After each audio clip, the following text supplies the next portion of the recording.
All right, what's up, troopers? How y'all doing? Good afternoon, man. We have a lot to talk about, don't we? We have a lot to talk about, man. Oh boy, should we play a couple of games? Wait until people come in, because let's be real, this is a conversation I can't just start the stream off with. I feel like let's just get a game or two. Exactly, let's get the party started. Let's do this.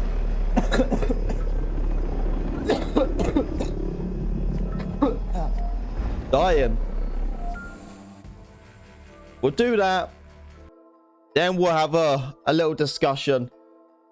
Oh boy. I think our best bet is to watch Jack Fragg's video. Honestly, I think I'm actually gonna let's give some love to a lot of creators actually. So I think what we'll do is we'll watch multiple videos from multiple people today. We will. I want to see everyone's opinions and everything like that. I'm gonna be pausing a lot of videos and etc. to just kind of have that topic discussion. A tons to talk about. Tons. So that's the sense. So let's get a game or two in. Let's get about 30 minutes to maybe an hour until, like, you know, everyone started getting the notifications rolling in and all that, and then we'll get into that discussion. So if you're thinking about leaving anywhere, right, you ain't going anywhere. You're stuck here for an hour or less. All right, moving on Delta 1. Until I'm ready to talk about it, and then we will. But while we wait, some good news, right? Obviously, the first we need to talk about is 2 members away. 2 members away from 40 members, right? This is our best, highest record we ever hit with memberships, and we are 2 away from the new emote. I want to hit this. Literally, I want to do this week. 40 members. We've never done it before. A lot of people have been members for a good time now, right? And I want to hit the 40 members this week. Honestly, I don't want to hit it this week. I want to hit it today. Today, I want to hit the 40 members. So you guys are not members and you're sleeping under a rock. I have memberships, bunch of benefits, all that jazz. So member up. It's a win-win situation. If you pay for Netflix, then you can pay for one of these, because number one, Netflix is 10 times more expensive than my membership.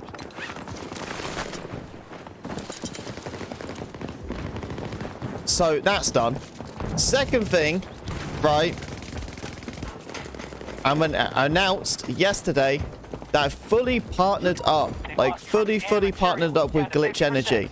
So everything right now is 25% off. 25. So we are fully partnered with Glitch Energy.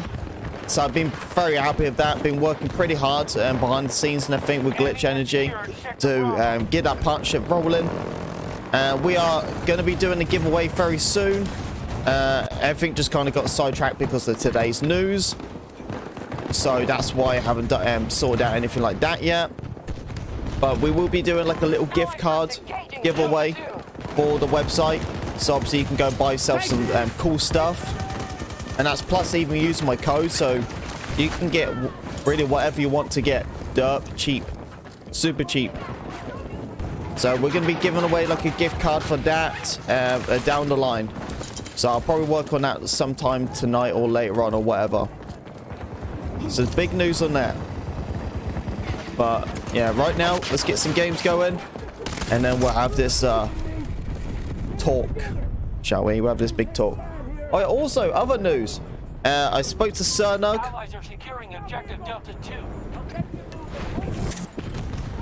And he's okay. His missus okay. And his newborn baby is okay. He's officially a dad now. Oh, Mike. From who? I think I just got killed by a visible person or someone shooting me. So yeah, it's officially a bat dad. It was the 26th, and I knew, you know, it was just really busy. You know, being a dad, man, it's a big thing. First ever time. So I'm very happy for Nugs. The same as for his missus. Officially a mum and a dad. Really cool to see, you know. There's so many troopers now becoming parents, man. It really does show how long I've been doing all this streaming and YouTube for, and it shows how long some of you guys have been supporting the channel for. You guys have been here for years, man, and it's just crazy to see some of you guys just becoming gamers all the way to parents, man. Like, it's crazy.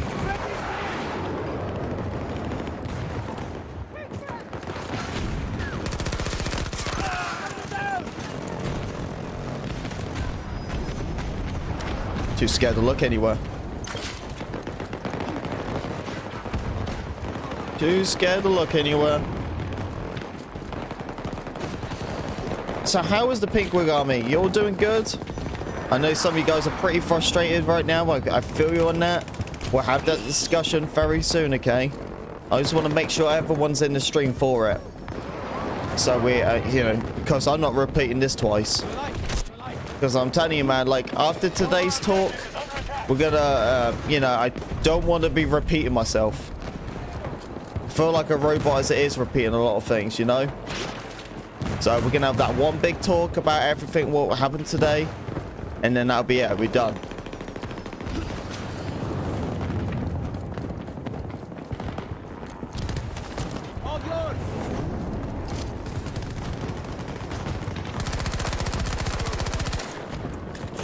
Oh, that guy's lucky.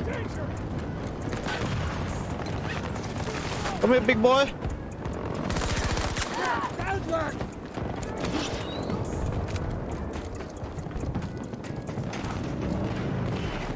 The guy on the top. Come on, dink me.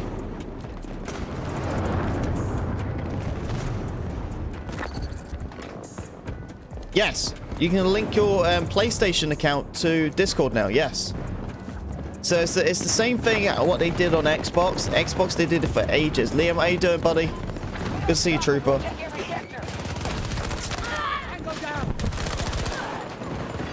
But yes, you can link it now. Hopefully, dude, I'm waiting, man. Like, they need to have a proper link system with Discord to the consoles. So people can start using Discord more instead of the party chats. Because Xbox has it on Xbox.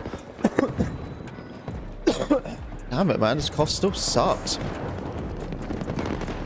Yeah, on Xbox you can link your everything to Discord. You can actually use Discord through the Xbox itself.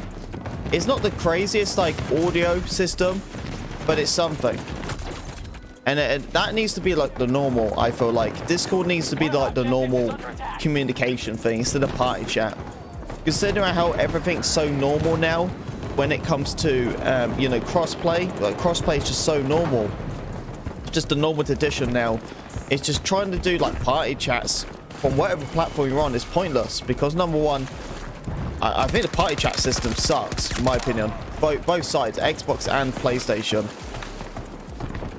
You know, and it's still, you can't squad up with all your PC friends or your Xbox friends for party chat. So you have to use Discord. So Discord needs to hurry up and, you know, become a thing so you can do like full, proper cross-play communication.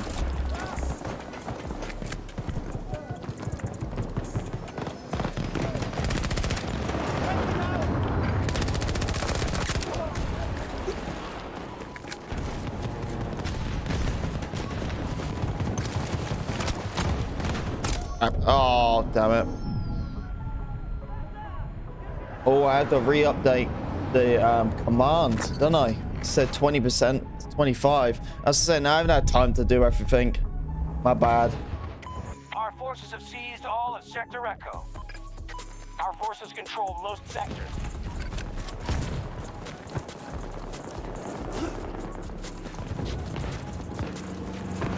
Right, so what flag are we going to go for? Oh god, let me get out of that. An objective is under attack. Hey, hey, hey.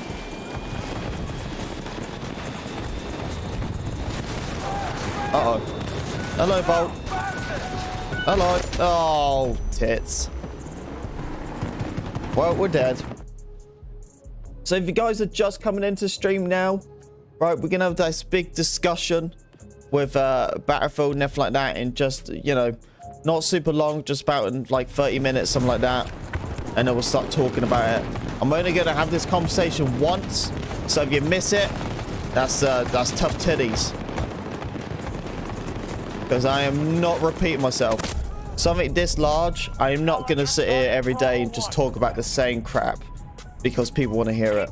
So if you're not in here today, you miss out, then that's your loss.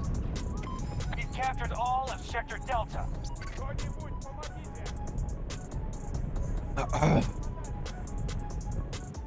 So we're just gonna give it a little bit, just let people like join up, everything like that. Wait until the notifications to hopefully start working. If they do.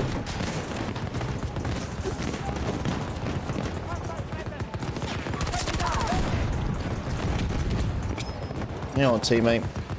Hold your wig. Good man.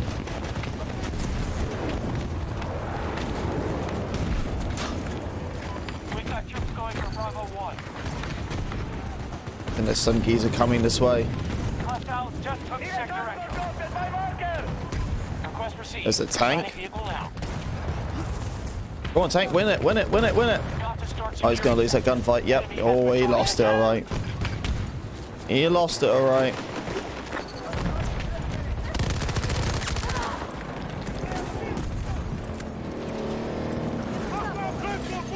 Hang on. Heal himself up a little bit. Oh, it's still freaking Carter. Oh. Captured and secure. Summer is coming.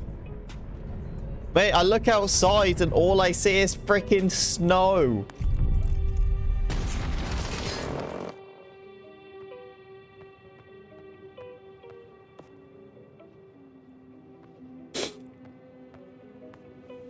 That's all I see. Objective lost. We'll need to retake it. Let's get to move. Man, summer's a long way. We're in freaking February.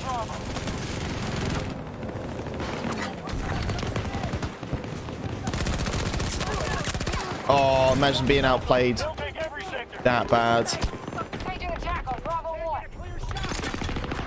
Need a medic. Oh, what? Oh. What a tit. What a tit. Want to pick me up, teammate? Whoever did it, good man. Here, use these.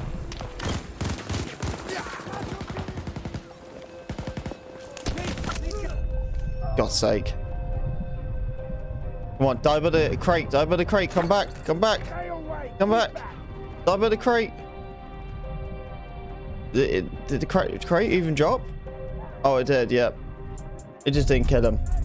Man.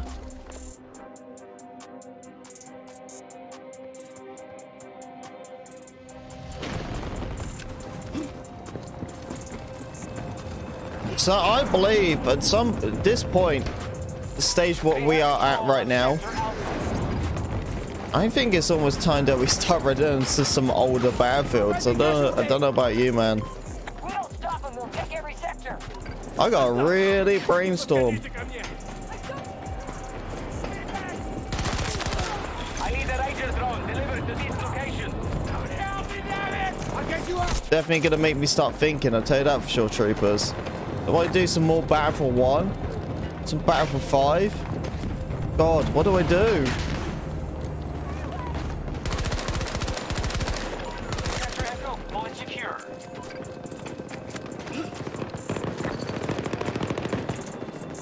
Take this. Take it, take it, take it! Hostiles attacking objective. Ow, ow, ow, ow, ow. Ow, ow, ow. Ow.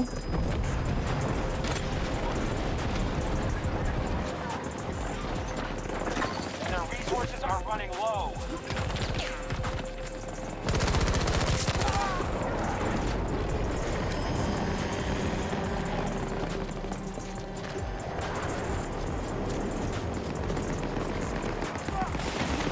Where's the enemies at? Well, it's PUBG free to play. I know, I played a lot of PUBG when it came out. I'm not the greatest at it. But I felt like I done okay-ish. I made some videos on it. Hostiles are trying to seize one of our objectives. Yeah, that's been free to play for a bit now, isn't it?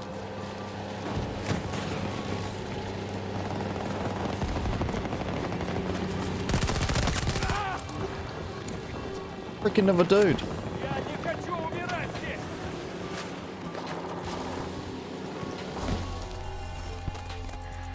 They're falling back. Good work, Notepads. You've won allies back home. Christ. Thank you for the likes, troopers. Mad love. Job well done, eh? Right, let's go and Sila jest! sort the command out real quick.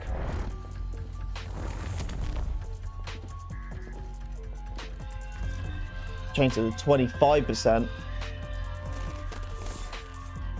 Yes, so if you guys want to go and get something from Glitch Energy, please do use my code. Some good healthy stuff there.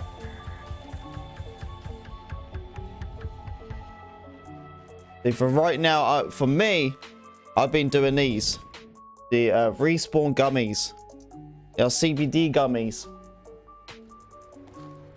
Let's get the party started, huh? Here it is. Is that 25?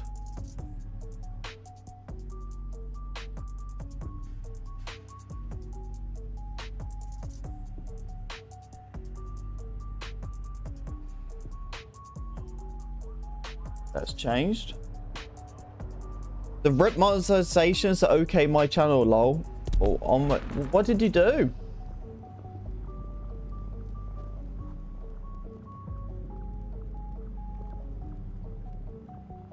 Hey guys, how you doing? I'm doing good, buddy. How about yourself, my friend? Oh no, no, no, no, no, not hourglass. Christ. Let's get the party started, huh? Not hourglass. No way. Jose. No way.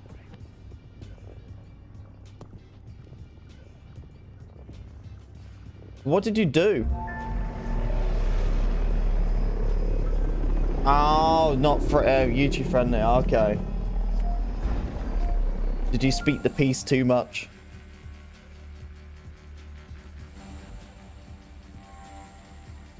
Oh, for God's sake, I don't want to play Hourglass, man. No, no, no, no. Gunnar, on time and ready to go.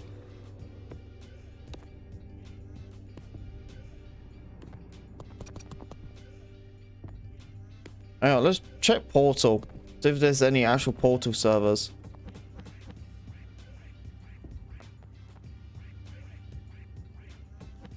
$2042 class maps. Christ, look at the ping. Yeah, I'm never gonna play it, am I? Refresh.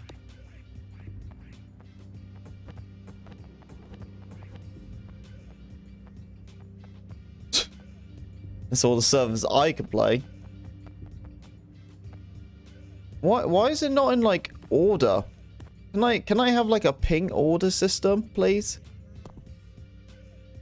That'd be fantastic. Region.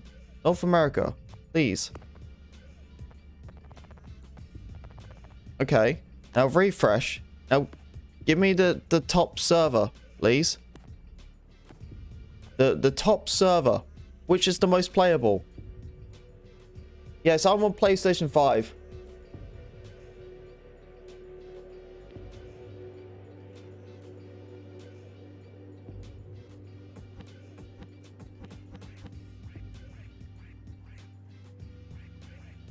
Let's have a look. Okay. Is there any playable servers? Got one here. Oh my god, I hate this freaking community. Oh. Go and play Hell Let Loose, man. I hate this realism crap. So embarrassing. That's it. That's Portal. Sick.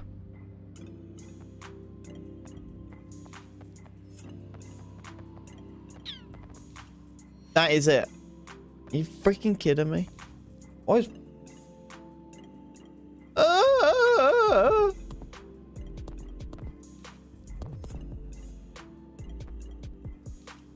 Okay, we're on custom. I see a bit more. Okay. Pings are still annoying. 24/7 TDM. TDM. 24/7 TDM. Okay.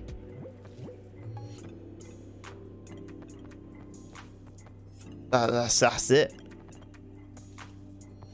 Okay, so what are you offering, Mr. TDM? More. Let's have a look. Info. Is it just this map? TDM.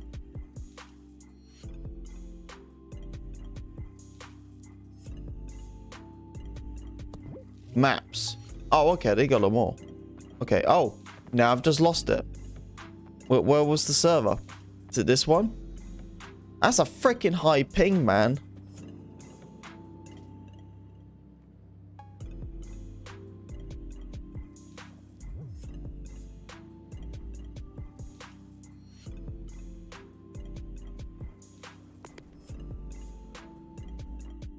We'll join them. Do a couple of games. And then we'll get into this big topic and big discussion, all that jazz. Because the only reason I'm trying to play some games now is just because I feel like we're probably going to be sat here just talking for a minute. Honestly. Let's check my ping. Ooh, 116. Oh. 116 ping. Oh, I feel this ping. Oh my god. Oh no. It's like rubbing an 8-year-old's leg. It's like all bumpy and wrinkly and hairy and stuff. Oh, it just doesn't feel smooth. Oh god. You're probably saying to yourself, how do you know what an old lady's legs feel like? I don't know either. It's just how I imagine it, I guess.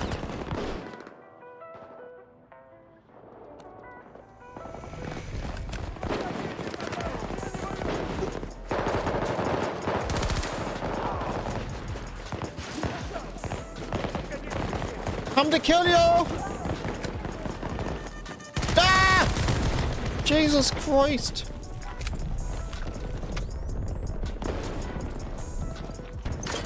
Freaking sentry gun, what's wrong with you, fool?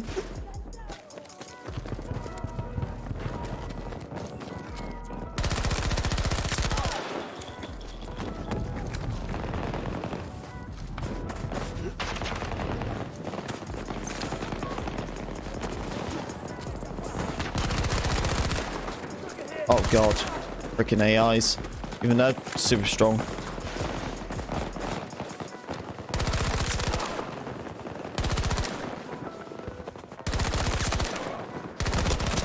Oh, ship my timbers. It's a high neon. Hey, how you doing, buddy?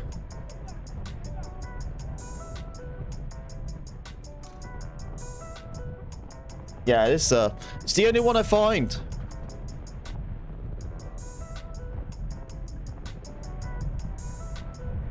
Honestly, I feel like at this point now, I need to start focusing more on Portal, even with the lack of like, you know, ping system and all that. I need to focus more on it because, you know, doing stuff like this, there's just other maps I can play. Well, I've never played. Well, it's not like I've never played. I played it, obviously, when I was a little babby. But you know what I mean.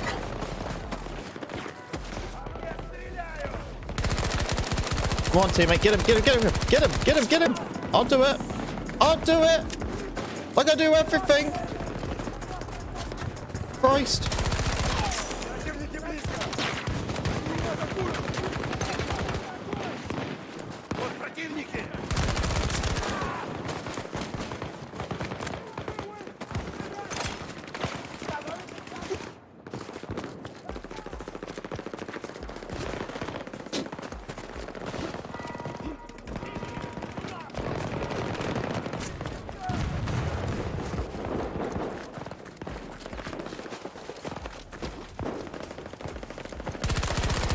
Oh, crap.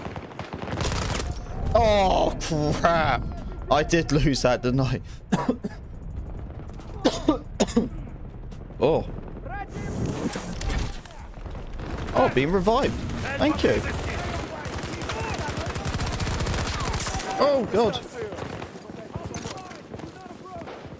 Oh, it works out.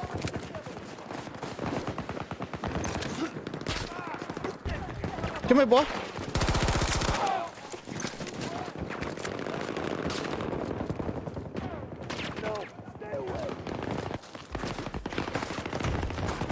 Oh, keep it going. Keep it going.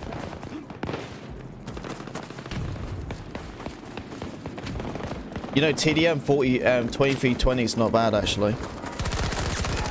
Gotta be real with you. Not that bad.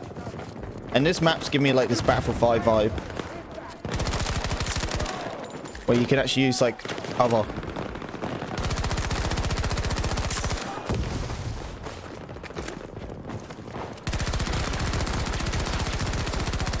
Are you a bot? Oh my god, it is a bot. That was the most difficult thing to track, that bot, man. Yeah, I've got enemies.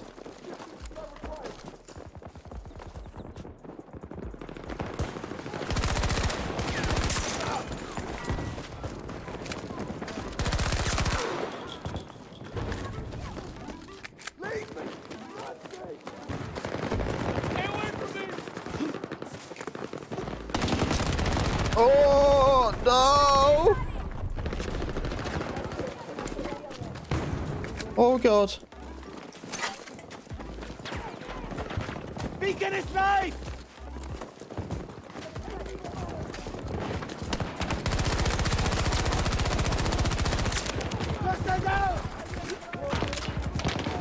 Oh, mag.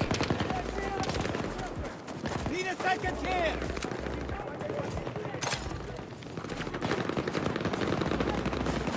Right, I need to push up to this side bit. Hey, old trooper. Forget. Oh god, he's on the window.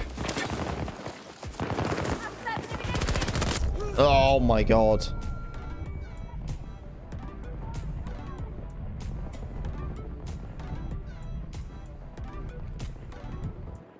Ah man, we was on a freaking roll. 17-2. Eee. Can I do a comeback?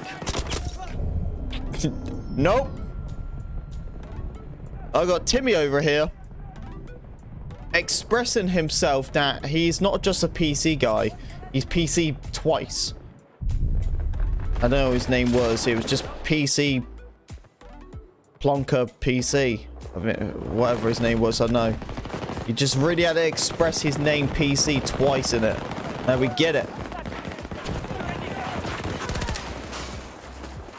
Reloading weapon!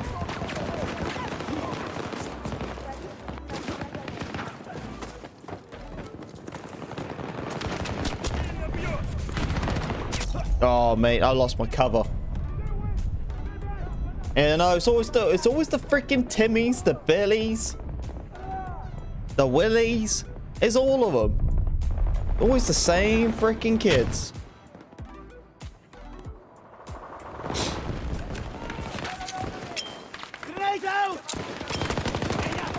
It's fine, it's fine, it's fine, it's fine. It's not fine.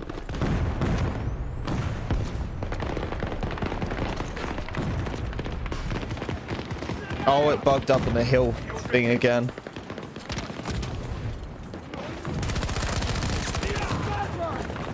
I'm reloading!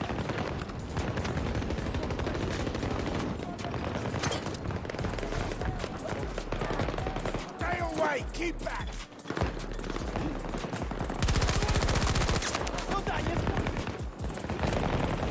Come on, come on. Oh, for God's sake. Oh. Hey, Trevor coming in with the super chat with the 5 to feel the pain, my brother. ... LOL. For the pain, my brother. Lol. Oh, I mean, I'm feeling it. Thank you for the love, though, man. It does ease the pain just a little bit.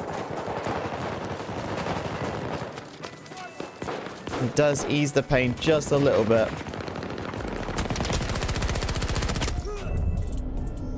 Where was I shooting?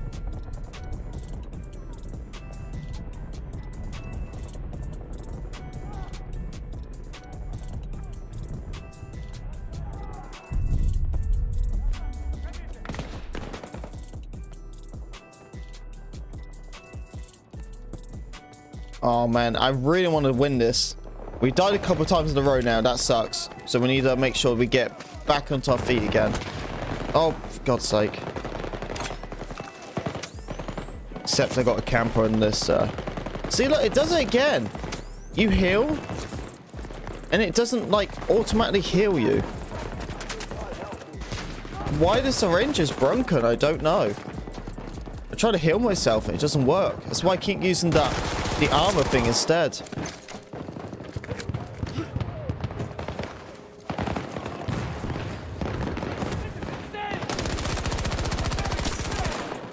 Freaking aim assist doesn't work. Someone's chasing me. I hear him. He's my last heal. There he is. He's got his friend with him. What does this take me up to? There's his friend. Jesus Christ, he survived it. That's an AI. Oh, that's a player. By the way, can we get some love in the chat for Trevor? By the way, coming in with the dono. Give that man some love.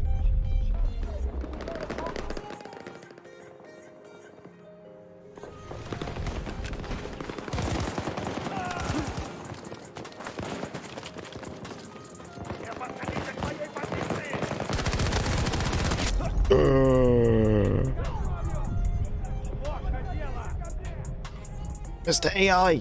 Mr. AI! Pick me up! Pick me up! Sanatita! There we go.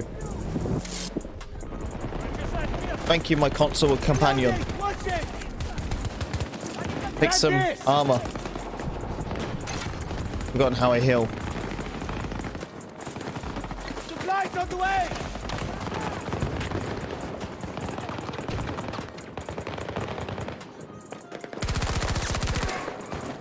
Oh, I'm running back in the house. Oh, piss off.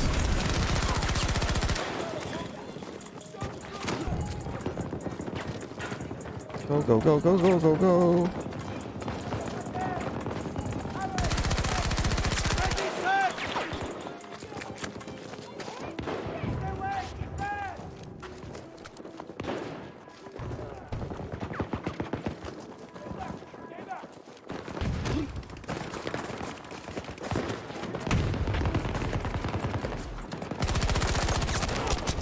Oh, I'm dead, I'm dead, I'm dead, I'm dead. I was an AI, thank God. Now, you stay right there, AI. Let me just slowly self-heal.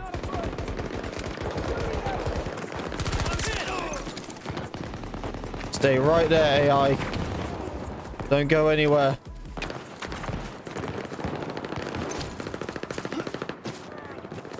Bunny hop hip. In the house. Right around this corner.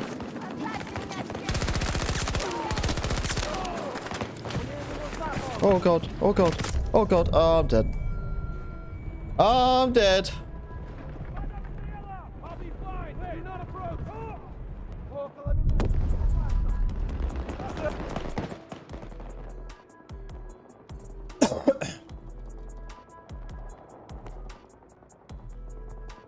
Are we winning or losing? I think we're losing this one, troopers. I don't know if it counts down or count. Oh, it counts up. It counts up. Oh, the 350 was losing by 100 points, unfortunately.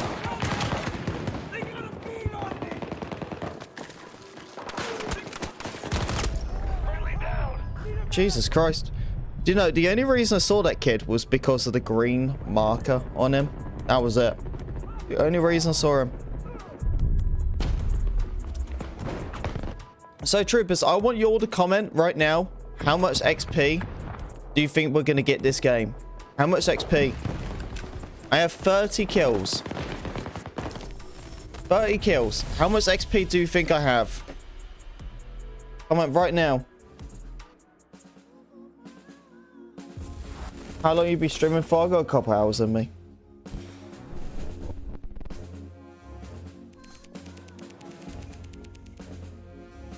$5,000.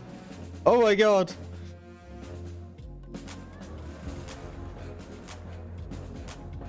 Jeez, thanks, man.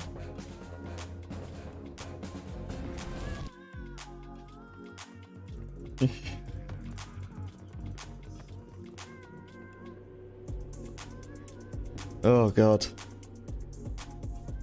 Yeah, it's a shame when you go to like customs, you actually can't find any like decent servers. You got a one server there. Like, everything else has low, like they're all high pings.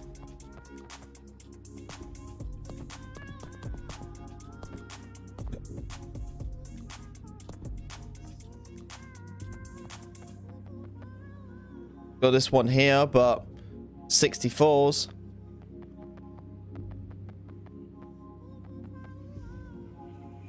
See, that's the same. You got like the realism crap no one likes.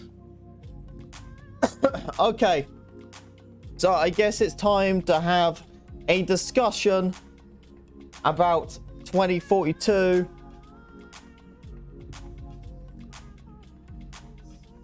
Not really ready, but here we are. I don't even know how I'm gonna even approach this crap.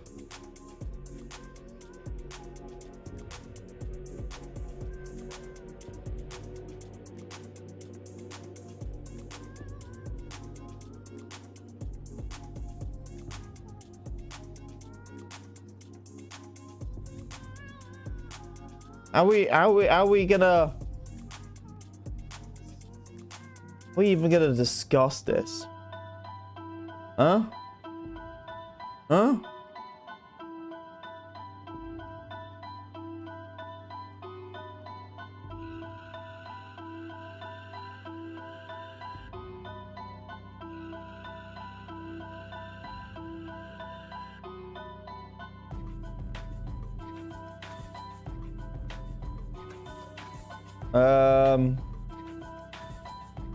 Let's go and do Jack Frag, right? And then we will have that discussion through his video, because Jack Frag is pretty neat. Let's do it through him. Have the discussion, and then we'll find, and then we'll talk about the information and all that jazz. Okay. Why doesn't every home in the UFC... Freaking ad, go away. Hey, Mr. Batman! I mean, AK Bat Dad! Da da da da da da da, Bat Dad! Bat Dad! How you doing, buddy? Let me mute the audio here.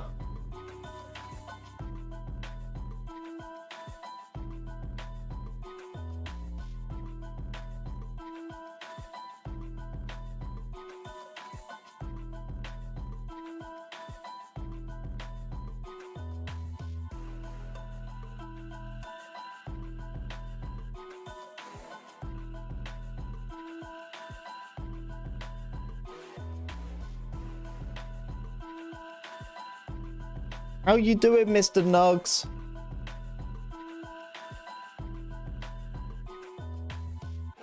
How's the missus as well? You doing okay? I bet the little one has been spoiled. Spoiled rotten.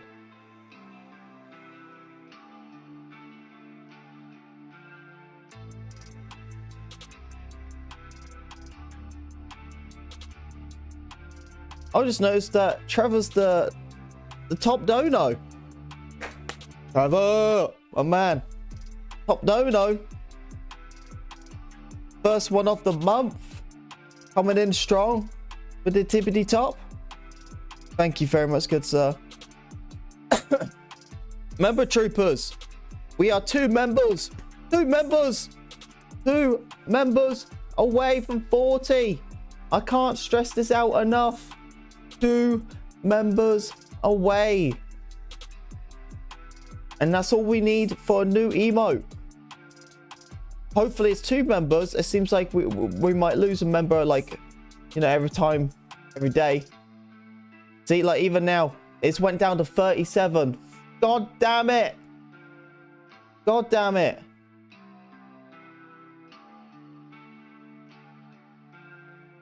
Can't win. We get so close. We get so close to the memberships. And then it drops down again. Someone unmembers. It's like someone does it on purpose, man. We get so close to 40. And then we drop down again. Okay, so now we're back up to 3. We need 3 members. Damn it, man. But we were so close. We were so freaking close. And now we need 3 more members. Alright, there's only one thing to do, troopers. Right? You better... I don't know. You better, like... I have no freaking clue. I have no clue. How are we supposed to get 3 members? Discussion, plan, help me. Let's go. Shoot.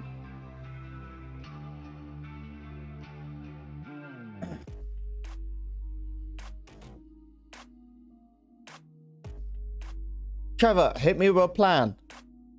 You tell me. You've been on the ball lately. I've noticed you've been on the ball lately. And I like it. So tell me the plan. How are we going to get 3 more members?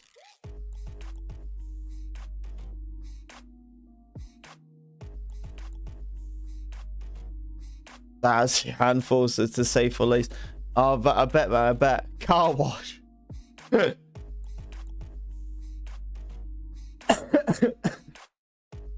Car wash, eh? There you go. You heard it first. All right. If you become a member, I'll wash your car. Actually, no, this is Trevor's idea. So Trevor will wash your car if you become a member of the Pink Week Army.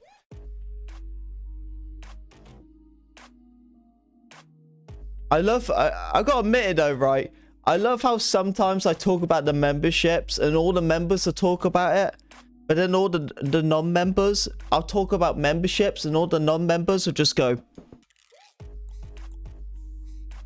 safe to talk yet? Like, you don't have to be shy. I'm not asking you to be a member, right? It's totally free will. So don't be shy. When I talk about memberships, you don't need to hide. Don't feel embarrassed. You don't want to be a member. You don't need to be a member. It's like if you want to wake up on a Saturday morning and you decide you want to walk around nothing but a pair of socks. Do it. No one's going to judge you. Unless you live with your parents still. Then they might give it a weird look. But except that, you know what I mean? No one's going to judge you, man. So that, you know, don't... When I talk about memberships, don't even sit there and hide. It's fine. I'm not going to judge you. I'll just find out where you are.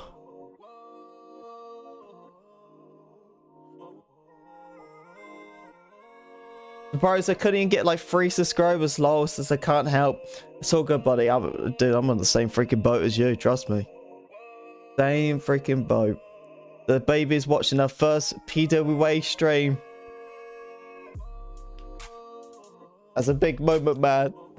Woo! I'm gonna hold it in. Hold it in. It's a big moment. The huge moment.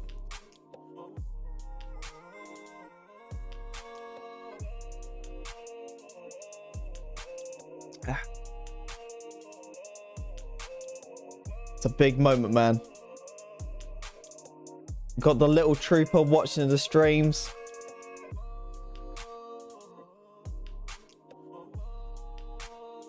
Wait, she was born the 26th, right? 26.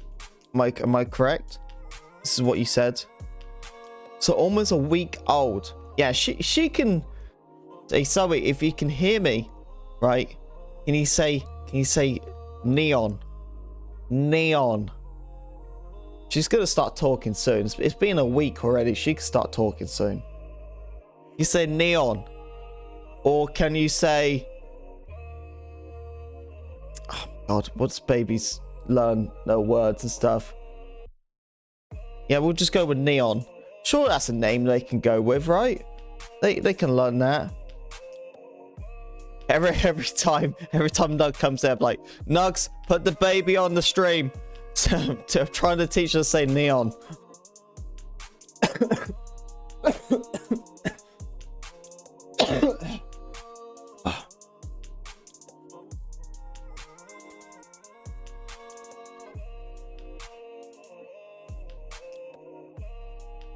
Right. Okay. By the way, I do want to see some love in the chat for Mr. Nugs, by the way.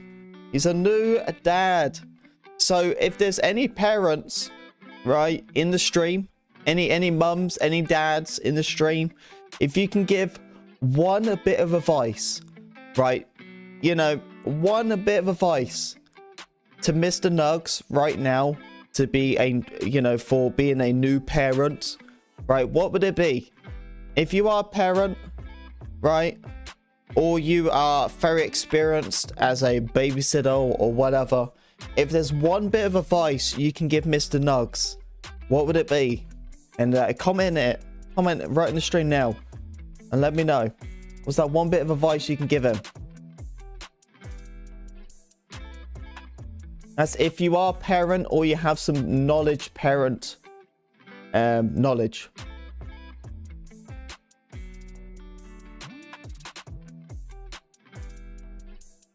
See, for me, you know, growing up looking after my little brother, my parent knowledge I would give Nugs is the couch needs to be your next best friend of a bedroom, and you better make that couch very comfortable. Because there's a lot of times where, you know, if the little one is tired and she wants to sleep right then, right now, you better make sure you're ready for bed, man. Nothing more worse, right, is when your little one falls asleep and you're on the couch and, you know, you're snuggling your child, right, keeping her warm, and then you're just sat there and you're like, dude, I ain't got a blanket, I ain't got nothing, I'm cold. You know what I mean? Like, you need to make sure that couch is bed ready with a pillow, everything. Because that's the thing, you know what I mean? Like, especially like the newborn child and everything like that, you know, they're pretty easy at the start, you know, but when they get to a little bit more the crying stage and everything like that, you know what I mean? When you finally settle them down, you don't want to be moving, you know, to go and grab all your things and stuff. You got to make sure it's all ready. You know, if you got your phone, you want to make sure your phone charger's there. Everything like that.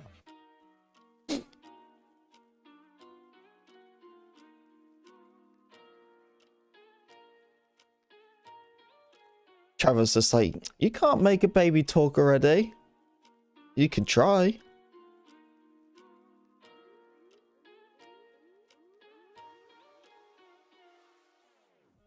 All right.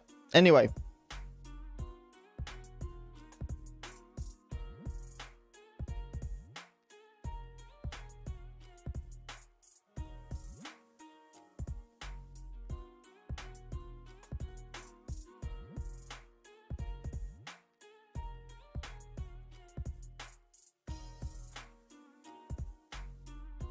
Oh, some wisdom there. That is true. They do grow up super fast. Christ, it's like my little brother now. He's like 6 foot something. I have a feeling my little brother's older than like taller than me. You know how paranoid that's gonna be? Like, my little brother's like what? 14? Is he 14? I think my little brother's 14. Gonna be 15 this year. And this dude is like 6 foot already. I'm like, dude, like, how did you grow up so fast? Like, he was so small. He was taller than he was taller than my wife in like 2017. When my little brother was 11, he was already taller than my wife. So I know he's gonna be a tall dude, but his balls are dropped. He's tall as shit. I'm like, what happened?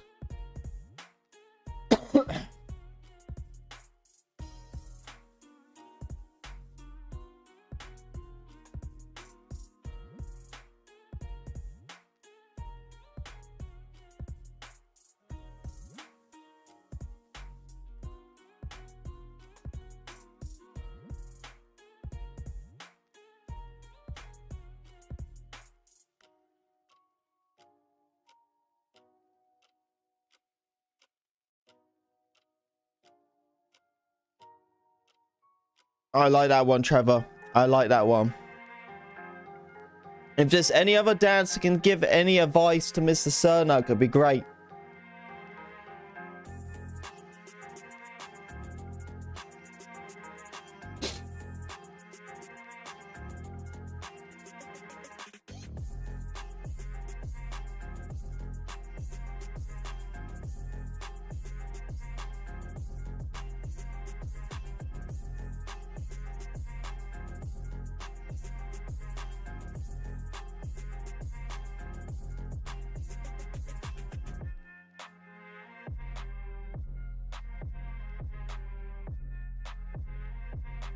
Okay, right.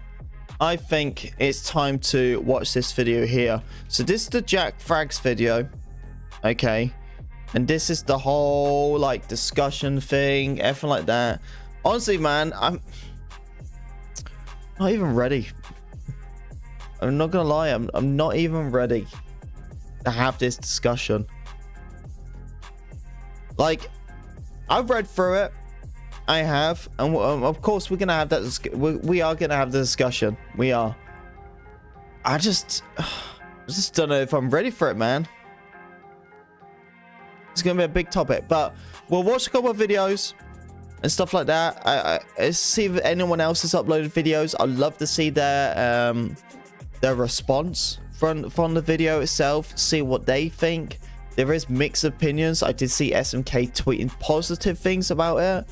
I would give them obviously my opinion through the video and stuff like that. But yeah, we're just gonna go through it, discuss this disaster that's become a thing, and yeah, just go with the flow. Let's go with the flow. All right. Anyway, let's do this. Here we go.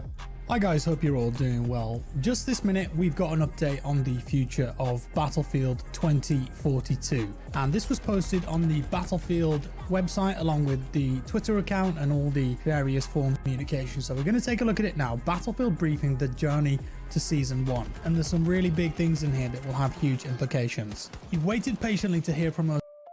Why is the graphics look so trash?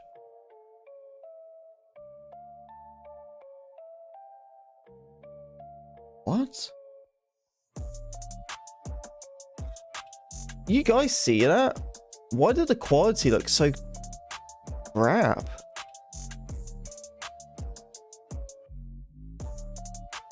Huh?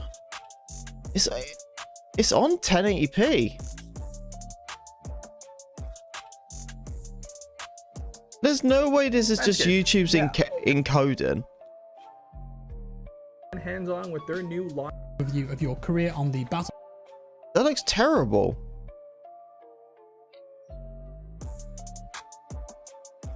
Sure, whatever. Some really big things in here that will have huge implications. Look how trash that patiently looks. to hear from us on what we're doing to address the issues with Graphic Battlefield quality. 2042 that you have told us about, and the direction that you can expect us to see take in the months ahead. But I just want to point this out. I love how Jack Frags doesn't play this game whatsoever. See, this is the big thing about some creators. Some creators, right, they're so huge for Battlefield, but you'd be actually surprised how little Battlefield they play. The reason why it's not like a bashing on Jack Frags. I'm not trying to. I'm just saying this dude is probably the biggest YouTuber when it comes to Battlefield. And here he is showing footage from here. Just right here.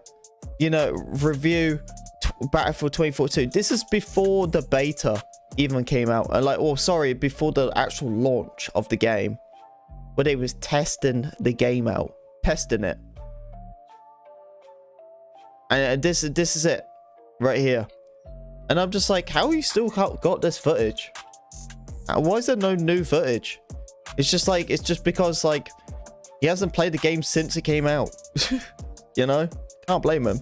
Today, we're stating our team's commitment to bring the game up to the highest standards that we all hold for the franchise. We have, guys, remember that scoreboard that they showed, definitely key features that are important to you and getting team play where it needs to be. We've had to make some big decisions to ensure that our next set of updates can be focused on delivering these improvements, with the most substantial one being to move the release date of our first season to early summer. That is a huge deal. Most people thought that this was going to be maybe March, but early summer for season 1, does that mean June? No commitment here, but I guess June, July for that. This decision gives us the time to focus on improving the Battlefield 20. So let's have this discussed then, right?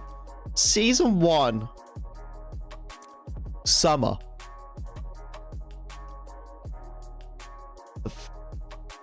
What do I say? Please, someone help me out here. Season 1, summer. What do I do? Season 1, summer. You know, the crazy thing is, I put this tweet out today. I did.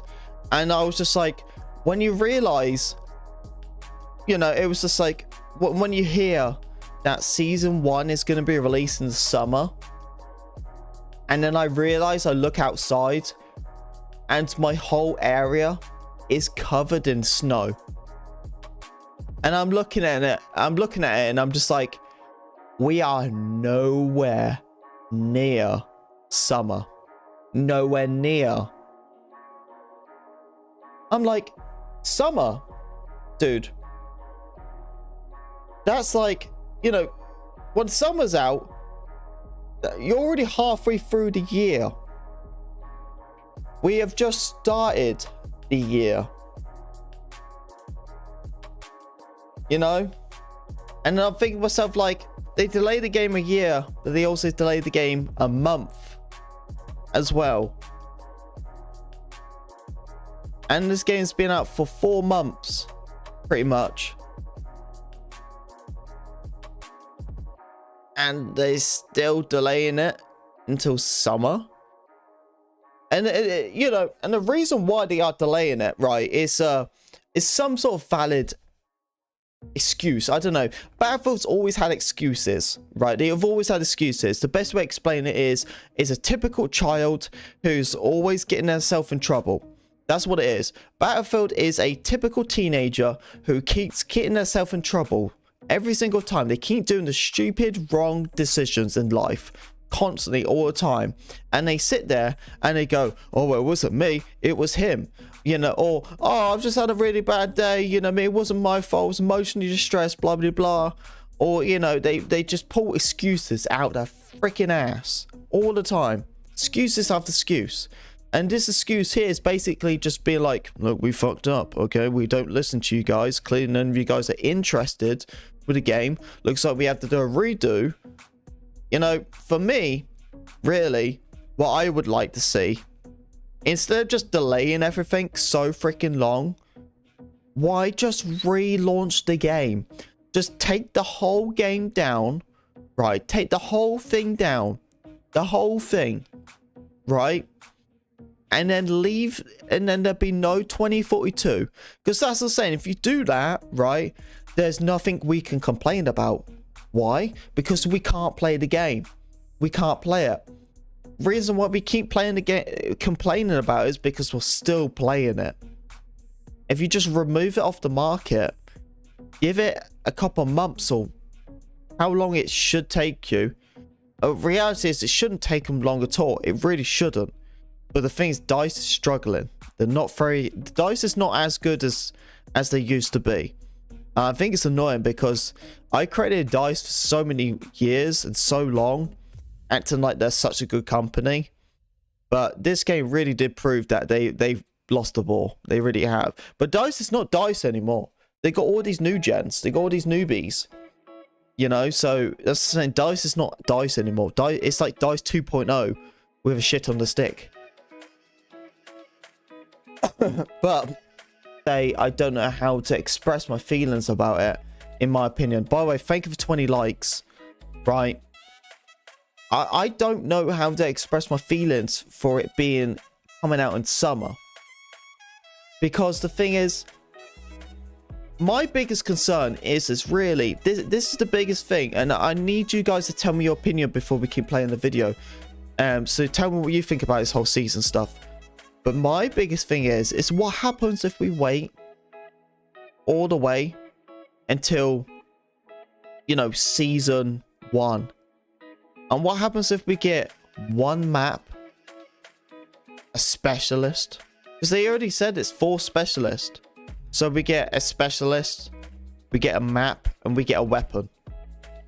And we all sit there and we're like, wait a minute. So we waited... what, another 5 months to get one map? That's my concern. I'm like, is season 1 actually going to be a big season when they release crap loads of content? Or is this going to be a season where they just release a map? I'm like, is that it? Is that it? That's nothing, you know? And that's my concern. Because I feel like we're going to get to a stage where, you know, it comes to it and the first season comes out, and even with the content there, they deliver nothing, barely nothing.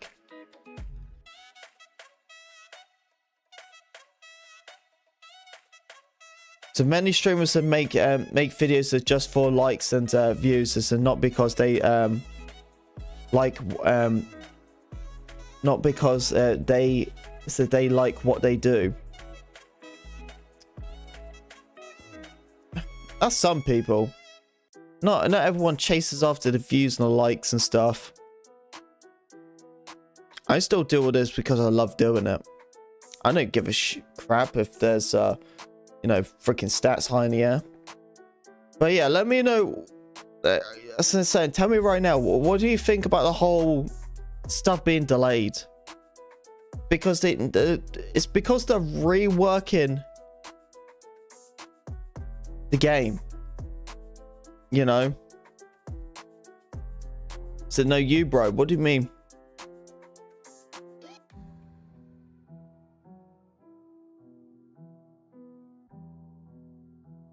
I don't know what you mean, buddy. You have to explain a bit more for me, Presty. Sorry, I'm a little bit slow.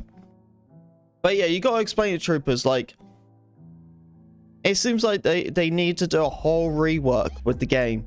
Focus on, you know, the missing core parts of the game, like scoreboard, etc.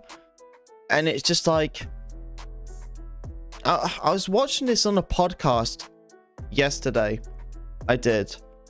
And it's just like, the FPS community nowadays, right? And all you need to do in the FPS community now, right? And this is what I'm saying. This is literally the only thing you need to do.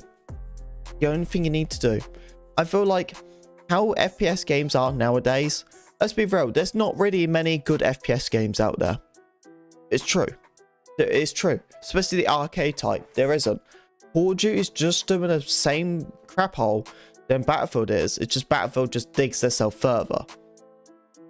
It seems like all games, any FPS games, all they need to do nowadays is just make a decent game.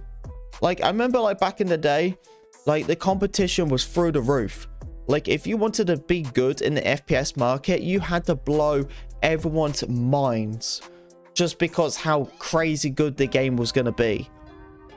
Now, it's like, mate, all you need to do is just have a decent map, some decent weapons, and a decent flow to the game, and make sure it's bug free, and you probably have one of the best FPS games in 2022. That's it. Like, this is the reason why a lot of companies, like India companies, or whatever they're called, this companies what are not AAA titles. There's a reason why some titles like that are actually succeeding, because they don't need to make a masterpiece. They just need to make a game what works. And these AAA titles, they can't make a game what works anymore. They lost their touch. 7 months for season 1 is BS, and they fixing it says excuses. Just, yeah, exactly. Like, honestly, they should just, you know, just take away the game off the market and then bring it back when it's ready. That's it. Anyway, let's carry on. 2042 experience while finalizing the development of our seasonal content to ensure that it all reaches our standard for quality. So it seems like there's a big delay there for season 1. Upcoming updates, here's a snapshot of the features that we're bringing into the game as soon as possible. Scoreboard. In our next update, we'll be adding a refreshed in-round scoreboard alongside further changes we've worked on since the holidays. This will be an ongoing evolution from what was shown in the work in progress that we shared recently. You guys remember that scoreboard that they showed definitely was missing a few features on there. We've heard your feedback around including 2 tables and separating your own team versus the enemy, and we're working on incorporating that for the release. Kill death scoring and end of round reporting will also be coming in a future update. Okay, so that seems like splitting the scoreboard into 2, adding KD on there. I know a lot of people wanting to see that. All platform voice communication. Okay. So here we go with the scoreboard. Number 1, right? It clearly does show that they had 0 interest and 0 plan for Scoreboard. It really does. Scoreboard is so important in games, especially FPS games. Scoreboard have been around since I've had hairs on my nuts. Christ, before that, let's be real. Scoreboard has been around for a freaking minute, okay? Mr. Pinkwig Hacker, how you doing, Pindaz? You drunk? I'm just saying, like, it's been around for a minute, an absolute minute, right? Scoreboard has. It's just, I don't understand how and why there was no Scoreboard implemented from launch, or even just having that main discussion from launch. And it's just like, even when we cried and moaned about Scoreboard, so no, just don't. All right, my man. Even when we all had that discussion about, you know, no Scoreboard and stuff like that, and then they do a rough sketch of a Scoreboard, and they still don't manage to bring a Scoreboard, like a proper Scoreboard. And even when they tease that Scoreboard, and we're all sat there just like, what's this?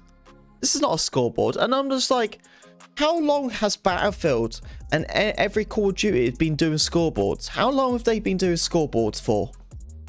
Like, and then they put out and they say, like, with this Scoreboard, they're like, oh, we listened to you and we're gonna do 2 tables of scoreboards where there's the teammate scoreboard and the enemy scoreboard, and add in a death counter to your scoreboard, showing KD, showing ping. And I'm like, yeah, that's a Scoreboard. Yeah, you know what I mean? Like, I don't get it when they're saying like, oh, we listen to the community and this is how the scoreboard is going to be and stuff like that. And it's just like, well, dude, that is a scoreboard. Like, when people say they want a scoreboard, that's what everyone expects a scoreboard to be. Like, you know what I mean? Like, don't sit there and be proud and be like, look what we did. We added a team scoreboard and an enemy scoreboard. Congratulations. You've been doing it for 10 years. What changed? You know, like that's normal. What you think adding a scoreboard, you think that's the normal. That's like having an FPS game with weapons. You know, you can't sit there and be proud and go, we're going to make a first-person shooter, and guess what? We're going to add weapons. You know, we're all sat there going, well, obviously you're going to add freaking weapons. It's an FPS. You don't call it first-person shooter if you don't have a freaking pistol or a gun in the game. Of course you're going to have weapons in the game. Why would you call it an FPS? And that's literally how I look at it. You know what I mean? It's just like, yeah, a scoreboard should have 2 scores. Teammate, enemy. Have ping system. Have a KD. Have deaths. Of course it should. So it's like they sit there and they put this post and they act like they're proud of it. And it's just like, bruh, that's what a scoreboard should be. Like, you don't even need to tell us that should... Oh, we listen to the community. You don't need to listen to the community. You just know that's how a scoreboard goes. Like, anyone knows that. Like, what the frick? So that pissed me off. You know what I mean? Like, acting all proud over this scoreboard. Acting like they listen to the community. And it's just like, that's a scoreboard. Like, number one, should have came out from launch. And you know what pisses me off the most is, right? Even with all this information in it, and I'll talk more about it near the end, but I still not a single bit of information about platoons. What? Not a single bit of information about platoons. I just, bruh.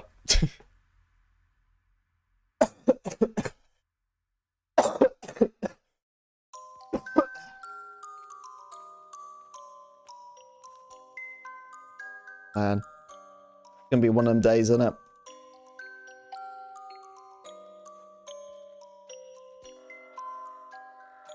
Well, at least that the scoreboard's gonna be a scoreboard when it does come out, by the sounds of it. I'm glad they are actually doing a proper scoreboard. I am glad they are, because I don't think anyone would be happy for them not to just release that half-assed scoreboard. What we saw. At least they actually are making an actual scoreboard. You know? An FPS game so without scoreboards, like having a car without tires and the wheels. Exactly. Exactly. You know, you can't call it a car if you don't have freaking wheels on it. You know? It's just... Okay, let's carry on. On there, I know a lot of people wanting to see that. All platform voice communication, the arrival of voice communication, voice over IP is just the start of the improvements we're bringing to enhance team play and communications. Obviously that's going to be great for console players and anyone who plays solo. Player profile giving you a better overview of your career. Okay. Voice chat. Voice chat. I just... Is it me? Or is it like seriously, is it me? Or did COD 4 when it come out, Call of Duty freaking 4? Let me just search this shit up for a second. Hang on.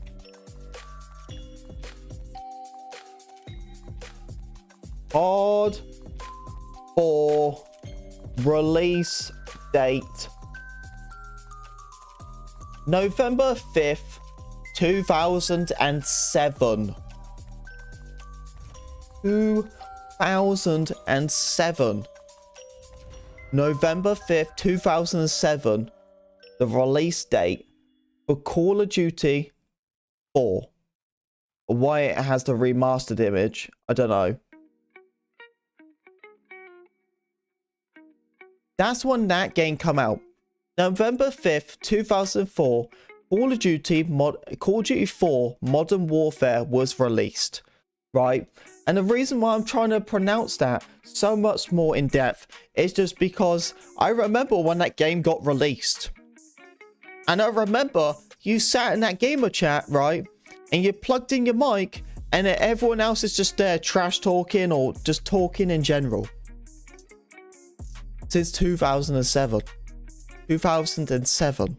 And here we are in the year 2022. Or whatever freaking year we're in. Honestly, I've lost count since 2020. And they're talking about, oh, we're gonna add voice chat.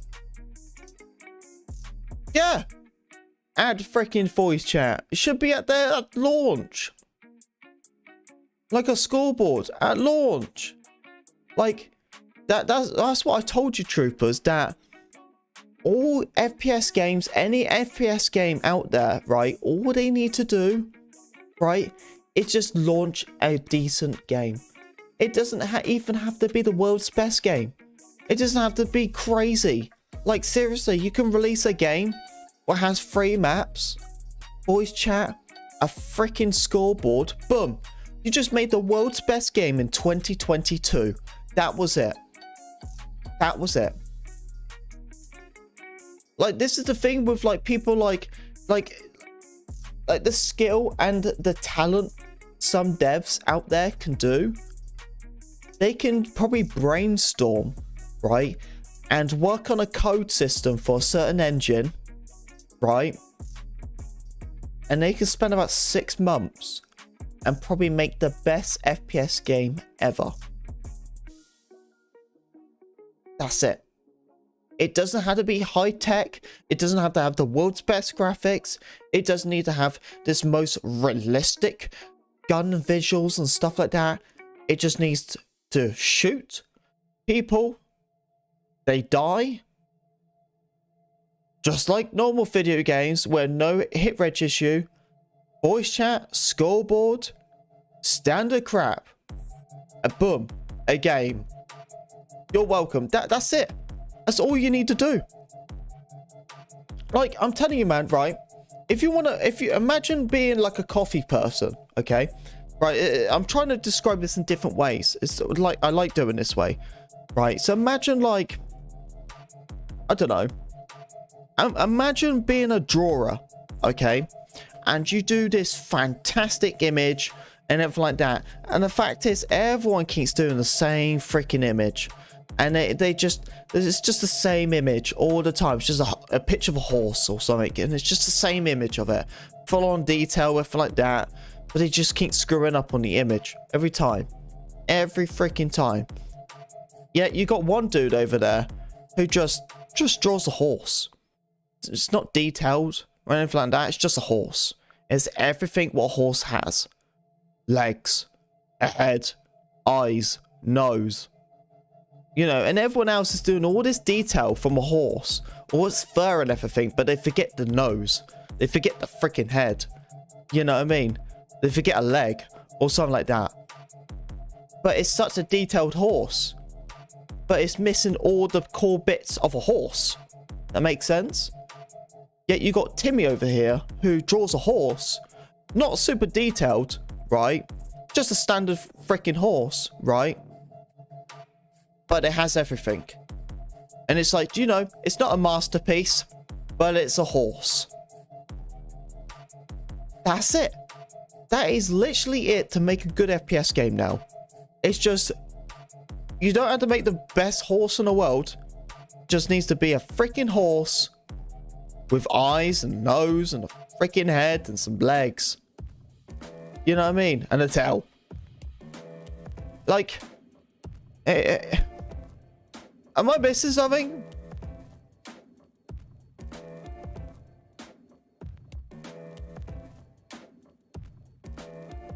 Using a horse meme, I see. Yeah, it was the first thing I see, like, where it's like a beautiful horse and it gets shit and shitter. But what I'm trying to say is, it's like, you know, that horse image, right, where it looks worse and worse.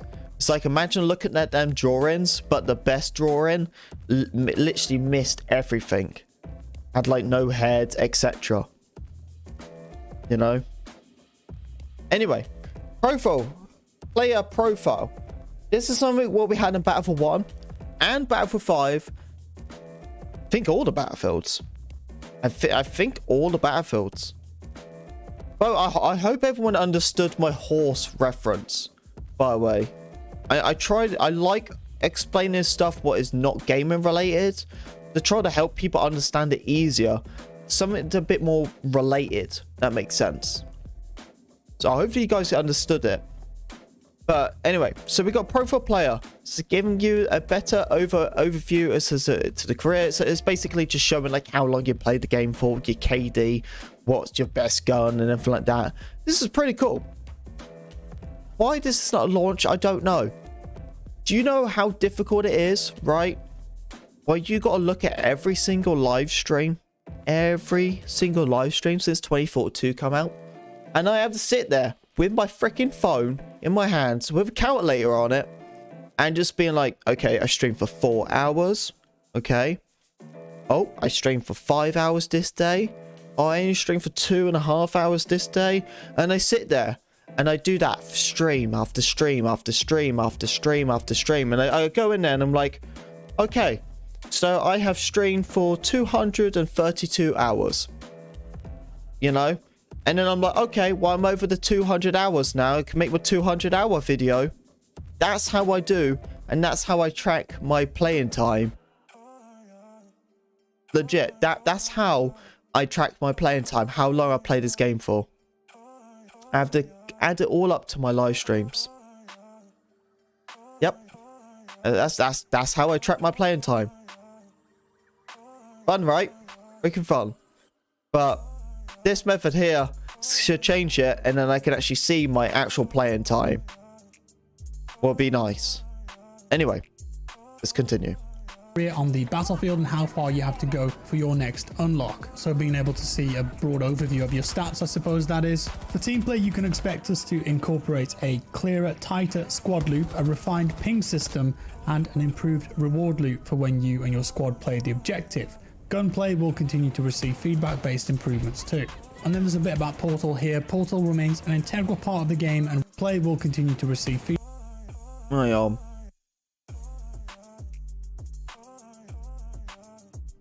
It's a tighter squad loop and a refreshed ping system.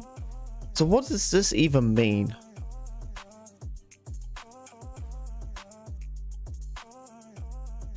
I think what they're trying to do is trying to work on the whole squad play, because there's times where you could be trying to take an objective and you're really on your own, and there's times where your squad mates are freaking gone, like they left you, and I think it's something like that. I'm guessing so. Gunplay will continue to receive its feedback. I don't have an issue with the gunplay. In my opinion, I don't have a bad issue with the gunplay. Would it be nice to have some sort of improvements? Yeah, it wouldn't hurt.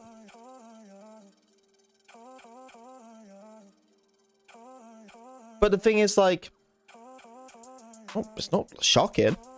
You know what I mean? It's the least of their worries, in my opinion.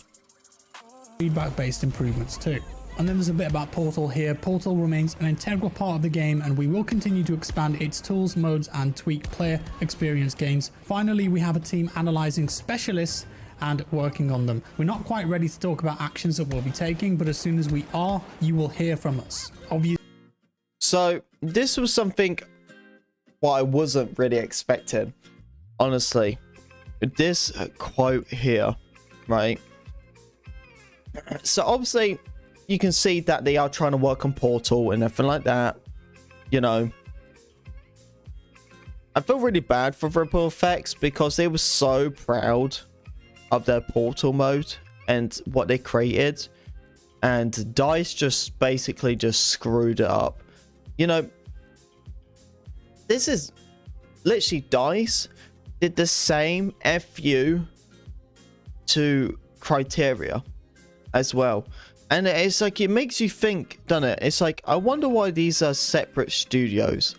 Because they're just like, dude, like, you got to think of it, the amount of little respect DICE has probably from other companies right now is probably very, very high. The respect of companies, because you got to think about it, other companies, it's like having a quickscope freaking clan. You know what I mean? Like, they're all different. They're all different, like, groups, all different clans and everything like that. So you try to team up, you expect every single team to put 110% into the content and effort they put in together. So when you have one person lets you down, yes, you're pretty pissed off with them. You know? And you sit there and you go, okay, well, Criteria spent all this time working on Firestorm. They release it, and it was a freaking masterpiece, Firestorm was. Then DICE took over, didn't look after it, didn't take care of it, didn't update it, nothing like that. Game bugs after bugs after bugs, just getting worse over time. And it just sits there and just been like, bruh, Criteria freaking worked their ass off to make Firestorm. And they just sit there and just took a dump on it. And then you get here, and then here we are, Portal time, where Ripple Effects, well, number one, Ripple Effects is pretty decent, and I feel like Ripple Effects is probably going to be the next company, honestly, is going to take over Battlefield, because DICE can't do it anymore. They can't. They're not the classics anymore. DICE is not DICE anymore. Like, they lost their touch a long time ago. They lost their touch ever since people left after Battlefield 5. Anyway, Ripple Effects, they worked their ass off. Bringing this love letter to me, to all of us, you know, and they released Portal. Number one, freaking great idea. It was a really cool idea. Then DICE takes over. And they're just like, oh my god, what are you doing? And I think EA and I think Ripple Effects probably realized this as well. And it was probably just like, hey, we worked our asses off for Portal. And now you guys take over and you start screwing it up. I'm like, give this back to us. The work and effort, what we put into it. It's like taking, like, imagine like having your sister and she takes your favorite teddy. Like, give me that fucking back, little shit. You know what I mean? Like, that's my teddy. Go on, piss off. You know? It makes sense. You know, like, don't take my freaking teddy. You know, I worked my ass off building this bear. And you come along and start trying to put makeup on it.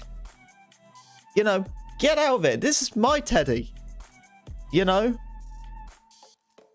And that's how I see Ripple Effects right now with Portal. They're just like, get off it. Like, this is our Portal. Like, don't even touch it. Don't even look at it. You know, you stick with your Boris. You know what I mean? You know, don't touch it. And that's how I see it right now. You know, and Portal is trying to get some work. I don't understand what's going on with Portal. You know what I mean? Portal obviously needs work. Clearly it does. But I don't think it's really the Portal system itself. More than just the game itself. The game itself needs more of love than the Portal. That makes sense? You know? And then the whole discussion of, you know, the working on the specialists, analyzing the specialists and working on them, so they're not quite ready to talk about the actions that will be taken. But, you know, we'll hear about it, you know, from us soon. That right there kind of gets me a little bit off guard. I'm like, working on what exactly? Because the quote they're saying there, right, this is not a quote where they're just being like, we're gonna nerf Boris or something like that. You know, that's not like a big specialist discussion. Like, this is a discussion where, like, there could be real rework. Like, they might get rid of a specialist. They could get like, they could change the ways how these specialists work. They could also get rid of certain stuff. You know, they really could just get rid of certain stuff. Like this is the discussion what I was talking about was why don't you just get rid of certain specialists and just add them to other specialists? You know, that makes sense. So because I don't know if you guys saw the content drop, how McKay's gonna look. There's a skin what McKay's gonna get, and that skin is very freaking similar to Sundance. So similar Sundance. And it makes you think, doesn't it? Like, why just remove certain specialists what are just pointless and just add them to the category of the other specialist? So you have the Boris player, and the Boris player can be a part of Angel, you know? And they changed that system where Boris doesn't have his sentry gun or nothing like that. It doesn't have any of that. He has the ammo pouches. You know, McKay, you could get rid of the grappling hook if you wanted to. I don't think they would, because McKay's a very high one to be used. But I mean, like, just an example.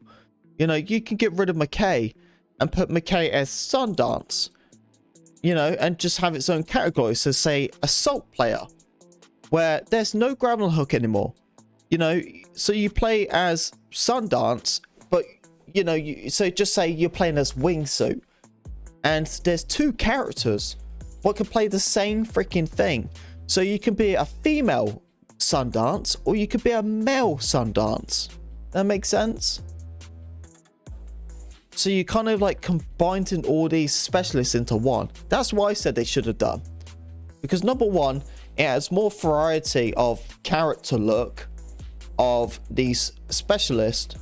So you're not having like 20 million same Boris, you know, because the Boris is in the ammo category of like Angel. You got Angel and you got Boris in the same specialist. So if someone wants to play as the ammo guy, then they have a chance to pick in two characters. So you're not going to have all the same Boris. That makes sense.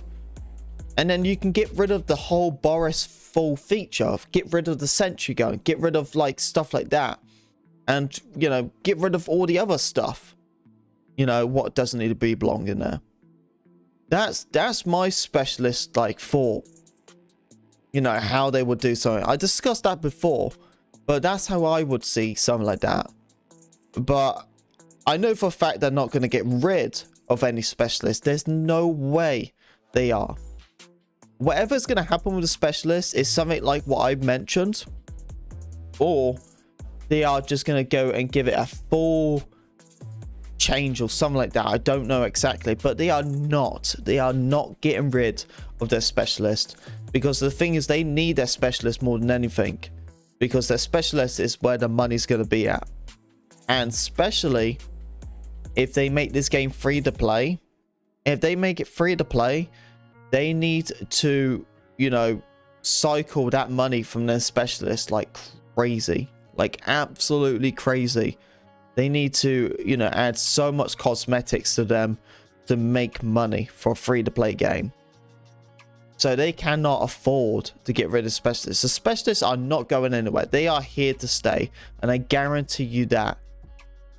But my idea of talking about getting rid of certain specialists to blend into another specialist and does the same specialist style, a lot of specialists. If they did that, that would work, because they haven't got rid of all of them. They just got rid of the ability of it. So that's what I'm saying. Just imagine there was no Boris, but there was a Boris, but just never had his sentry gun. It was all gone, all scrapped. Boris was a whole new specialist, you know, in other category. Or they might just keep all the specialists and they just might rework everything. So whereas Boris, he might be different. He might be a missile guy instead of, you know, like he might have like an AA lock missile thing or something like that. I don't know, instead of a sentry gun. I don't know. something. It might be just reworked in general. They might just get rid of the sentry gun and change something else for him. You know? I don't know. I don't know. I have no freaking clue. So when's the next update? March. Yes.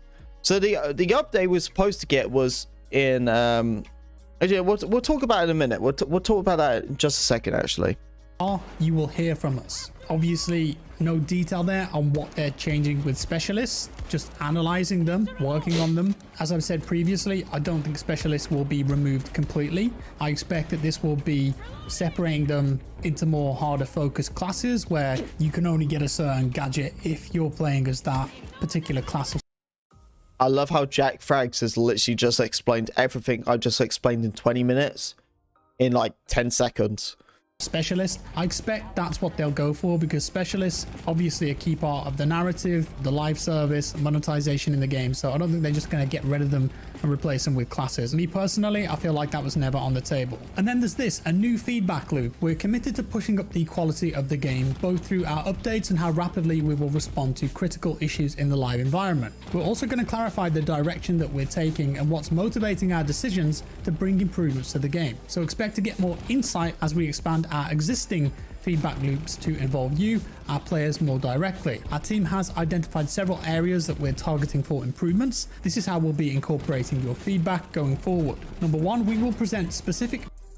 Okay, so this whole feedback thing, let's be real, Battlefield's had the worst communication that I've ever heard. Like, honestly, I haven't spoke to my dad since the age of 6. And I feel like I've probably had a better communication with my own father since, you know what I mean, since the age of 6 compared to DICE has delivered in the space of a freaking year of communication. Their communication is the most shocking thing ever, right? That is just like having a child and you just can't deal with it for a second. You're like, nope, I can't deal with this child. You know, you don't talk to it for months until you want to have something to do with it. You know, thinking, oh, my child's getting messed up in life. I should be around a bit more. And it's... the communication is so crap. And now they're like making a big thing. Being like, oh, we're going to talk about this. And, you know, we're going to make sure our communication is great with you guys. And it's just like, yeah, I've heard that before. You know what I mean? You know? I've heard that before. Just like my freaking dad was saying, like... You know, he was going to be around more. That never happened. You know? Like, I don't believe it until I freaking see it. You know? You think they're actually going to communicate with us? You know? It's like, really? And besides, like, what's took them so long to realize that? Like... You're trying to tell me they're actually going to communicate with us? Really? For the whole Christmas, they said a single word. Not a single word.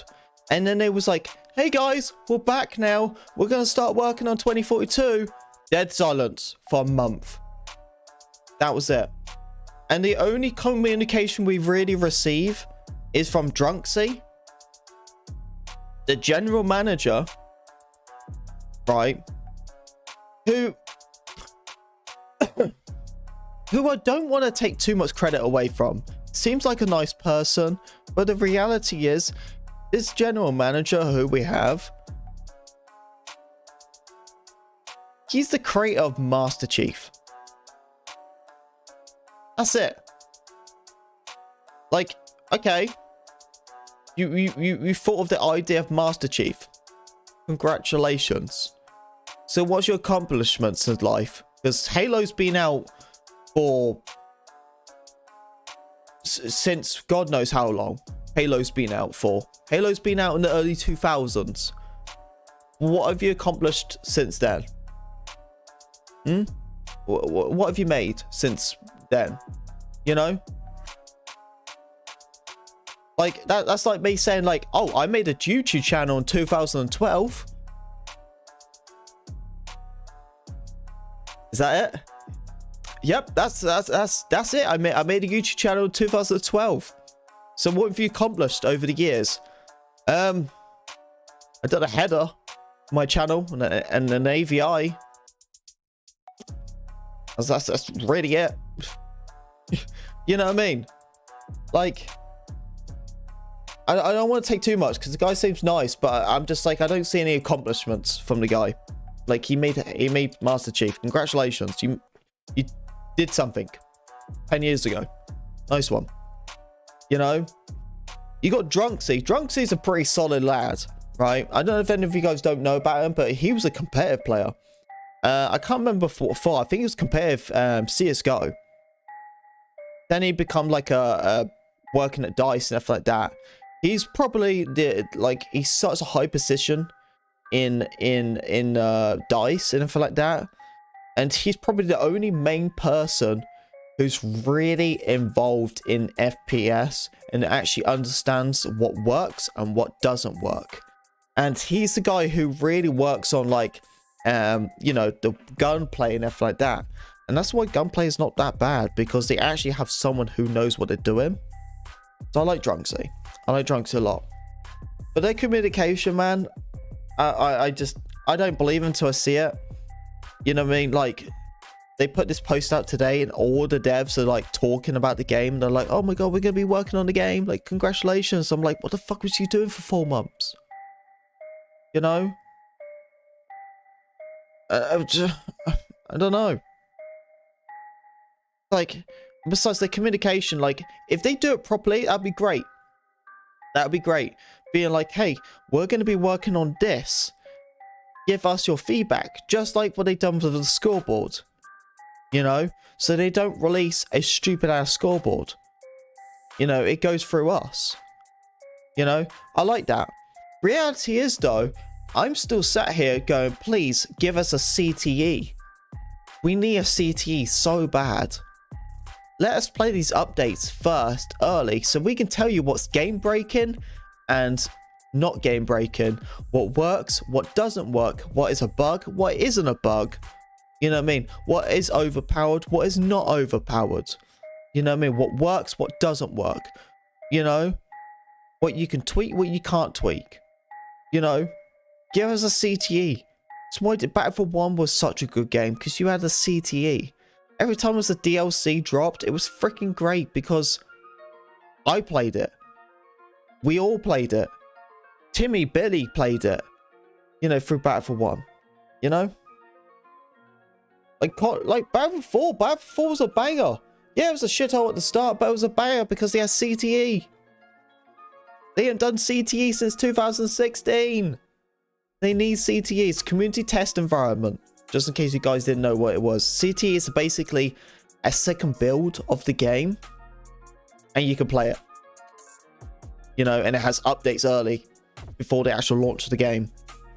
Basically, you're like a playtester. For a live service. So, you can test all these bugs and everything like that. And that's the thing. If you have like an issue, like imagine like the CT comes out. And the bolt is really OP. And they bump the 50 cal. Well, you don't have to play CTE. You can just play it a little bit, give all your information, then go back to regular Battlefield. Without the bolt being overpowered. And then they're like, oh, okay. Well, we changed it. The bolt's weaker now. Jump on CTE. You're like, this bolt is really good now. No 50 cal on it. They got rid of it. This is perfect. You fixed the vehicle balance. This is great. Then we all sit there and DICE goes there and go, okay, did we do good on the vehicle balance? We all sit there going, yes, you've done a great job. Okay. And they're like, all right, we're going to add this to the base game now with all the other fixes. Awesome. Update comes out, barely any issues. Vehicle balance solved. You're welcome. You know, there's no I in team. Got what together. CTE would be a great idea. And having that would be the best way to communicate as well, because then they can actually update stuff on the road and communicate backwards and forwards. You're welcome.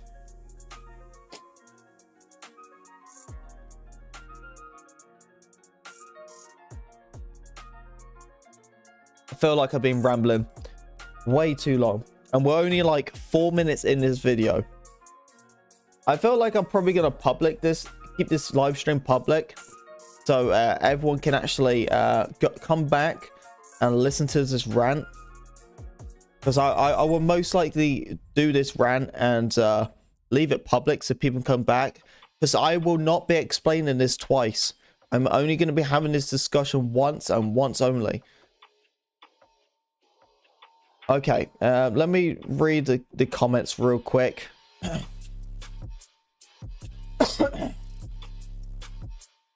So I can't wait to hear your reaction to my video, so whenever it's finally posted and you can watch it. I will, Trevor. Whenever it comes out, let me know if it because I will watch that today.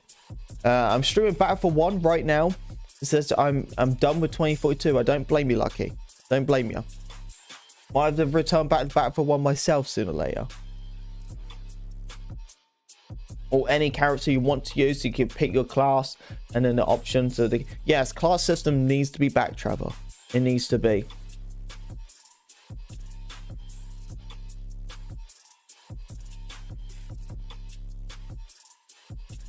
So when is the next update? March? Yeah, it's supposed to be February, but they pushed it back a month.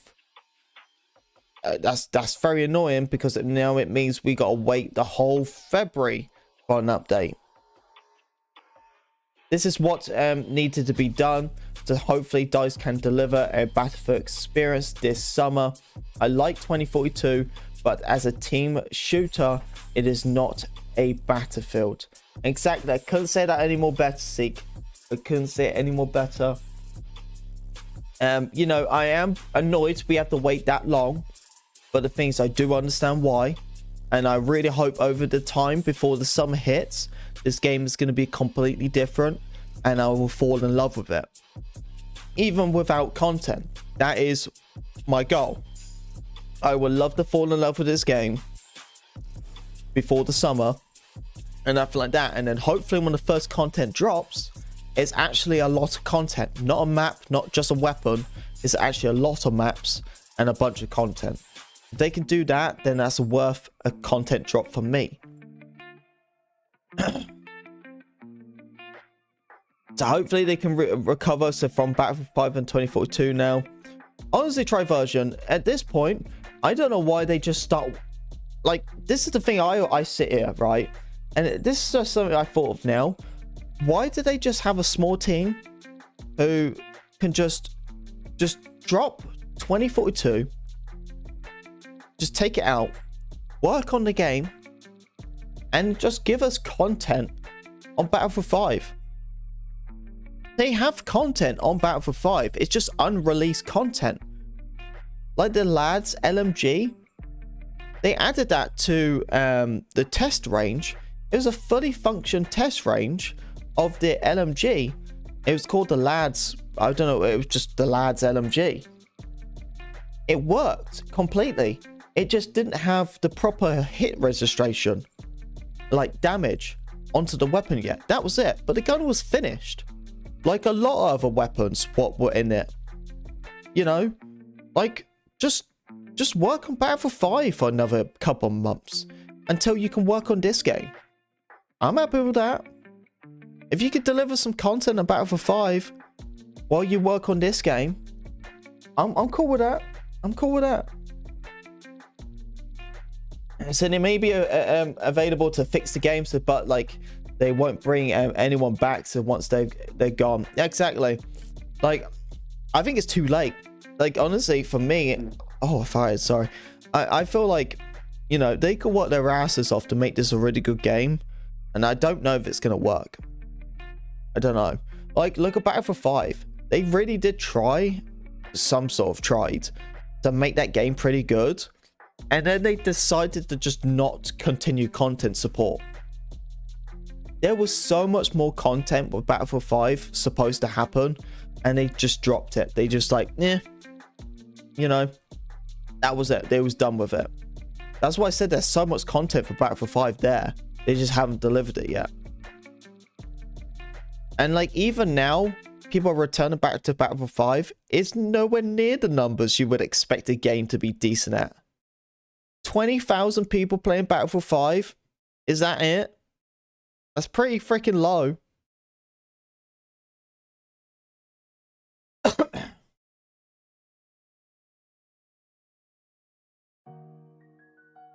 Okay. What else we got? It's a high or it says it's what have I missed? It's I can't believe so to have to wait for the summer for season 1 pass now. I know Christopher. I know, buddy. Trust me about it. I'll stay on 2042 so because I actually enjoy it. So but once I wait it's like 10 to 15 minutes for a match, I said just play a horror game instead. Yeah, man. There's times where I have my moments where I do enjoy this game. I'm still going to play this game. I'm still going to stream it. Just needs a lot of freaking work. You know, like yesterday, playing Breakaway, had nothing but just a nightmare of invisible players.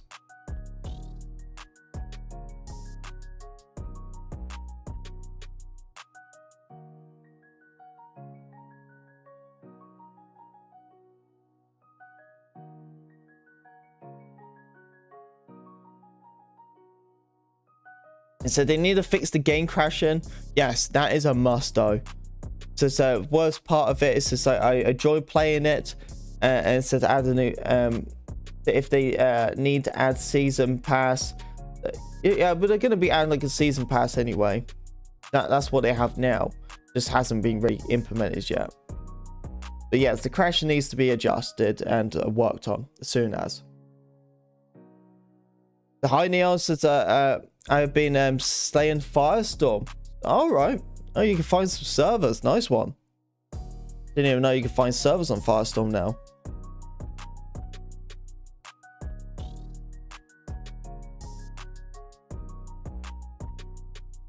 Dude, we're like 4 minutes in. 4 minutes and 1 second. And I've been ranting for an hour. For a whole hour. 1 hour. And we're just 4 minutes into this video.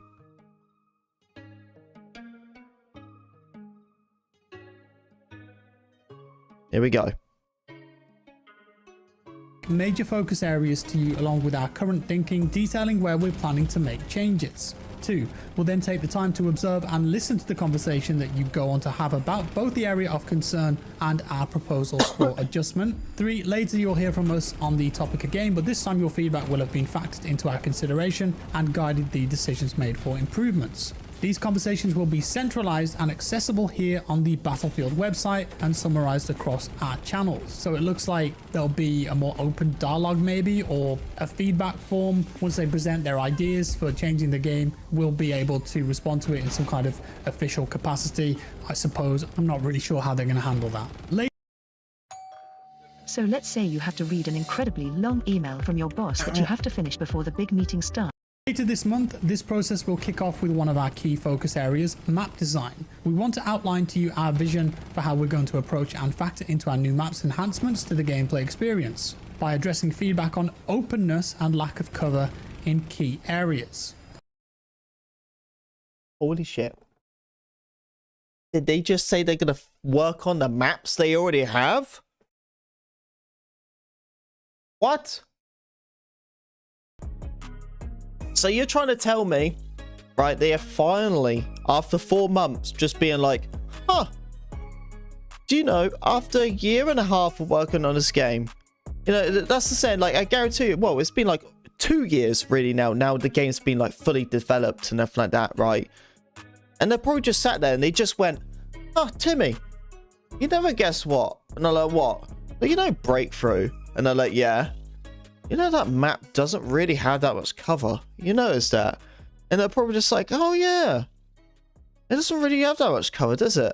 Like, who designed that bit? Oh, that was Billy.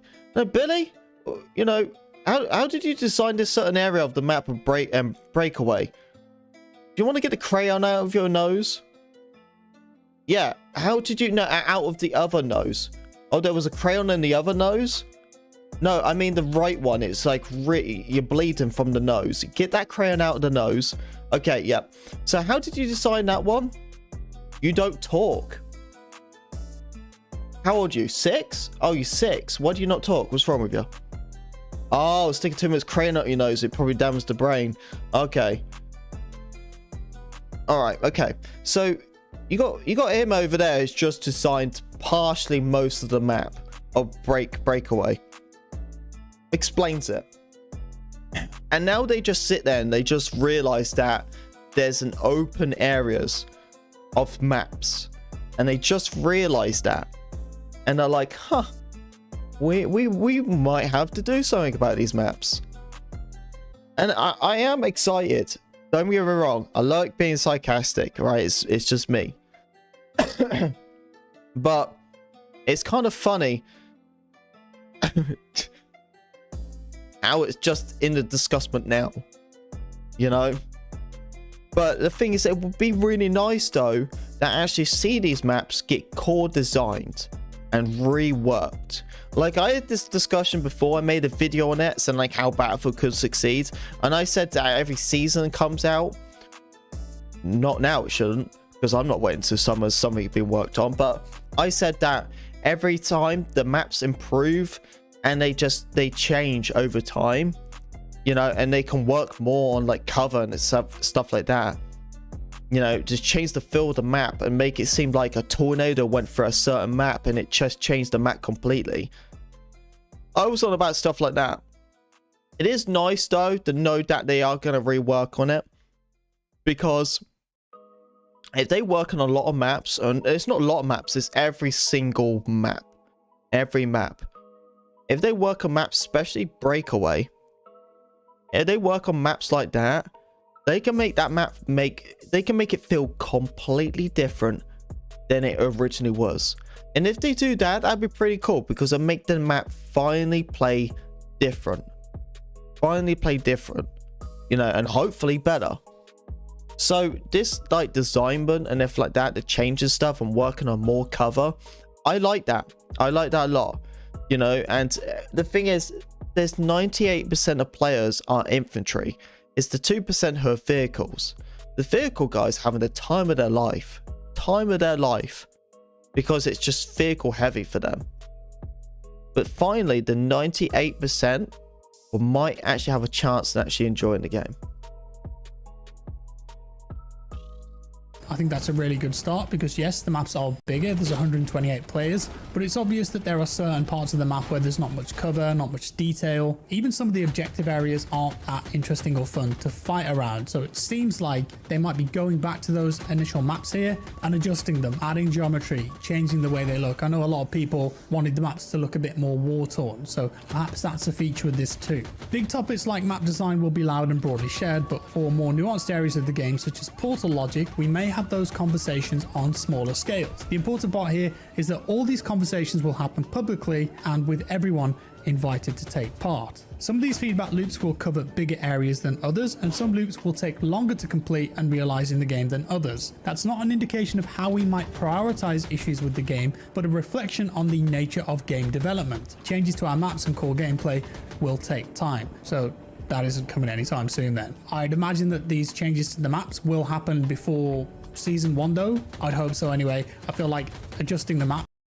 So the whole map design change and everything like that, you know, it's a good thing. It really is. But it definitely shows that they are literally trying to redo this game. They're trying to change this game completely what it originally was. Like, this game is going to be, I don't know why, but Jack Fragg's videos quality freaking sucks. I don't know what he's recording on, like a Nokia phone or something, but the quality is terrible. I have this video maxed in 1080p and it looks like trash. But anyway, not the point of that, right? It definitely shows what I'm constantly saying. Just remove the game off the market and then rework on it. Because that's literally what they're trying to do. They are trying to redo the game while the game is out. And I suppose it's not a bad thing, because, you know, you can work on that and you can improve it, you know. But this is what I'm saying. I'm like, if you're going to do that while the game is still out, you might as well do CTE. That's all I'm going to say about it. you might as well just do CTE. So finally upload this, and maybe this one will blow up as to the channel, so who knows. I'll watch in a bit, okay? Link it into the members no, share videos. Link it to share videos. Perhaps could be an easier task and less expensive than making something completely new.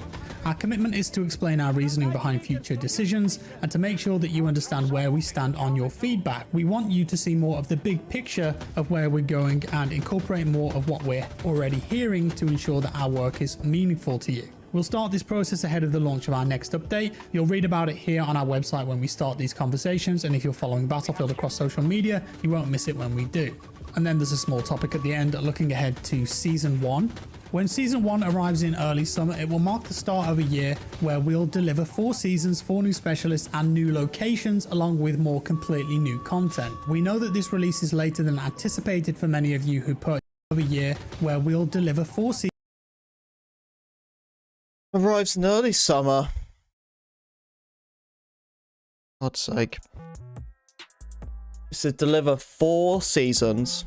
Okay. So these 4 seasons better be stacked. I'm telling you, man, like, it better have cash of stacked, right? Where, you know, these seasons have maps.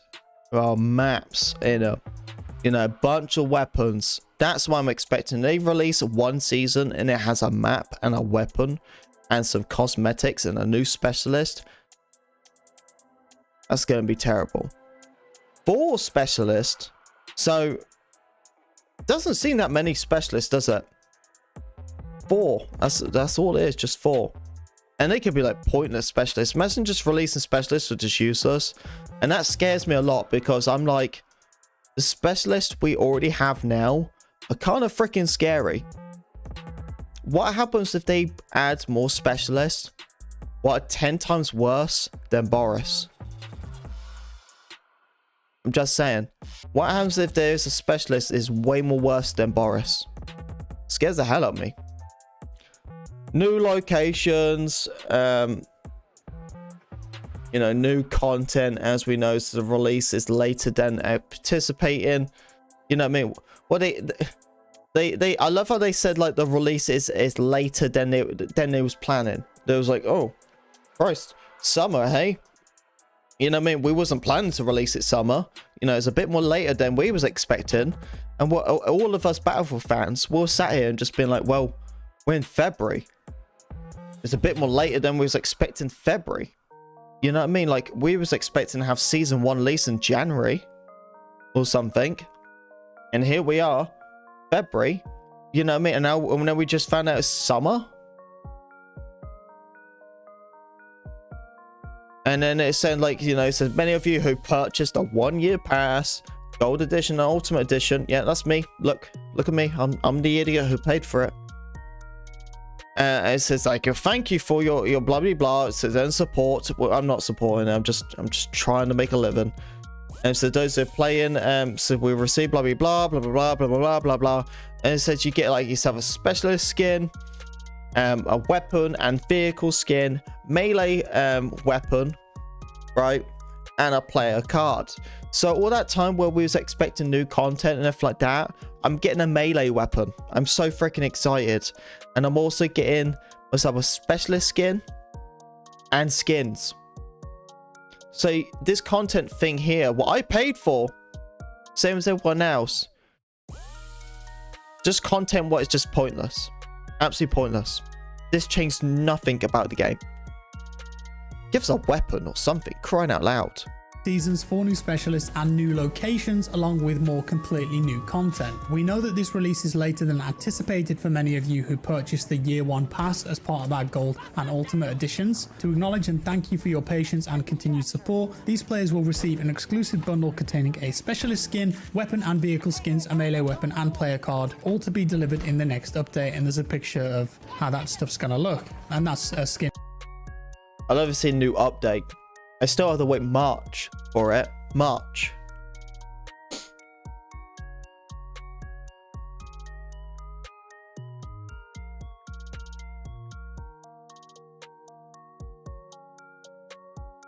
What's this mean here? Does anyone see this? It says valid for purchase made up to February 1st. Huh? I don't know what that means.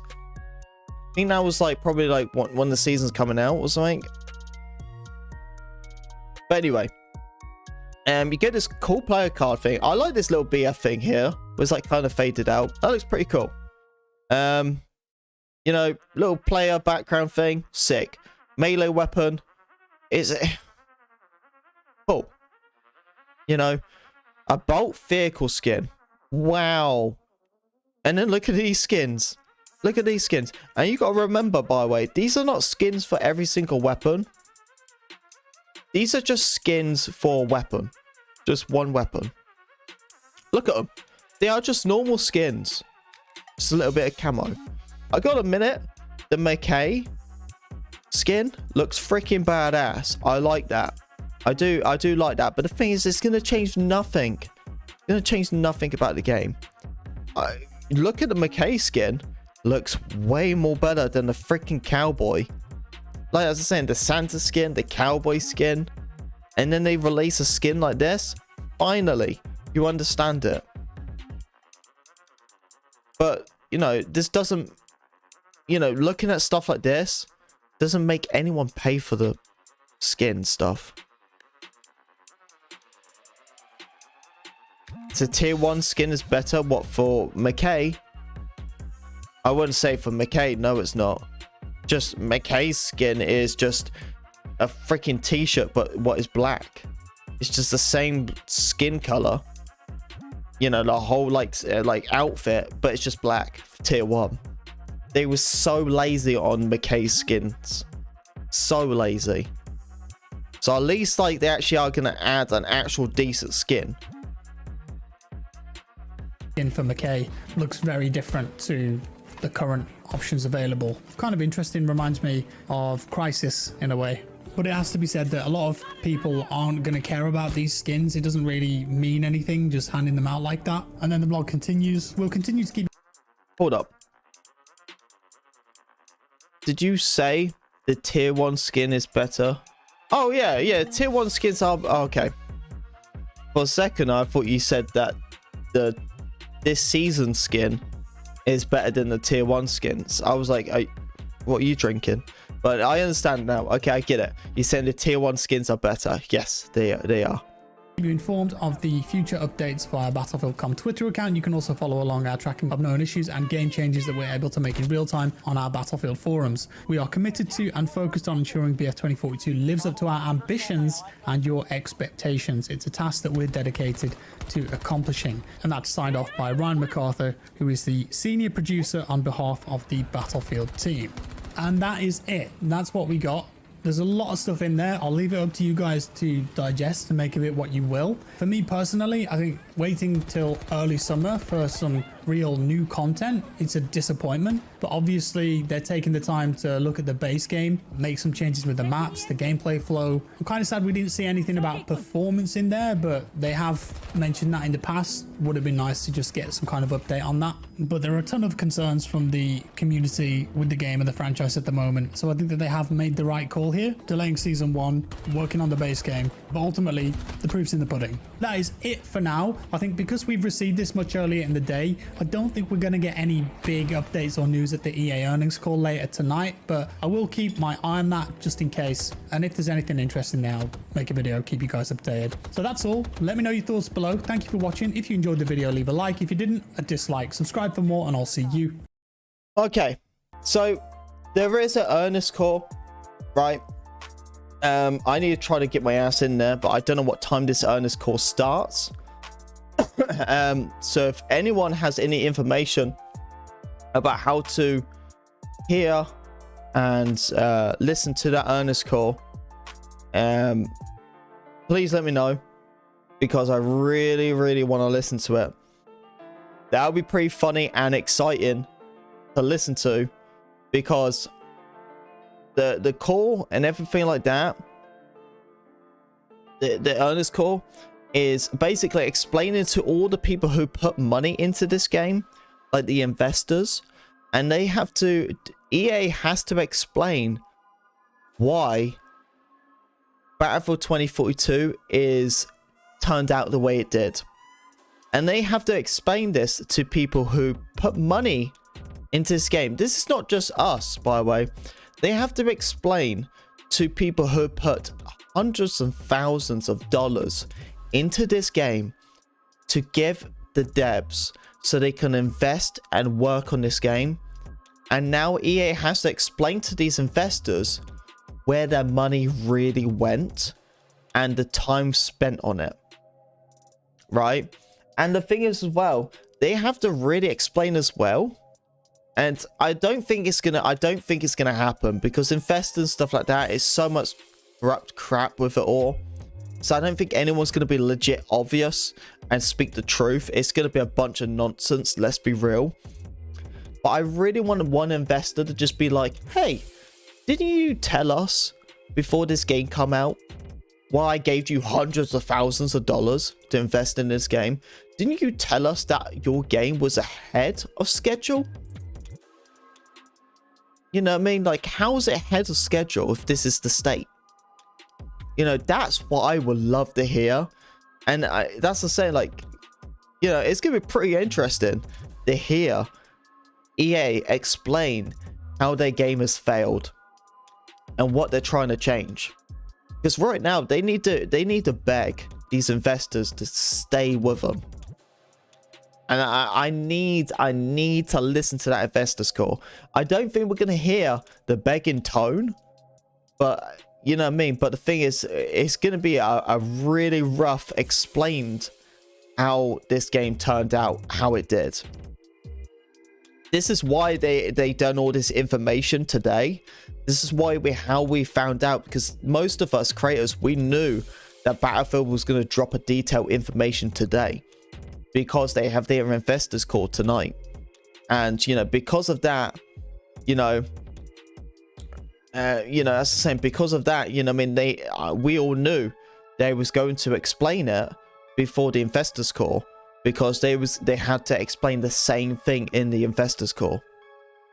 So today, when the investors call starts, they have to sit there and explain to everyone about it. But yeah, I need to know when that actually does happen. That'd be pretty nice.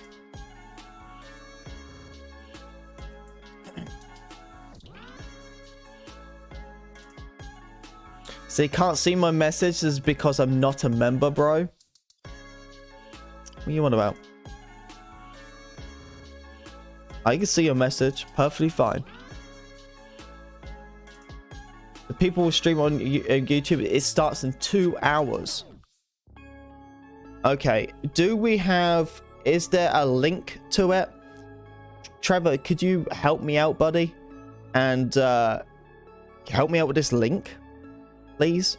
Because I'm assuming you're probably going to do a video on it yourself. I'm assuming so. As it's in 2 hours, I really want to listen to that on stream. If you can help me out with that. And even if you're just doing it as a video or something, just jump on the call with me, share it, the audio, so I can listen to it as well. Because before I found it, but someone linked it to me.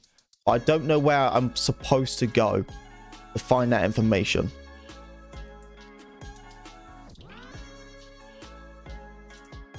Okay. Anyway, let's look at the other videos and see what everyone else is talking about, shall we?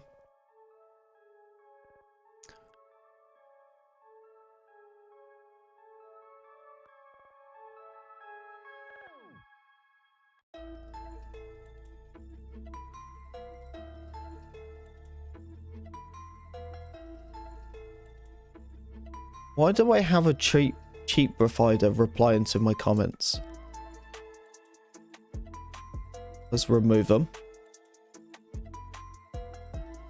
Oh, we never know. We never know.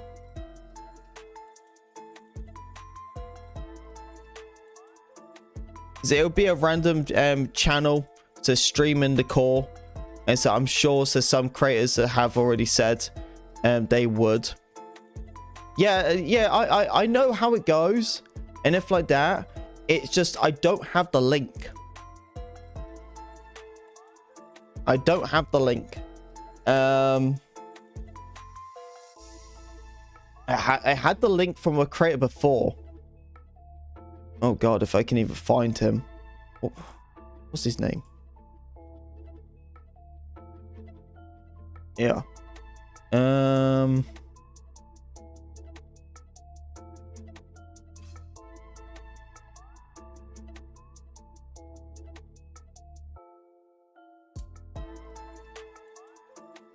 Upcoming events. Okay, here we go. It says EA Q3 2022 Earnest Call. February 1st. Got it. Remind me. There's event dates. Click here. It says registrate. YouTuber.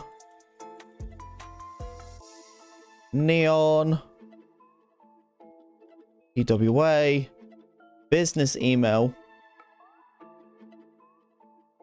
I'm so smart. I actually have my own business email. Neon Business. Come at me, sponsors. Registrate. Boom. I'm technically already registered, but here we are. Okay. Says the earnest call for says that Tuesday, February the 1st starts at 2 p.m. Pacific Standard Time. So that is 5 in the morning. Okay, so I'm already in the call. I have it already there. I'm good. Now I just sit there. Well, not sit there, but I mean at that time we will listen to the call. So Neil, will you be playing Battlefield today? Yes, I will be playing Battlefield.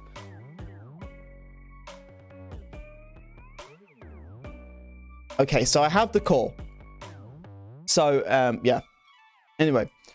I promised I was going to watch Trevor's video. So let's watch his. Watch this real quick and then we're going to play some games, okay? We are really close to the 30 likes, by the way. And we are 3 members away from 40 members. So you guys are not a member. Member up.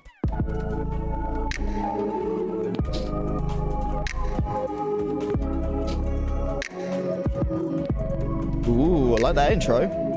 Well, guys, here we go again. What's going on, homies? It is Trevor, and since launch, we've been asking for communication for several weeks after launch.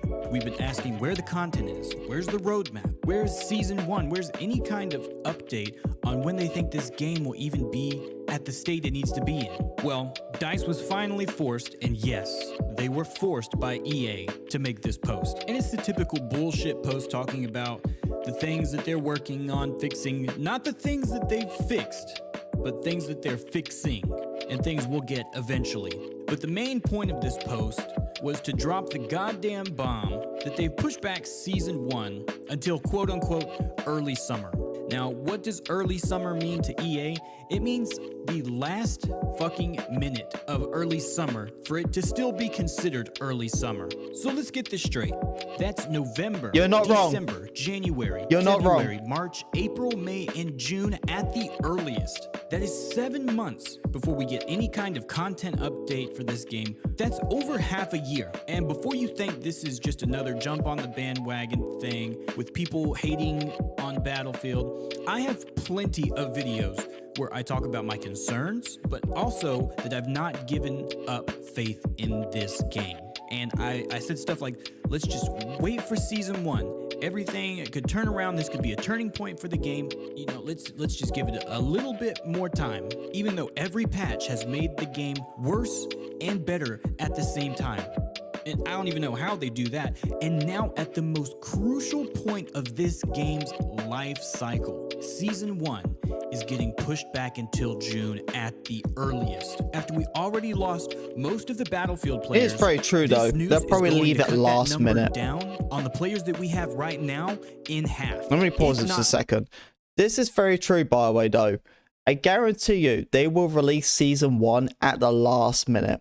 Did you remember when they was going to release the beta and they said it was going to be in September? You guys remember that? And it came to September and everyone was commenting saying, hey, it's September. Where's the information about the beta?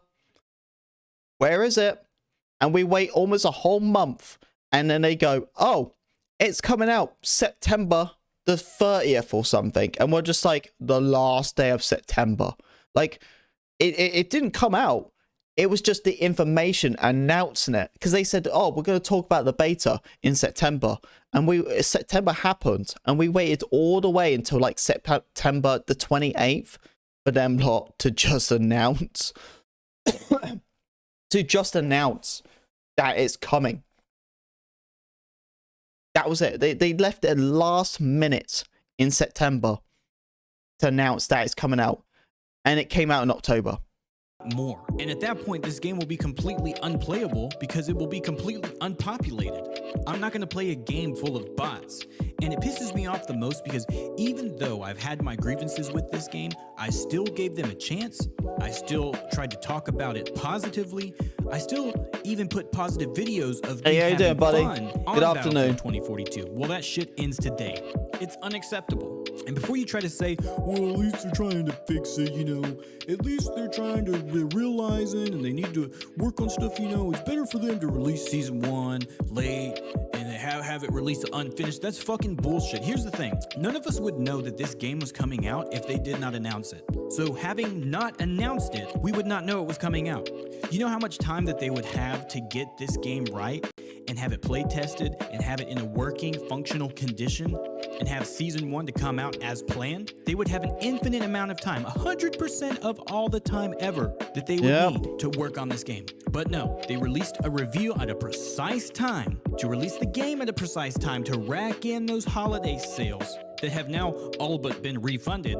It's pathetic. And the devs, I know that they're going to be on Twitter wanting sympathy from players saying, oh, well, don't bully me because I just worked on the game and I did what they told me to do. Dude, somebody should have stood up somewhere and said something. Said that this game is not it. We got to get this thing right before we release it. Because guess what? Do you know, I can't agree anymore with Trevor right there. That is so true. They have all sat there getting this sympathy and acting like, oh, working from home was tough and this and that. And I understand you can't make a great game through a pandemic and working from home. We get it. That is true. You know, that is very, very, very true. That is true. You know, you can't do a masterpiece. But the reality is, no one at DICE or EA, none of them stood up and just been like, hey guys, I'm sorry to be the only bad egg in the basket here, but this game freaking sucks. Like, it really does. Like, you know what I mean? We can't release this. You know what I mean? I understand you guys are trying to crunch us and trying to get this game done in time. This game is trash. Like, am I the only one who's saying this? Like, can we like delay the game so we can actually all put our time and effort into the game and actually make it something we're proud of? I understand I get paid this much money and they probably get paid pretty decent, you know, and being like, yeah, you know, I get paid pretty well. And the reality is, like, when the game comes out, I'm not going to play it. But take some freaking pride. You know? Like, I don't make content. I don't make a YouTube video and being like, oh god, this video sucks. Well, and this video needs to come out Saturday. You know, that's what I'm saying. When I work on a video, okay, if I'm not happy with that video, but it needs to be out the next day, well, tough shit. You know what I mean? I say to everyone, I'm sorry guys, I'm not happy with this video, I'm redoing it, or I need some more time to work on this video. This video will be delayed until Sunday or Monday. And like, I'm just being like, sorry guys, I know no content for the weekend. It's just, I need more time to get this video done and actually release a video I'm proud of. Not just releasing it and going, there you go guys, here's a video, because then everyone watches it and go, well, this sucks. And then I sit there and go, I'm sorry, I only had a day to work on it. I needed to get it out on Saturday. No, I didn't need to get it out on Saturday. I could have just waited and just took more time on the video. You know, and that's what I do. That's why, how many freaking times have I delayed content? I delay content quite a lot. A lot of times I don't public it, you know what I mean? But most of the time I do delay content. You know, one of my recent videos, right? The video on like what's the best like these are like the best AR and weapons and stuff like that. I had that video made a month ago. I just didn't have time to work on that video and make sure it was the best it needed to be. So it was just sat there on Vegas without a freaking intro because I just didn't have time to work on it. But instead of me just going, screw it, screw the intro, I'll just chuck it out. I was like, nah, man, I'm going to wait. And yeah, it might took a bit more longer than I was anticipating to release it. But I released it and the video done good. It done all right. Because I waited a month to release it. Like, you know what I mean? Just delay crap. You know? That's the saying, like, you know, there needs to be someone out there just says something about it and just being like, hey guys, this sucks. And is this the same thing? Is YouTube just screwing me over today? Because I feel like every quality video I see today is just not good. YouTube's encoding is sucks today, I swear. Pushed you to get it out, and now EA is pushing you out for making a shitty game. Are you serious? You're gonna let somebody bully you into pushing it out early. Well, one like away from 30, by the way. Bully you again by being disappointed that the game's not done right? Why is there no big company walkout if DICE isn't part of the blame here? It's bullshit. And you want to know what all of us who paid $100+ for this game are going to get for having to wait longer and having our promises broken and wasting our money? A singular fucking skin for one character that half of the people don't even use. If you're gonna do this, you need to make a skin for every character so that everybody at least has something. I mean, how much did it cost you to make that skin, DICE? $3.90 nothing cents? That's what you're going to... I just want to point this out, right? I haven't known Trevor for that long, and I already like the freaking dude. I like him a lot. Number one, he has a mad sexy voice. Number two, it's really good to someone actually speaks some freaking wisdom for once. It really is. Like, it's really nice to hear some wisdom from someone. Actually, someone to speak some facts. Not just, the game sucks. Like, it's really nice to actually have some decent wisdom. To give us for having to wait 7 months for Kevin, thank you for the 30, my trooper. Thank you, buddy. The big bucks and hopefully getting a good Battlefield game. And man, this game, and this is going to be the title of my video. Battlefield 2042 can eat shit. I will not speak positively about the devs or this game until there's a substantial update in Season 1 fucking smacks. Until then, fuck them, fuck the game. Are you kidding me? You think I'm gonna simp for this game after they've been the laziest, most incompetent group of developers and publishers I've ever seen in my life? Nah, dog. Not a chance. I'm gonna have to go play Vanguard to cool down, bro. Ugh, nah, fuck Vanguard 2. But that's just my 2 cents. If you didn't know, Season 1's coming out late summer. And yeah, F that game, man. That Vanguard sucks ass as well. Don't hold your breath. But that's all I wanted to say. Look at this reveal trailer in the background, man. Doesn't it look beautiful? Are you feeling depressed watching this again? Don't you feel robbed or scammed? It's because you were. At this point, I'm laughing just to keep from crying, man. Jesus. But man, that's all I got. Let me know what you guys think. I would love to hear what you guys have to say about it. Let me know down in the comments section below if you feel depressed by this reveal trailer, Or if you like my commentary, please leave this video a like, subscribe to the channel, and hit that notification bell. That way you get notified every time I post new content, because I'm posting stuff all the time. Thanks for coming around and checking out the channel. Thanks a ton for watching. This game can suck my asshole. Peace out. Couldn't say it any more better. Couldn't say it any more better. Oh, man. What do we even do, troopers? Hey.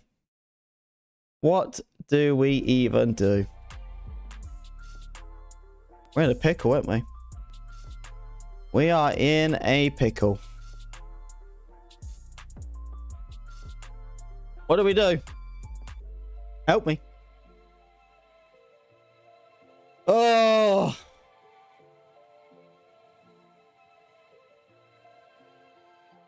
Onto my game. Did my game turn off?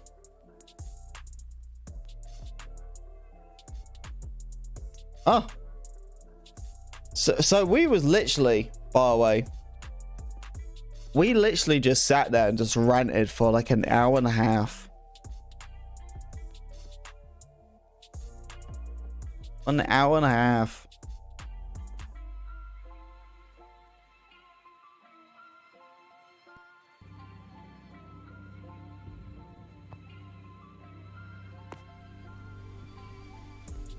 What loading screen is this? Oh, I just punched my knuckle. Ah. Right, give me a second. I'm gonna slam my nuts between the door. Like, I mean, like a really, like, get them both in there between the cracks of the door and just go pow, and then I'll be back. Okay, just give me a second. Okay, trust me, I'll be like 12 when I come.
Hope you're not planning on kids. Oh, I was planning on it.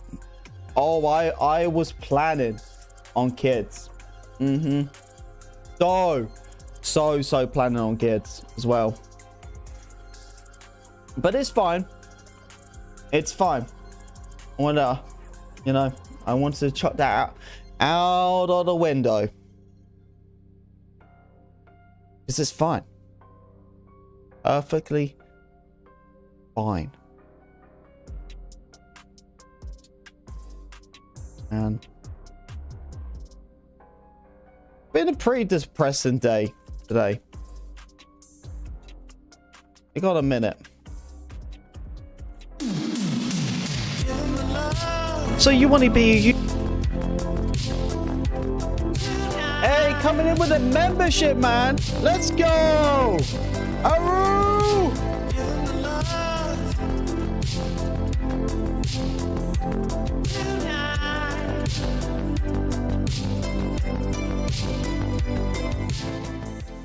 Hey, coming in with the tier 2. Let's go, man. Let's freaking go. Hey, thank you very much, buddy. Thank you. Thank you. Can we get some love in the chat? Hey, I appreciate that, good sir. Let's freaking go, man. Woo! There we go. Coming in with a tier 2. Hey, buddy, if you want me to add you, let me know the GT, my friend. We'll get some games going right now. Thank you very much, good sir. Let's change that. We'll back up. Man, it's like a tease. How many times have we went up to 38? How many times have we went up to 38? We went up to 38 like 3 different times now. 3 different times. You know, at this point, right, if we was already on 38, we'll be like 40 plus members by now. We're going up, we're going down. This is what I'm saying. Like, we are so close to the new emote. I can't stress this out enough. We are so close. And I don't know why it's still popping up as 20% on glitch energy. Why is it doing that? Hang on. I gotta look at Streamlabs for a second, troopers. Give me a second. Why is it showing 20%? Yeah, okay, it's here. Changing that 25%. Because if any of you guys didn't notice, we officially partnered up with Glitch Energy. Glitch Energy is a healthy product. So basically, it's just, mate, you get all the goods. You get all the goods from Glitch Energy. All the goods, I'm telling you. Right, this is a product, you know, I mean, what I've been using for some time now, right? And it's basically where you can get yourself some healthy energy drinks. It comes to loads of stuff. Like, I gotta show you, troopers. Let's go to the site right now. Let's dip onto the site, man. Right, this is the site. You can get all sorts. All sorts. You know what I mean? You can go for the, you know, the protein bits, you know, of it. The actual energy drinks itself. You know, so you can go with the powder ones. You know, you can go with the starting kit. So you know, if you want to start with the starting kit, then obviously you can get all sorts. You know, we get all different flavors. You can pick and choose what you want. You get the big pack. You know, the Tropical Thunder is. I've heard a lot of positive things. Still haven't tried it yet. Still want to try that though. Try the aim assist though. The aim assist is it's a little bit of a sour one, stuff like that. But that's a nice one. You got the AI stuff. So like for me personally, right now I'm doing the respawn. The respawns are CBD gummies. So helps me like relax, chill, sleep. Obviously helps out with pain. So there is way more than just the typical, you know what I mean, energy drinks and stuff like that. They have so much of a variety. So, you know, if you guys want to go and check out and go and see what you want to get. So that's what I'm saying. Starting kit is the best thing I started off with. Because, you know, you have all the flavors here. And you can try out all of them. You know, and also as well, just in case you couldn't see on here, it's 0 sugar. 0 sugar. So like I can't stress out how great these are. Right, you know what I mean? So obviously if you want to go and get something and all that, make sure to use my code, right? PWA. Get 25% off. And sooner or later, I'm going to be doing a giveaway on a gift card. Okay? I will doing a giveaway on a gift card very soon. Okay? So I'm going to be doing that very, very soon. Alright? So if you obviously buy anything, you know what I mean, and you do win the gift card, then you got yourself a gift card knocked off, and you're also going to use that 25% off. It's a win-win. Win-win chicken dinner. Okay. Right, I think it's time to play some games now, right? You guys have been talking all day. Oh my god. I bet there's someone like who came in the stream and they were just like, Neon, just play a freaking game already. You've just been sat here talking for 2 hours. Well, guess what? I play games every day. Sometimes it's nice to talk. Nice to relax and talk.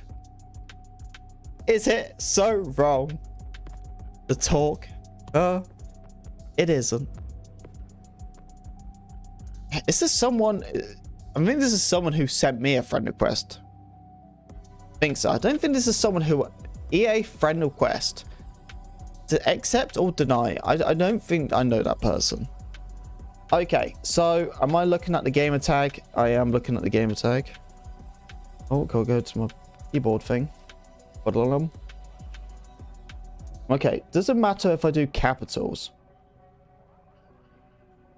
Does it matter? Man, I could barely read your name from there.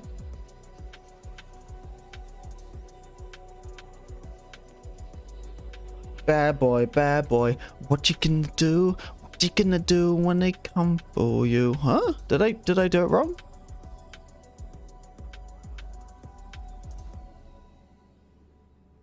Is that an L or an I? That is right, isn't it? There is no match for your game attack, my friend.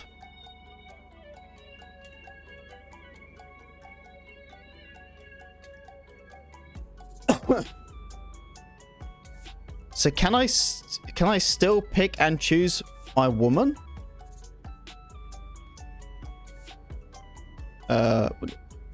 What? What do you mean? You pick and choose your woman.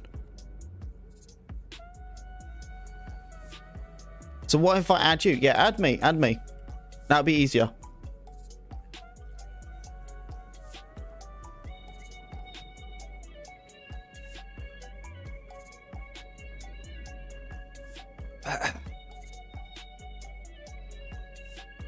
I'm still so confused when it means like, can I pick and choose my woman? I guess if you're single, we could be on two complete different conversations, but I guess if you're single and you want to mingle with multiple people, and you're a player, then I guess you can make sure you play your cards right. Then yeah, you can pick and choose. Yeah. Okay, so it seems like, okay, all right, so sweet. So he's even on PlayStation. Okay, that works out for me.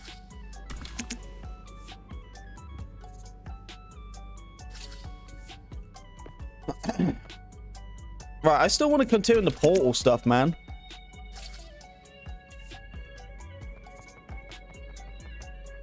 Can I do...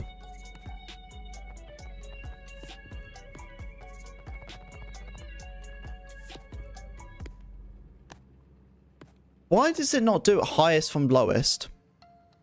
Can someone explain that to me? Regions, North America. Max players. Tags. Max players. No, it's this one here. 3 slots. 1 to 5. 6 to 10. Let's do 1 to 5. Oh god. Bye. Oh god.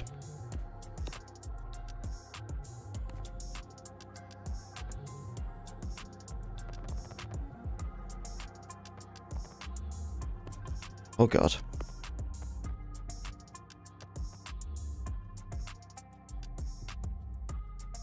That's what I want to have, none. Yeah, because if I do none, then it will have full servers only. This is what I want. There we go. Finally, I'm a freaking genius. Does Portal even work? We're about to find out.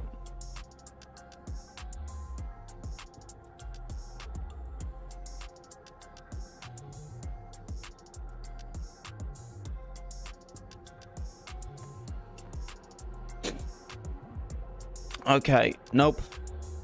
Nope. Got TDM. This is what we played before. Some 1v1s.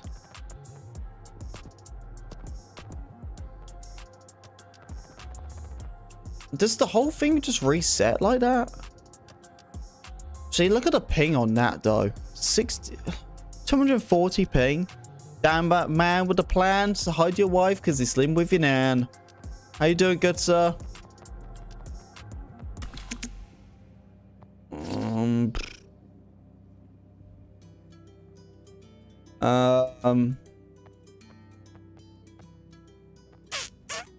Hardcore. Sick.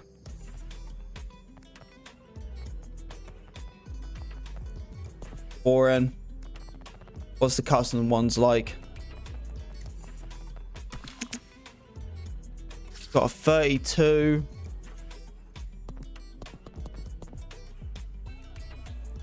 I can't believe the whole freaking thing reset on me. 3 slots. None. That's what I want. I want none. Okay. So we're not going to play hardcore. Because who plays that? So what are we playing? I'm just looking. Not going to play that because it's hardcore. We have between TDM.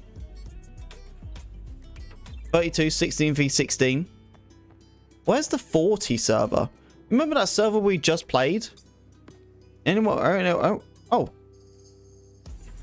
Found it. Found it. Any other ones? No. Okay. So the ping is going to be higher. Which sucks. But yeah. Do that. 20v20.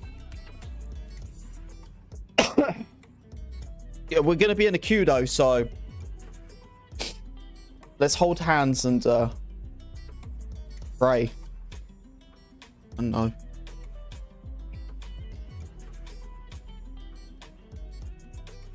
Okay, so oh, we're in a game. We're in a game. So I am in that queue thing, right? And this is the investors call, right? I am in it. It hasn't obviously started yet, but when it does start, it should start in like an hour's time. We will be sat in that call, listen to that investors call, okay? So you do not want to miss out that investors call.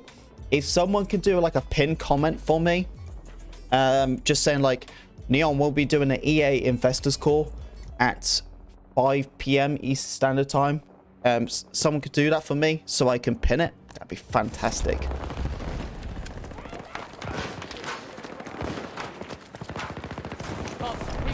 Here we go.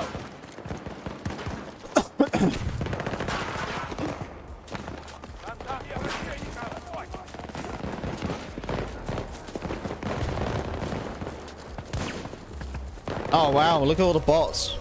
Christ.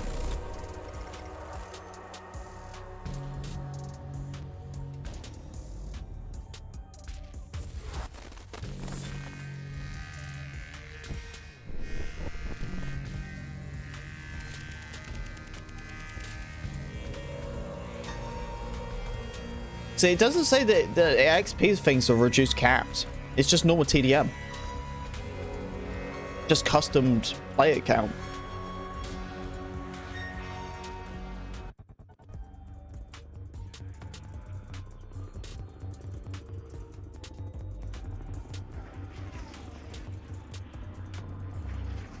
Yeah, I'm trying to find like an actual official server as well, so I can actually, you know, gain XP. This one I can only do ribbons. We hit them first. Tango down.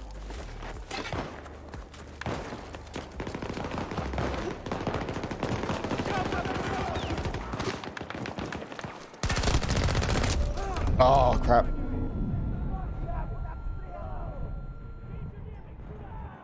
So what's it need to say again? Just saying, like, EA Investors Call will be starting 5 p.m. Eastern Standard Time on stream. We'll be listening on stream.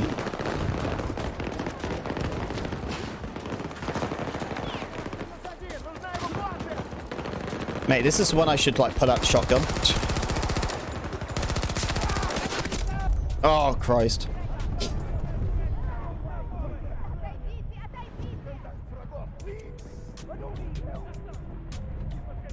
I've been hearing about that whole Ukraine and Russia thing. At the start, I didn't listen to it too much. I didn't think it was a... Oh, Christ, what was that spawn? Do you think you left? Let me try to re-invite you then.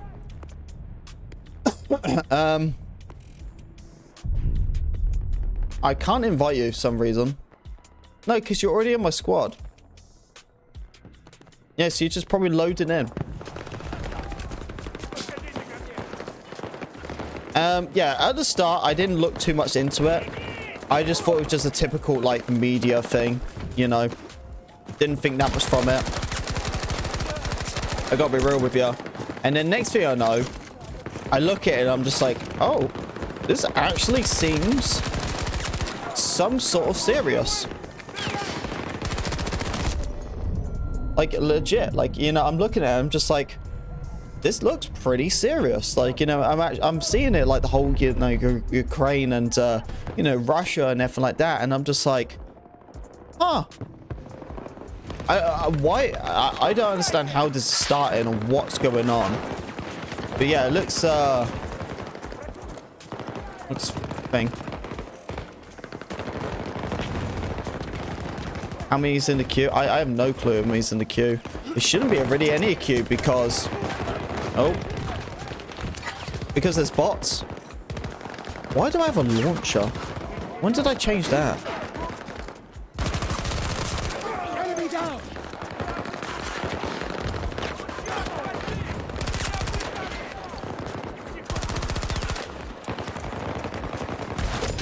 Oh, damn it.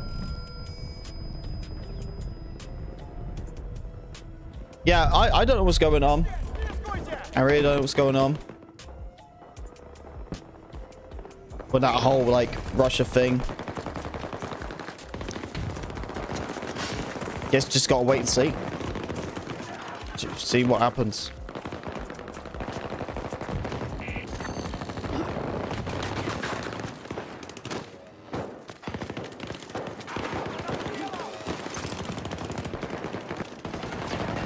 Your best bet, buddy, is if it's giving you errors and issues and stuff, is to, oh my god, why is everyone camping? It's your best bet is to leave the squad and then rejoin it if it's giving you issues. It should have just put you straight in with me. Why it didn't, I don't know.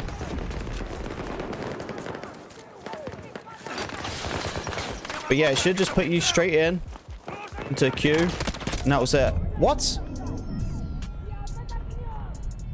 Holy crap. God lasered me.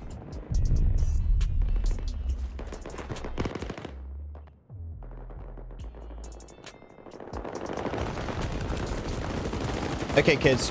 We need to move. Big time.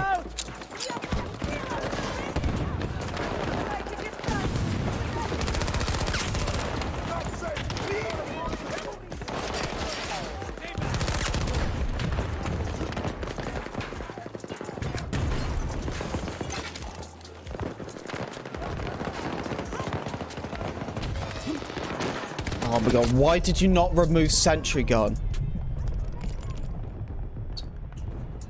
Freaking sentry gun, man. Holy crap, you see how quick it killed me? What a disaster.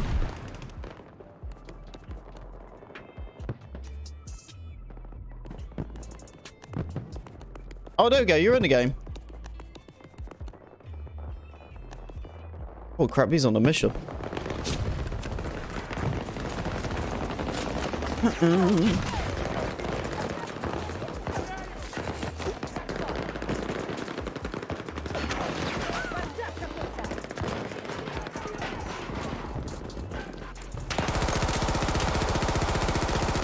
sentry guns have literally just ruined this map.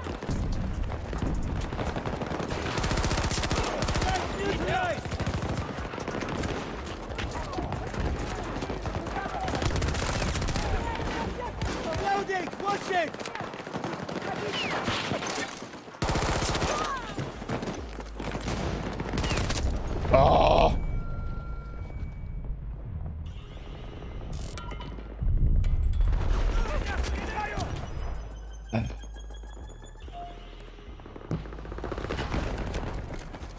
Oh, what happened to you?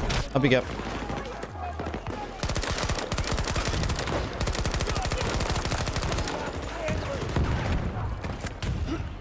Keep it going, keep it going.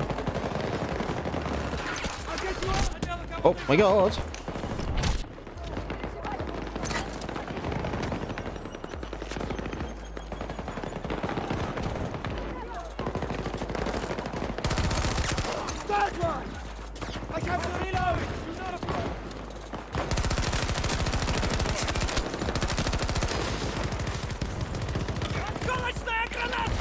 Oh my god, the nades, man.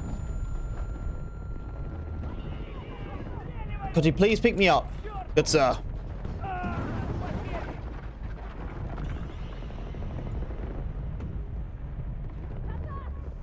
Anyone. I'm in great cover. Here we go. He's got me. Thank you, buddy. Thank you.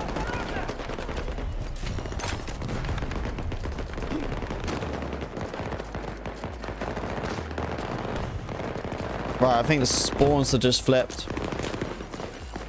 Take some ammo, take some ammo, take some ammo.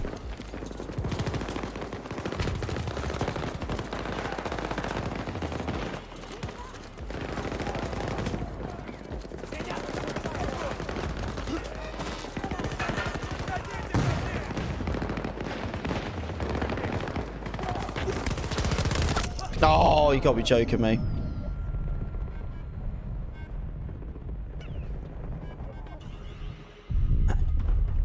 I wish this switch out different weapon. Scrap. Give me this gun. Oh, I think they switched spawns again. No, because there's a sentry gun. Holy crap! Did you just see that? That was a sentry gun. Jesus Christ. That's a freaking sentry gun.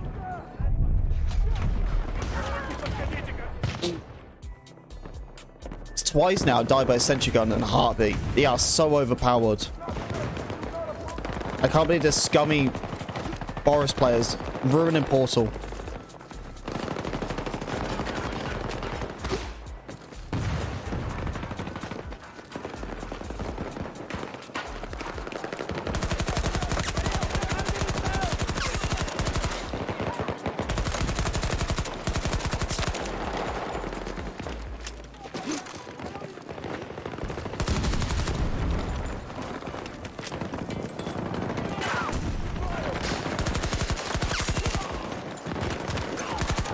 Guys, like that aim I just did. Pretty clean, wasn't it?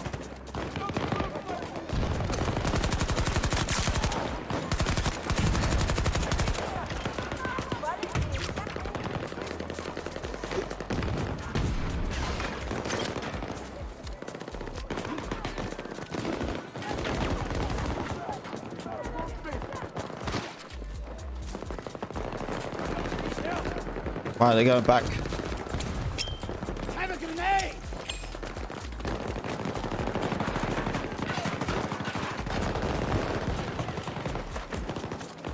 There's going to be a heart of all of this.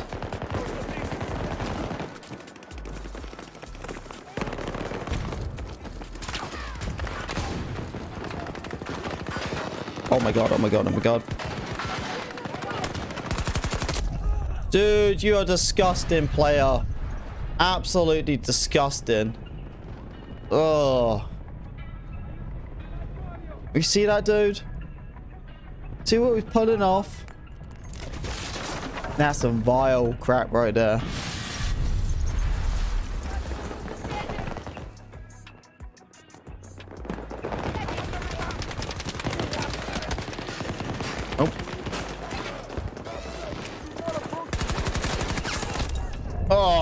damn it.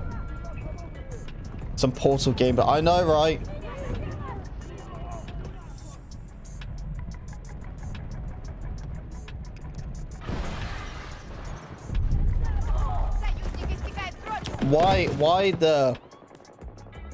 Why the Boris idea? Adding, oh my god.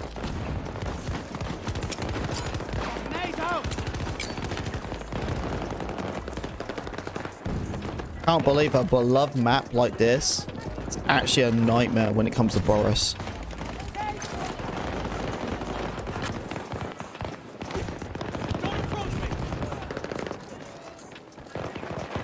God. It's still out.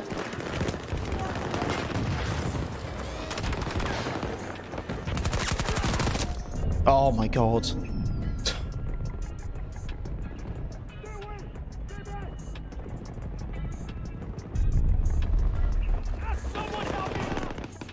That's all it hears. This beep beep beep beep beep beep beep. Beep beep beep beep beep beep beep. Beep beep beep beep beep beep beep. See?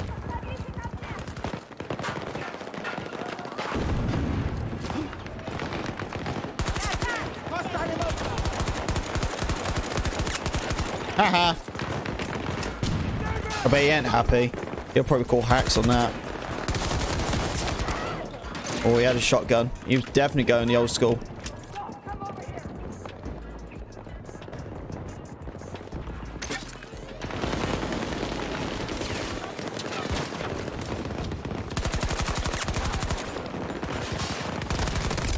Oh my god, and then the sentry gun still shoots me.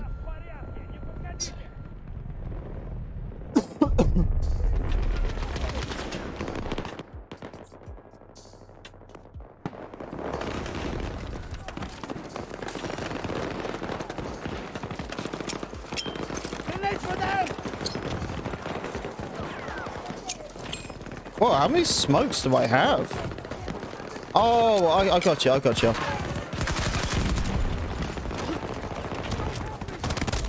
Oh.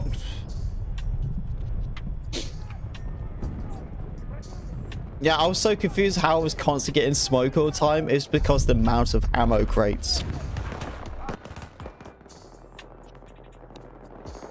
See, in the old school battlefields and all that, you actually had to hover over an ammo crate for like ages until you was allowed to pick up stuff.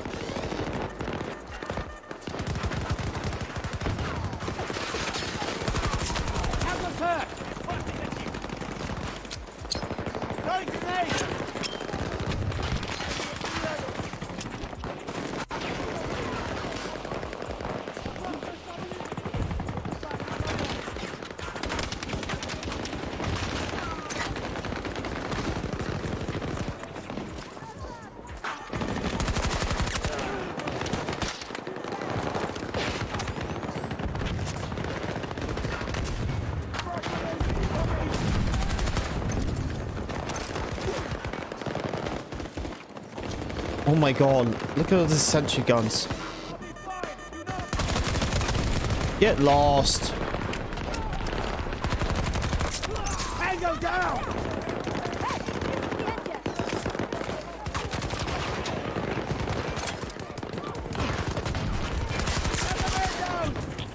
Do not approach me! Let me count you! Hostile soldier present!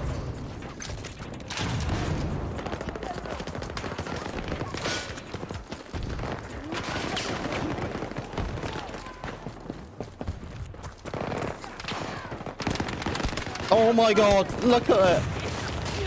That is, oh my god, it's ruthless. Oh my god. Jesus Christ, man. There's so many Boris players. That is absolutely vile.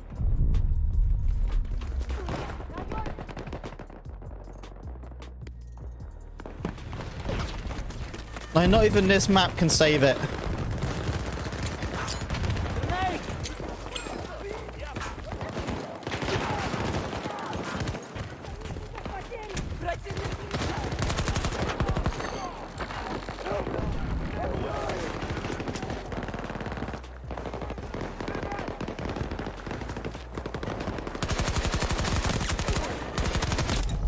Oh my freaking god! What?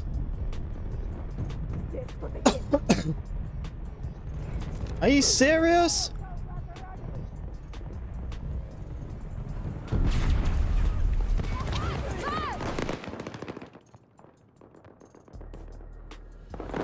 Stop with the Boris.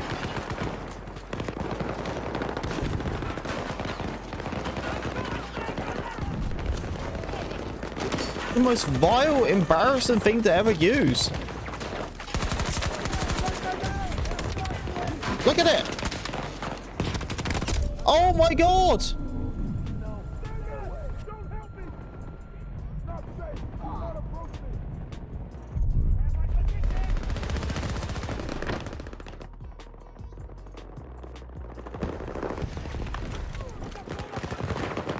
Come on. Come on.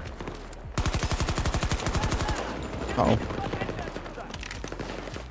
Excuse me. Excuse me.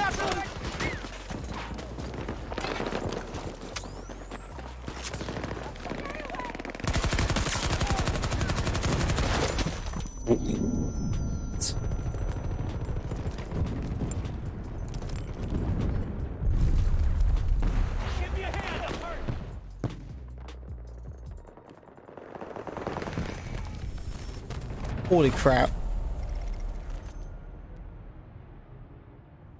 Mate, I hope them Boris players, I hope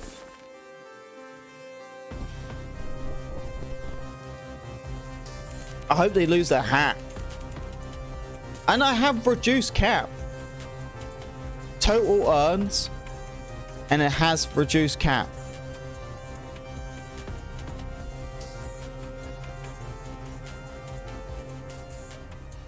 Okay.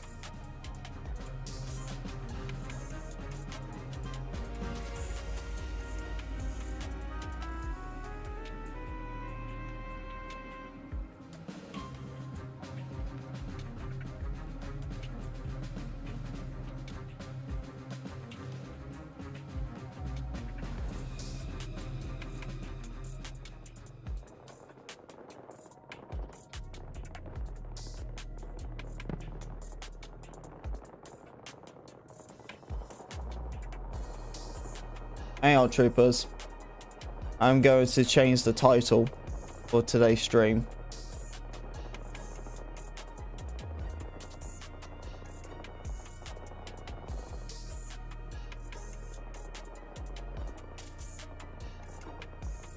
Hold up. Hey, are you ready for the next episode?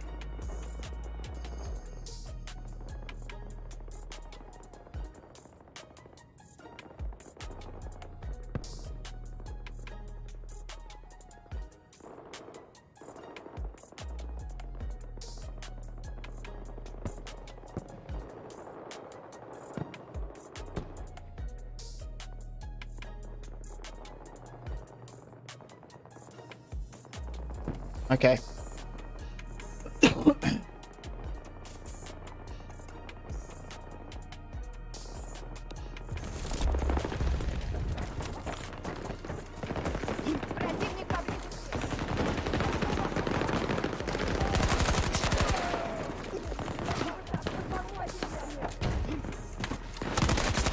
Haha, just better.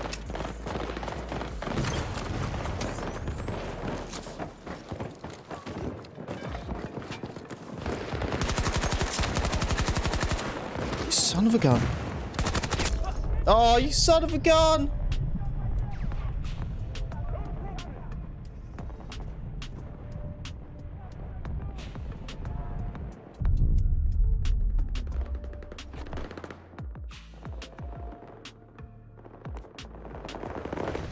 Probably the one decent server I find on Portal, and it's overran by ping. This is Europe ping right here.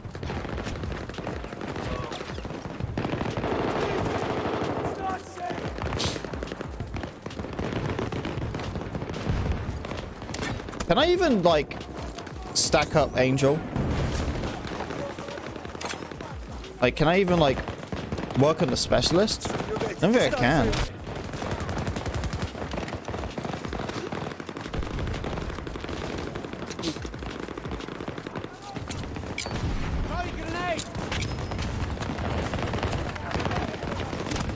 Oh my god.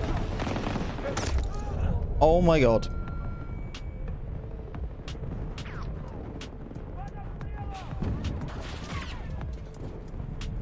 By the way, I'm really confused. Where's the night vision sights in this game? Anyone notice that? There's no night vision sights. For a future game, I'm pretty surprised. Oh god. Oh god.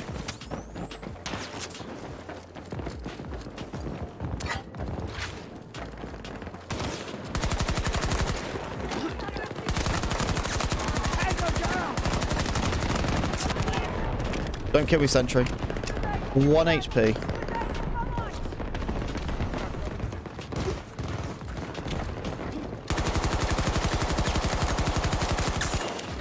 Need a second here.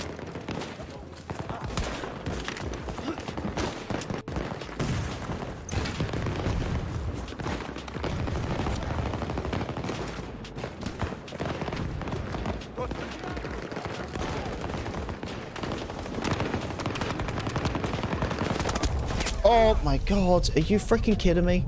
Sat in the corner. You guys got all of a sudden quiet. What happened there? It really does show how much rant videos and ranting in general does way more better than actually playing the actual game. I can sit there and bitch and moan for hours about 2042 and it'll do way more better than me actually playing the game. Chat was so active, us ranting about it, and here we are playing it, and now it's ghost town.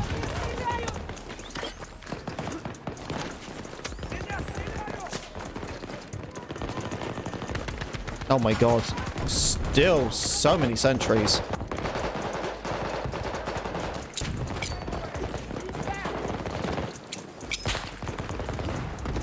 Another sniper.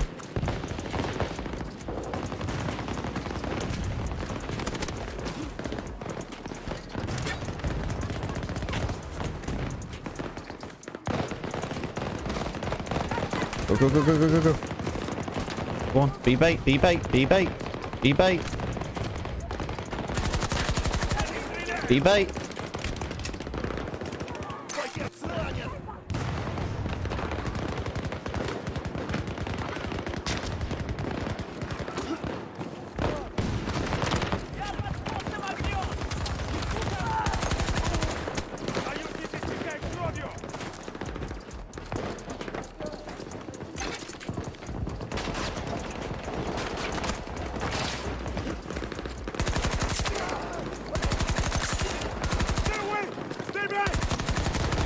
Oh my god, I can't freaking aim to save my life. Don't approach me. Ali, you are way, way late. So late. So late. I'm sorry, buddy. You're so late. And I am not explaining it again. We just sat there and discussed everything for about 2.5 hours. You are way late for the party, my friend. But you're still invited. You're still invited to my birthday party. Just very late.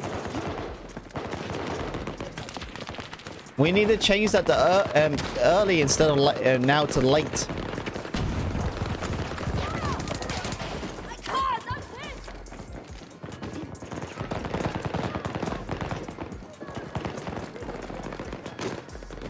Oh, sniper.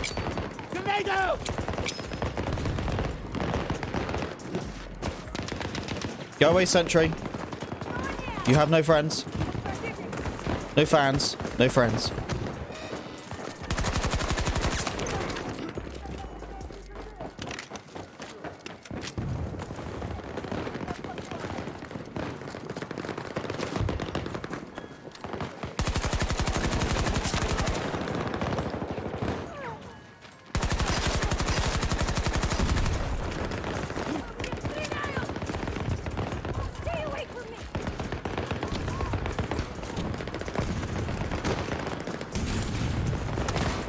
Oh god, oh god.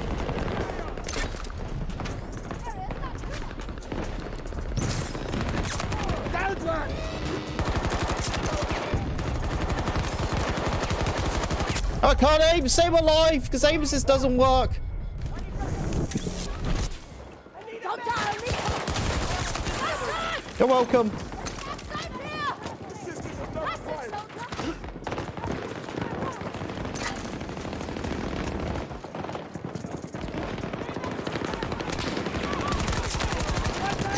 Oh.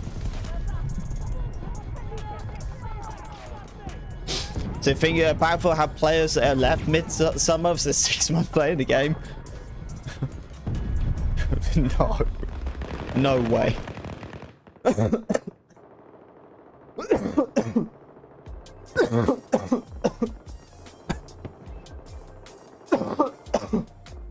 Oh man. Oh, still roughed up. Yeah, there's no way this game is still gonna be popping by then. Front door.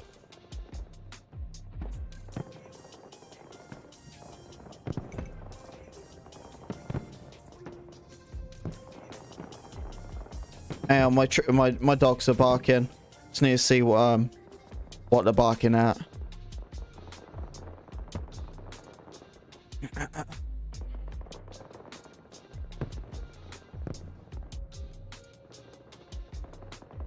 What are they barking at? The question we ask. Oh, look. Absolutely nothing. My dogs were barking at absolute nothing. What a relief.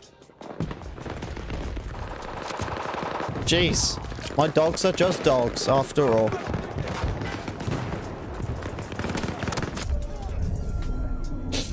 I thought they'd be barking at something, but nope.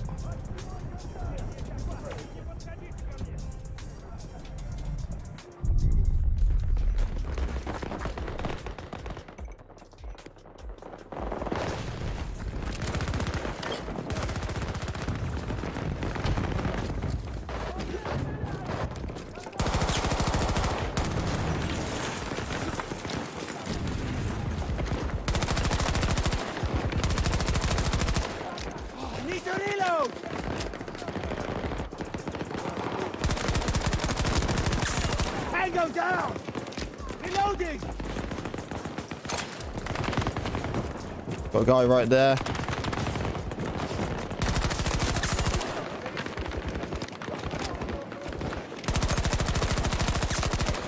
Got him.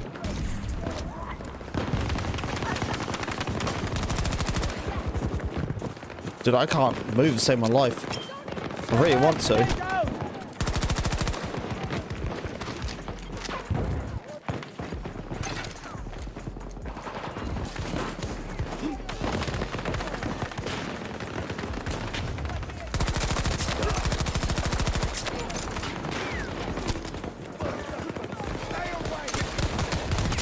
Oh!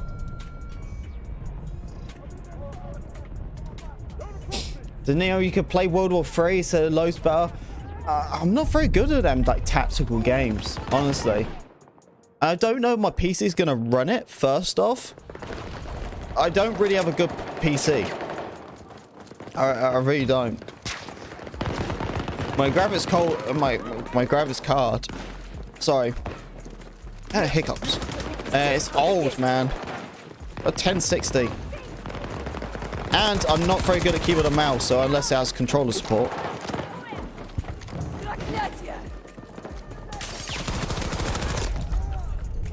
So if it has controller support and it's a plug and play, then maybe.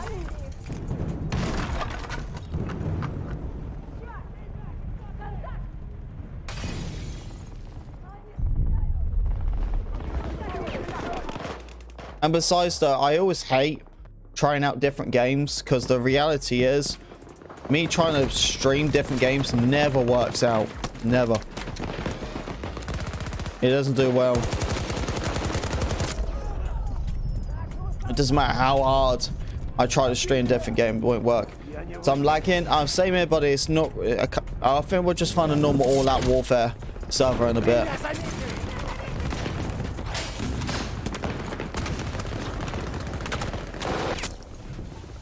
The World War III is going for console to the last rumor.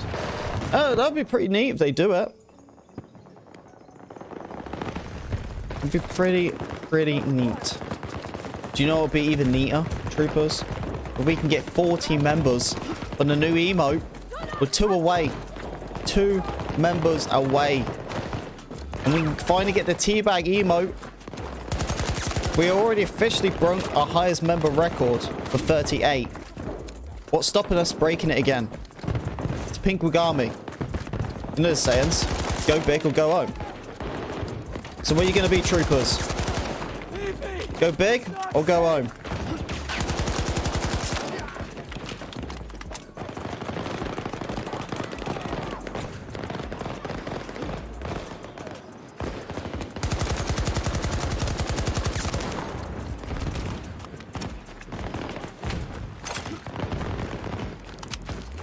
Jeez, it's 40 mag.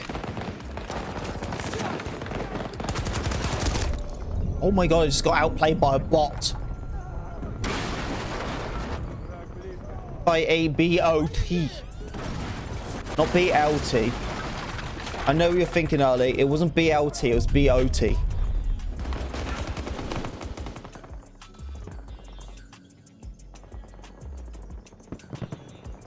If you say no way to the players left, it said Neon needs a plan B to stream. I would just become a professional pole dancer.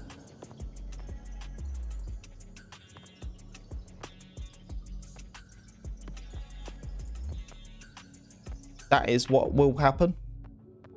A professional pole dancer.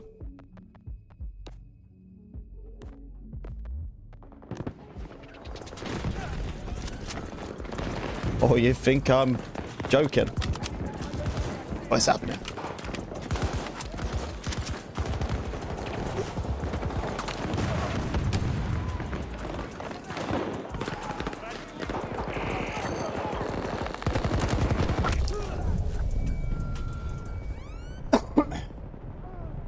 Yeah, if World War III goes to console, I'll probably get it.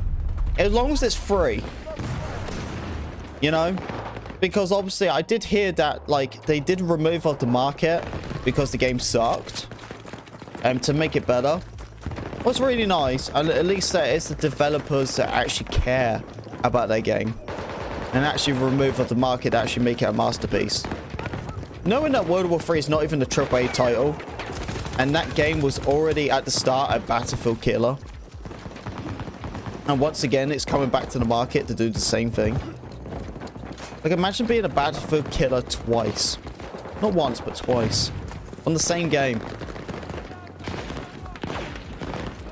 Pretty mad.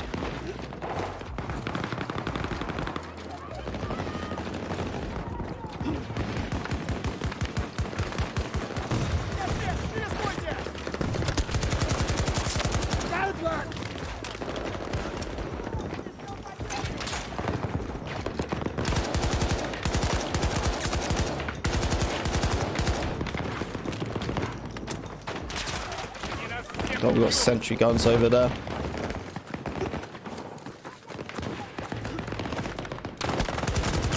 Oh, AC.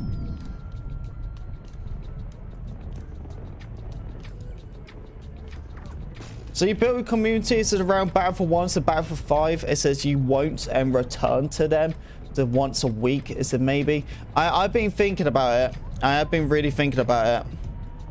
And I'm thinking about just doing like certain streams on a certain day.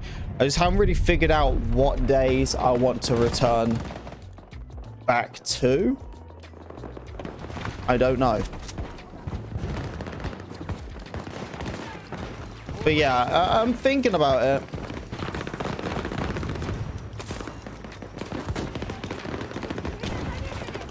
It'll most likely be Battlefield 5 more than anything. It's just so annoying because I don't really want to return back to them. You know? For God's sake. Like, that's the thing. I don't want to because I've done Battlefield 5. I've done it all. And I went through the whole mess, man, of the game just sucked. You know, like, Battlefield 5 is still not a good game. It still needs so much work.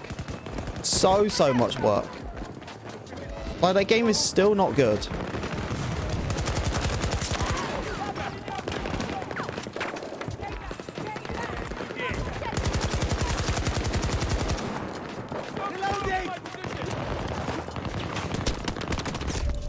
Ow!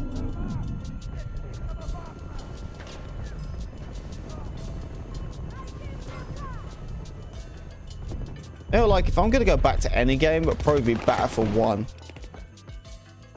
That would be a good game to go back to. Some Battlefield 1. Ooh, that'd be fun. That'd be really fun. But that's the thing, I've done so much Battlefield 1 as well. You know, I do have the... Oh, piss off. I do have the rank up, though. A lot more. On Battlefield 1. To get to a certain ranking, I think. But, yeah, as I said, like, you know, it'd be nice to go back to that one, I suppose. But yeah, I just haven't really figured out what days I want to do stuff like that. And I don't really want to, like, catch people off guard and just being like, surprise! You know, doing this game.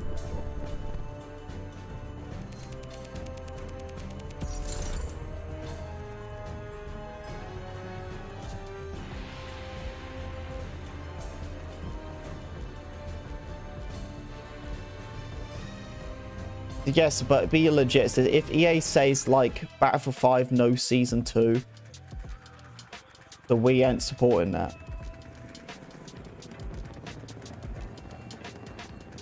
Well, I stopped supporting Battlefield when they discontinued support for the game. Battlefield 5 still has tons of work, man, and honestly, it's still a crap game. I don't know why. I feel like, in my opinion, I feel like why people like Battlefield... why we're getting out of this. I want all out warfare. Yeah.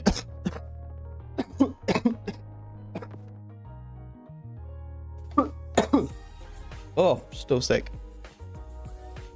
You know, people love Battlefield 5 now. I feel like it's because Battlefield 2042 is just so much worse. Just so much worse. And it's just like, you look at Battlefield 5 and be like, wow, this game was actually 10 times better. And it's probably just that. But the reality is, like, neither of the games deserve their glory.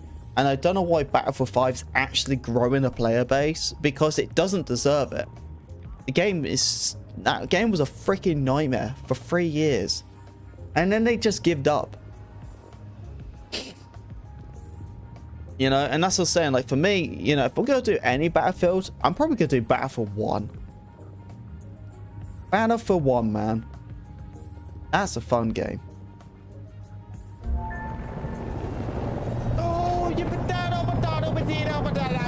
Hey, thank you for the sub. Thank you, thank you.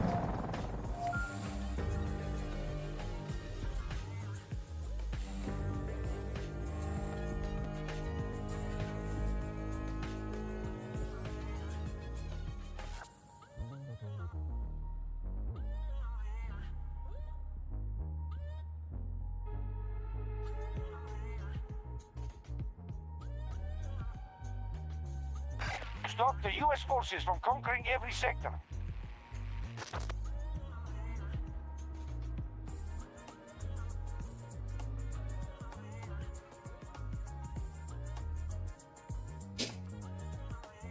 Okay.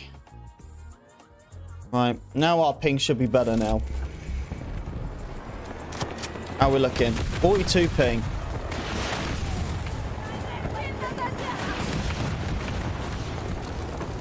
I'm here to help.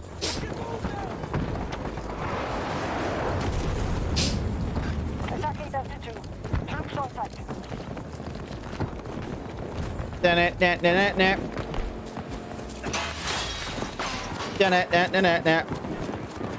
Alpha sector has been seized by hostiles. So we got 30 minutes until that EA call starts. In 15 minutes, it will start doing its little, like, phone call music thing. You know when you're calling about an internet or something like that, or calling the doctors or something, and they like, please hold, and it puts you onto that ad music? It's that.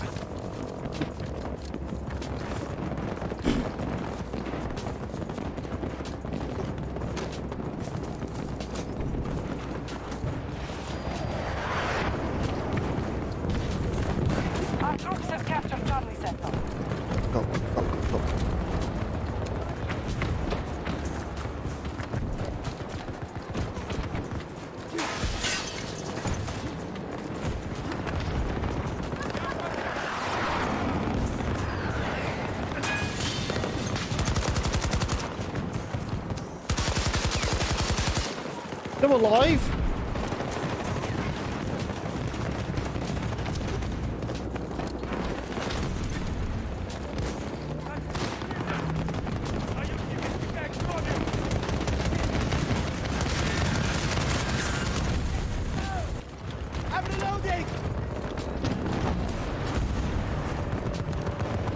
Tank.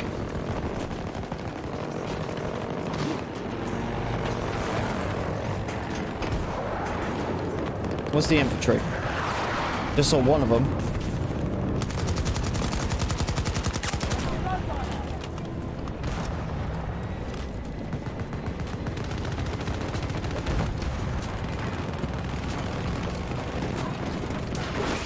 Oh god, oh god, oh god, help me, help me.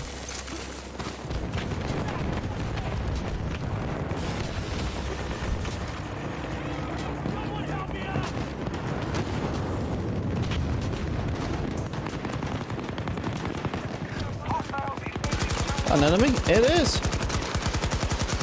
Who are you taking cover?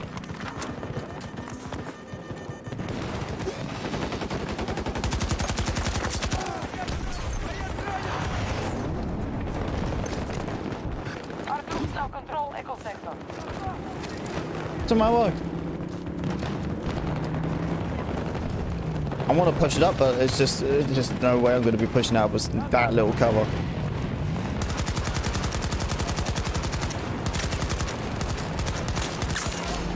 I keep forgetting it's the wrong seat.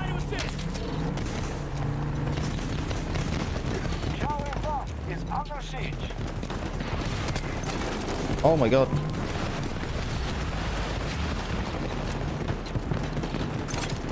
Our situation. We haven't kept pace as the hostiles took objectives. They have secured Echo Sector. Sick. Absolutely sick. Imagine being that kid.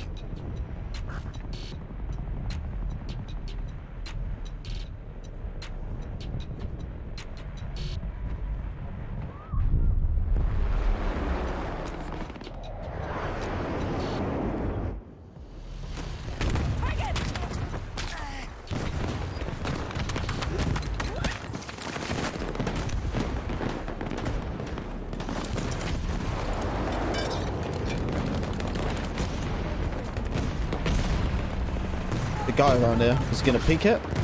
Oh, going like flies.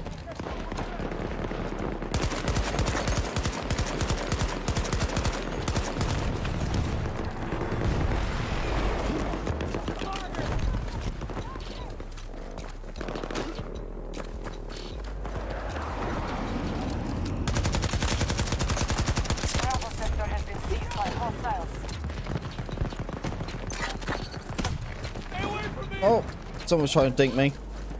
Stop the U.S. forces from conquering every sector.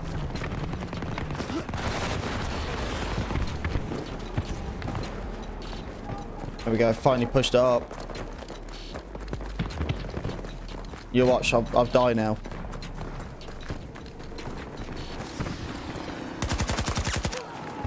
Charlie 1 is under attack.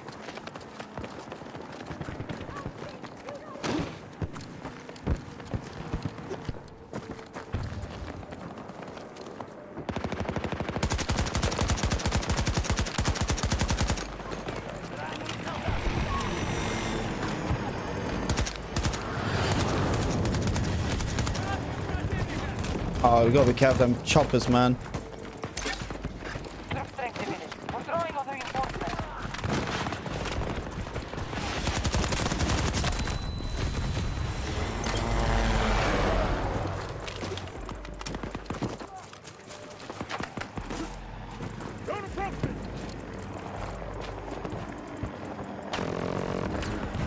Okay, go. Whoa!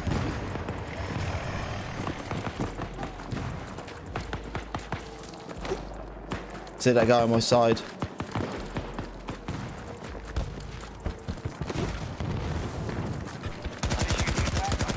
Oh! God's sake! Oh.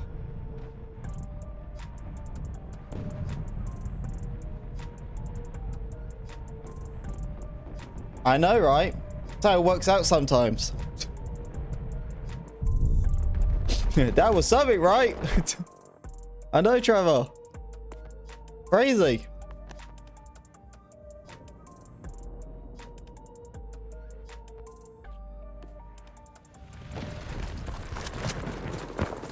I'm playing with Angel while playing with Angel.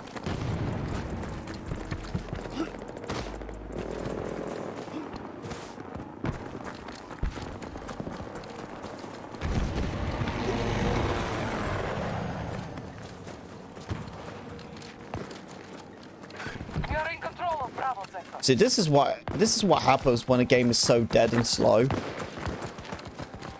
It's like I've been playing for like 7 minutes. And I've only got 8 kills. That's it. Like, bruh. Wake up.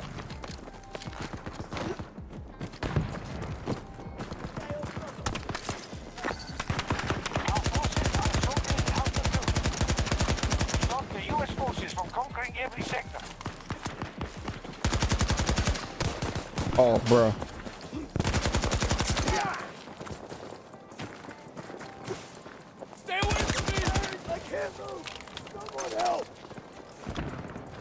Ranger.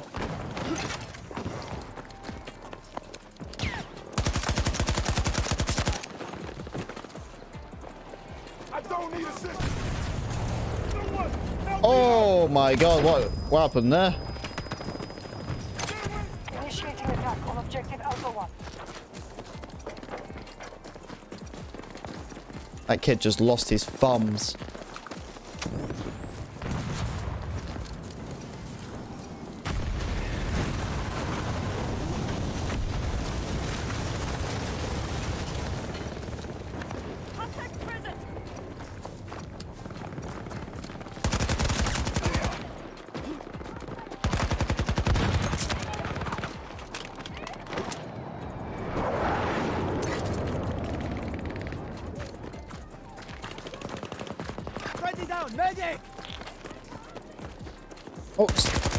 Oh, they got him.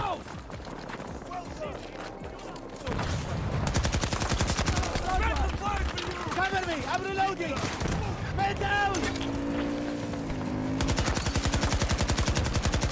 Oh, I can't see him because of the dust. I'm reloading! Wounded. Oh, crap. Can you hear me? Oh, oh.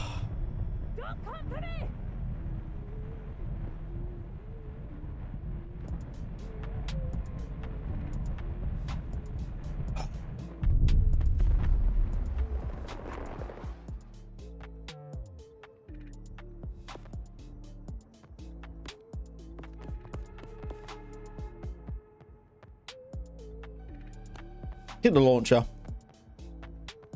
Where's the crazy stuff happening? They're drawing on reinforcements. It's progress.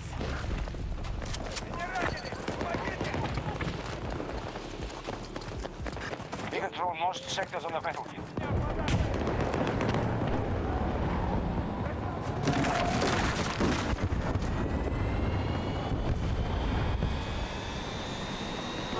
Our forces have lost objective Charlie 1.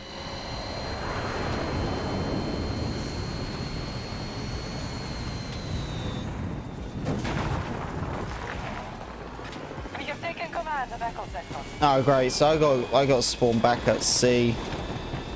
We got a C1 man. I knew it was they was taking it. I just expected there to be that many people taking it. Starting assault on Charlie 1. Great parking, Neil. Great job.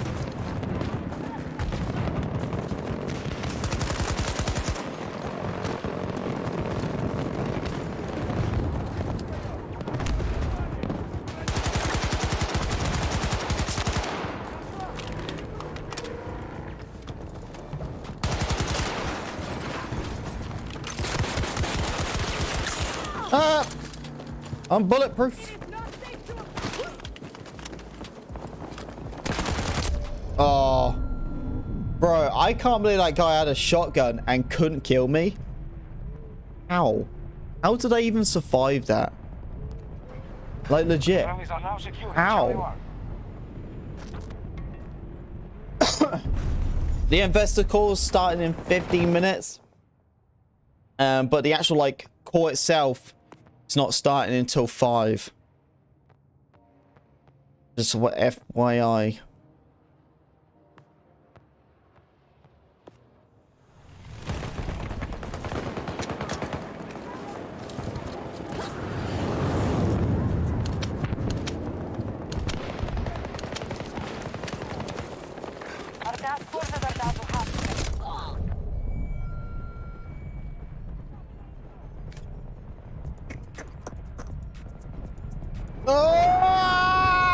Sector has been secured. Objective secured.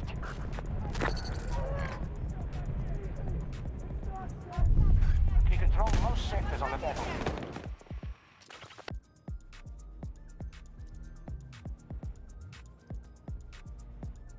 I'm not crying, you guys crying. And what you're on about?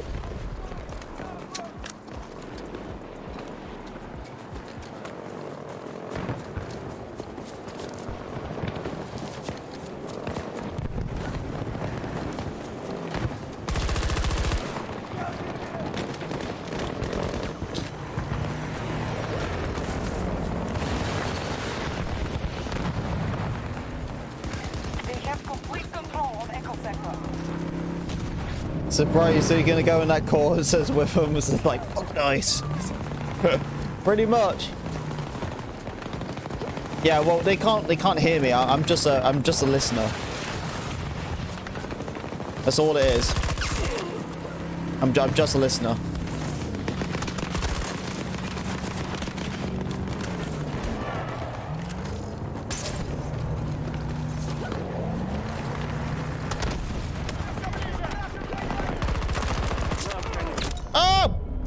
Slap, son. The 5. What time is that? So for right now, it's 4:43 p.m. Eastern Standard Time. So literally in just over 15 minutes.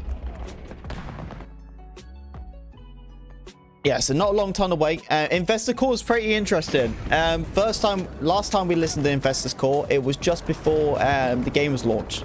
And basically, if you don't know what anyone who's right now, if you don't know what an investor call is, it's basically well,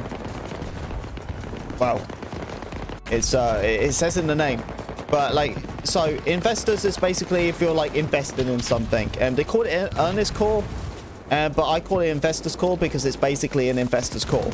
It is a bunch of companies, a bunch of news sources, and all that. And they go into this call and they find out, you know, information about the game, what they have invested into. And because these are companies what basically pay money to EA, and EA technically pays them back with profit. And that's how it's supposed to be. So they're going to be pretty much just like, hey, what the earth happened to this game? I gave you all this money and you made it into Lego, into Lego mush, you know? So it's going to be pretty interesting to see what's going to go on. Obviously, they're not going to be talking like that. These are snobby, high-powered assholes who have so much money that, you know what I mean, they're too far up their own bum to even acknowledge half of the problems. So as I was saying, like, it's not going to be like anyone just going like, what the earth is happening, stuff like that, because it's just a bunch of corrupt people having a conversation, pretty much asking EA, you know, just these questions. It'd be pretty interesting though, because, you know, you might find a news reporter. There could be a news reporter who will be pretty honest. That'd be nice. And they could be like, hey, didn't you say this game was ahead of schedule? I have my wife calling me. Hey, what's up? Yeah, that's fine. I'm still streaming for a while, still. Yeah, so yeah, I won't be finished until like another hour, 45 minutes, something like that.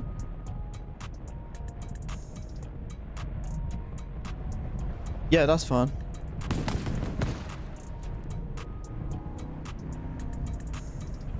Oh, big storm? Like what? Snowstorm or just storm? Oh Christ, really? One of our objectives is under attack. Yes, I need a bigger shovel.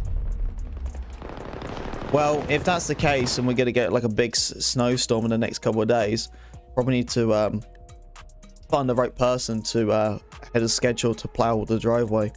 Because there's no way I can get that plowed by myself. Maybe. Yeah. Alright. Oh, well, yeah, if I have to do it, I have to do it. Fine. Alright. Oh, Nugs sent me some baby photos. We must secure it. Yep. So I have to show you that later on. We've lost an Okay. objective to the enemy. Alright. Okay. Love you. Bye. Stop the U.S. forces from conquering every sector. Jeez. Guys, what are you listening to my conversation for? Have you heard of privacy?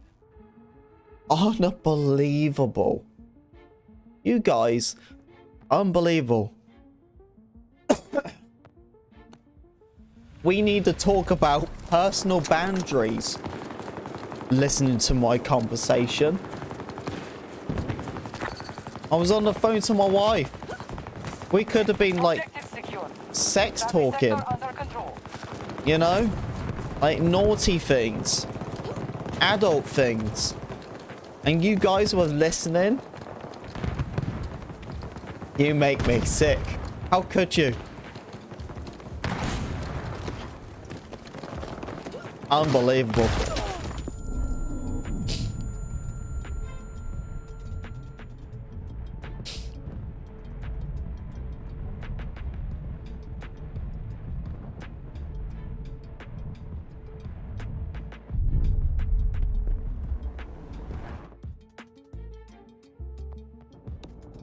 Yeah, well, we're gonna find out information about the owner's call in a bit. I'm pretty curious to see what they say. It's all gonna be like posh, snobby crap. That's really what it's gonna be. It's just a bunch of posh, snobby crap, bunch of BS. That's really what it's gonna be.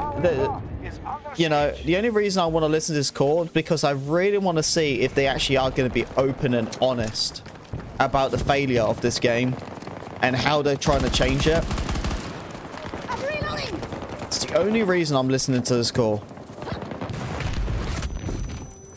Because except that, it is really a waste of my time. So I want to see if they're going to be honest.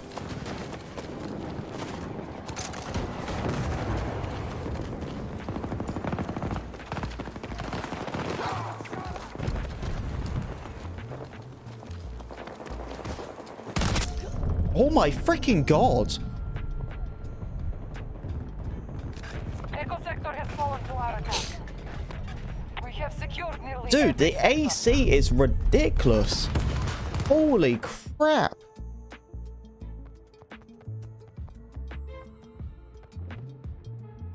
Are they? Oh, you better not be chewing that. I will whoop your ass.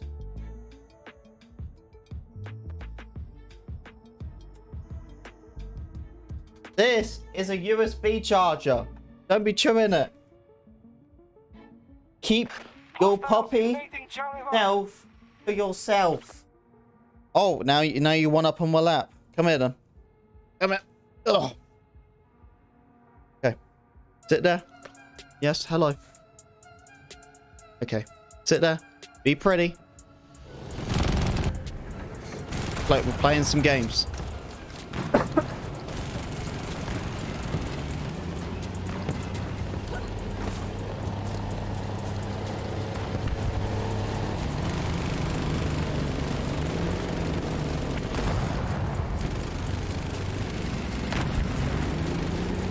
Now you're kicking. Stop kicking. Hey, stop kissing me. Stop. That's torture. Stop it. Stop. Stop. They have full control of Delta Sector. You can't see her. She's right down here.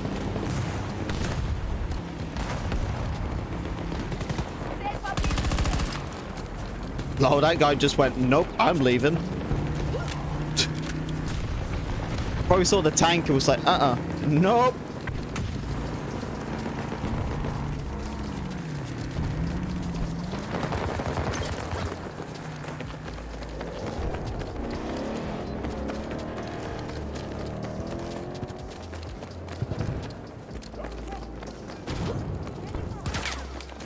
Our troops have taken an objective. We have complete control of Delta Sector. We are in control of nearly all sectors.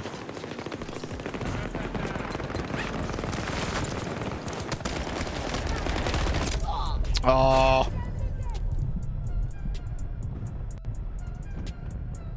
My dog is literally passed out on my arms right now. Oh my god.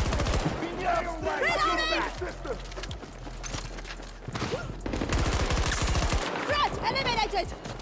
I'm reloading!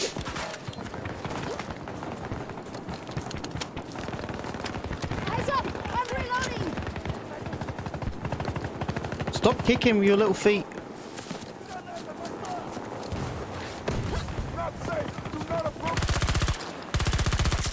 Target down!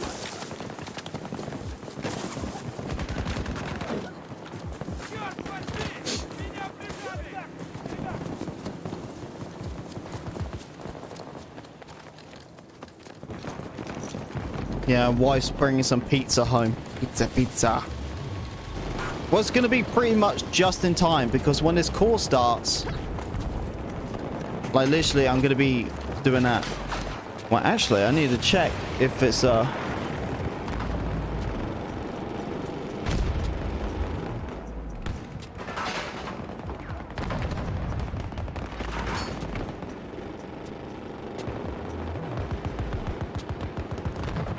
it still hasn't started yet.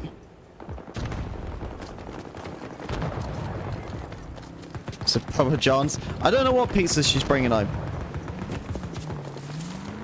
We've been doing a lot of Little Caesar. My wife likes that. I don't mind it. We're attacking Charlie 1.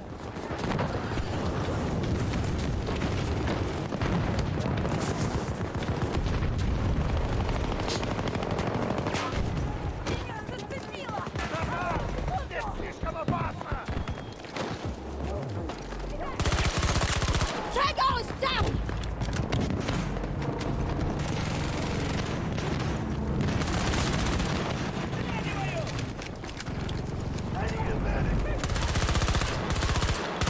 Let's go in the corner.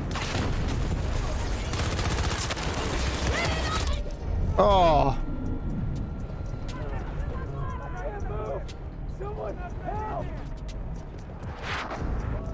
We have secured Charlie Sector.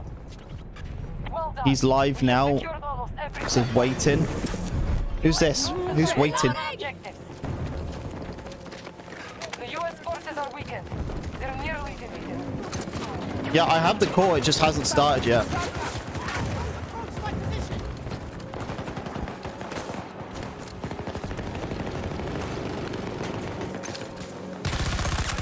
Success! One down! It might need to be like a different link or something. I don't know. Now check my emails.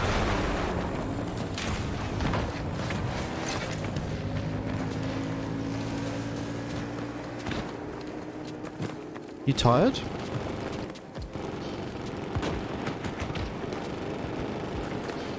He's tired. Very tired.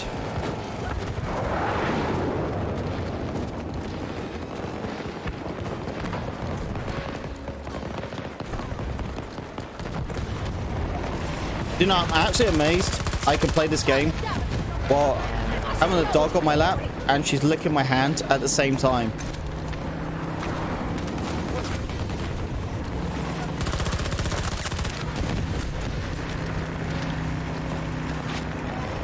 This is doggy torture. Right here. Now she's biting my finger. Stop it. Oh, my hand is so wet. Oh, this is disgusting. Stop it. Oh, he got freaking slapped on. They're abandoning the fight. We've won this.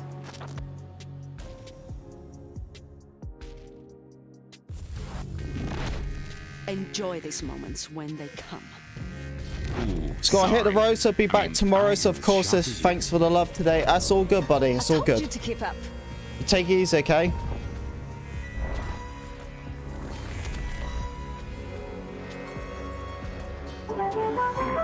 Oh, there we go. So the core has started.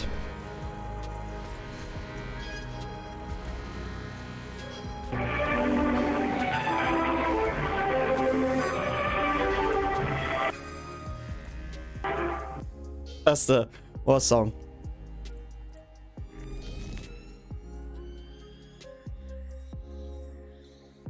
So it should be starting just a bit, hopefully. Ready.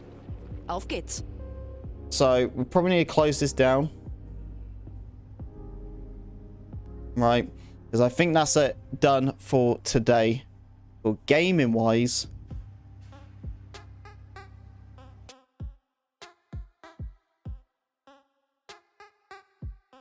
Angel, by the way, thank you for the love today. Also, thank you for the squad ups as well. All right. We'll make sure we get some more squad ups in the future. Okay, buddy?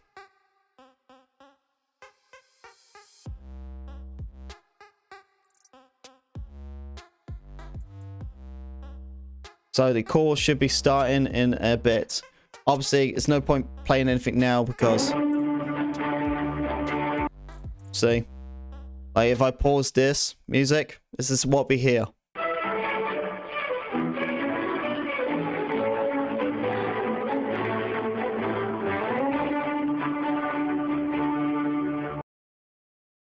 So, yeah.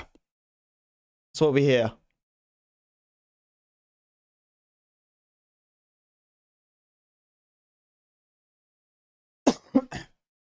Okay. Why don't we just big screen this?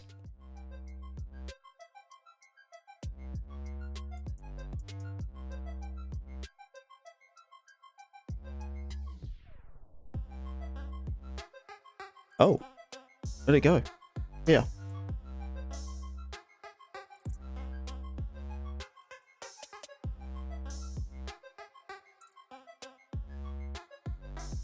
Display 2. Where's the first display?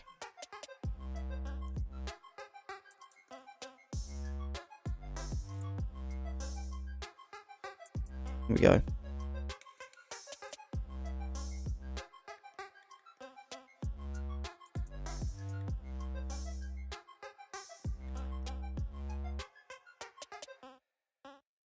Oh. Get up like a big girl.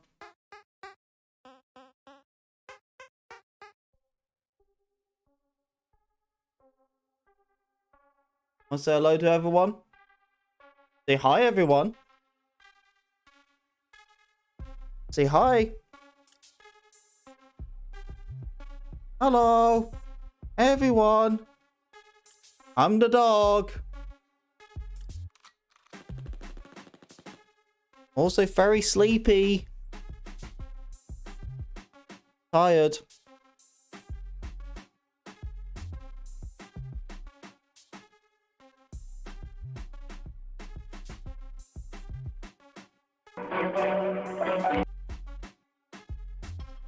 Yeah, so we just got a little bit of waiting until the call starts.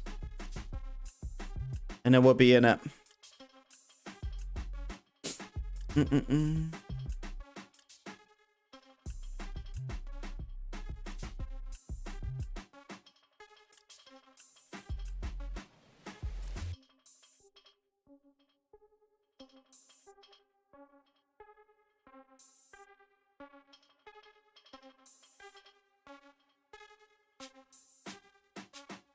Your breath smells.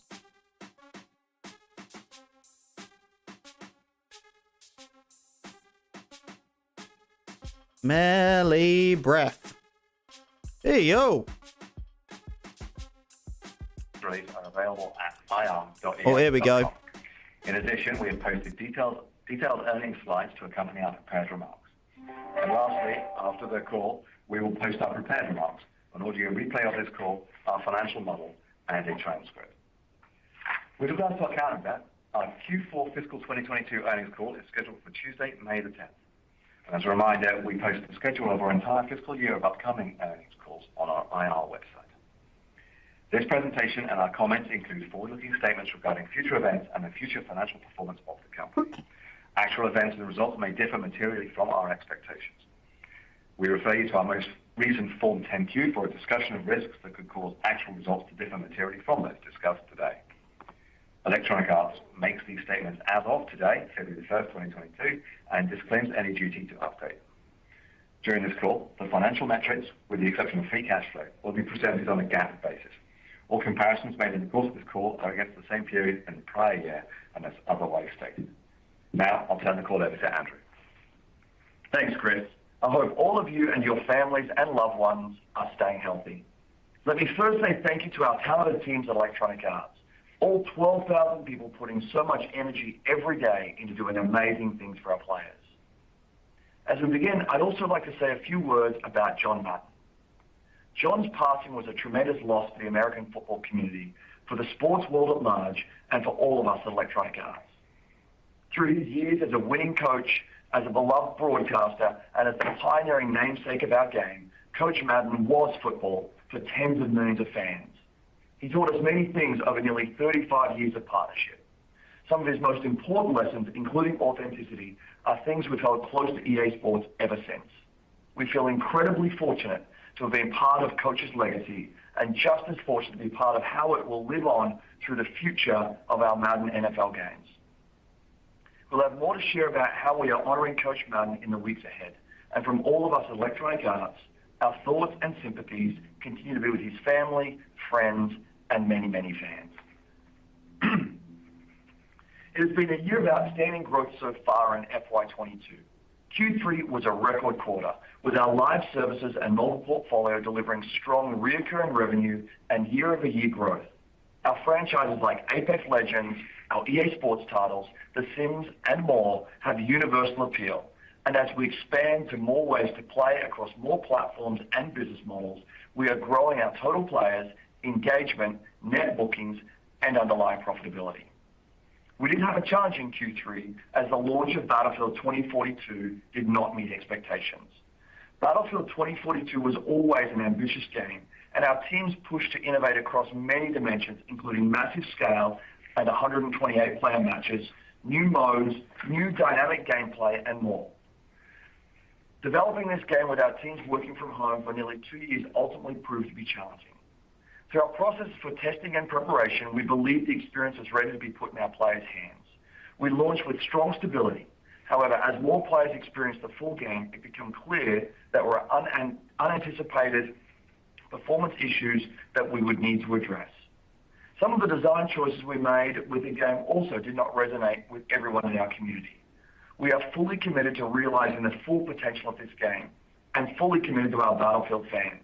We've already implemented a series of major updates to the game, and there is more to be done. Players can expect meaningful updates to continue in the weeks ahead, and we are shifting the first season of live service content to early summer as we work closely with our community to evolve and improve the core experience in Battlefield 2042. Despite Battlefield's miss against our expectations, with the strength of our business, we are continuing to deliver record growth and performance in FY22. With Battlefield's performance to date and our decision to move the first season of live service into Q1 FY23 so we can focus on the core experience, we've adjusted our full-year net bookings guidance to $7.525 billion, which remains $225 million above our original net bookings guidance for FY22. On the strength of our live services, operational discipline, and continuing digital transformation, we're reaffirming our full-year expectations for underlying profitability. We expect strong growth to continue in FY23. Looking across our portfolio, we saw continuing year-over-year growth in total players, engagement, net bookings, cash flow, and underlying profitability in Q3. I'll touch on each of those pieces here. Beginning with total players, our games and experiences connect a global network that continues to scale. Over the last year, our network has grown to more than 540 million unique active accounts across more than 18 games and 25 live services, spanning all major platforms from console to PC to mobile and cloud. From an engagement standpoint, more players are spending more time in our titles. Looking across our portfolio on all platforms, we've had more than 180 million monthly active accounts on average in our games during FY22. Apex Legends monthly active players are up more than 30% year over year in Q3, and across our combined EA Sports portfolio, monthly active players are also growing year over year. Engagement is deepening as well, with players spending nearly 20% more time in games across our portfolio in FY22 compared to the previous year. Growth in our network and engagement continues to drive growth in our business. With our top franchises delivering strong recurring revenue, our net bookings for Q3 grew 7.4% year over year for the quarter, and the full year we project 22% growth in net bookings over last year. Performance across the business and operational discipline also continue to deliver strong cash flow and underlying profitability growth in Q3. The continued growth is anchored by proven franchises where we have a strong track record for execution. Apex Legends is now one of the biggest and most successful ongoing live services in the industry and is built on our owned IP. With more than 28 million new players joining the last year and new seasons and in-game events that continue to deliver new experiences to a deeply engaged community, FY22 is the biggest year yet for Apex. Average player investment in the game has grown significantly year over year, and we continue to expect net bookings for Apex to approach $1 billion in FY22. We are expanding to reach more players and viewers with new original content on the way. Our growing Apex Legends esports ecosystem and Apex Legends Mobile will soon be moving into soft launch as we continue our worldwide rollout. We've had strong engagement and community feedback during closed beta testing, and we're excited for more players to experience Apex Legends Mobile soon. Mobile is a core growth engine for us, and it is accelerating. With new launches and acquired expertise and technologies leveraged across our portfolio, we expect mobile to be a major catalyst in FY23 with growth well into the double digits. Led by Apex Mobile, our newly updated FIFA mobile game, Golf Clash, and more unannounced projects, we are expanding our portfolio of more than 15 top mobile live services to reach new audiences and grow our recurring revenue. EA Sports is a powerhouse in the sports and entertainment world. We've driven hundreds of millions of dollars in net bookings growth year to date, with our EA Sports business up nearly 10% year over year. We continue to see incredible growth for the future of global soccer, and our global soccer franchise was the #1 title in the Western world in calendar 2021. Madden NFL 22 was the #1 sports title in the US during the holiday period, and it was the #3 top-selling game in the US for all of last year. Under our leadership, F1 2021 also continues to perform well above expectations, with unit sales nearly doubling year over year during the holiday period. In our mobile sports portfolio, we just launched the latest version of our EA Sports FIFA mobile game around the world. This was the biggest update to the game ever, and early performance has been exceptional. Engagement is up more than 50% over the previous season, and retention in the first week is nearly double.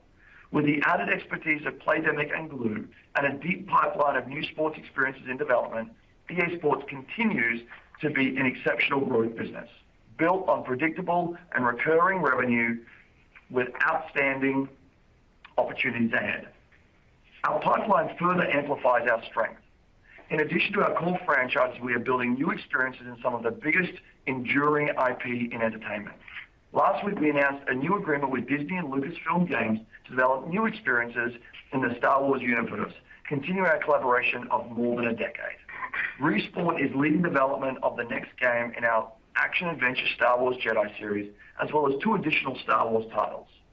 This adds to our deep pipeline of announced and unannounced projects with our wholly owned IP, including Need for Speed, our BioWare franchises, The Sims, Skate, Dead Space, and more.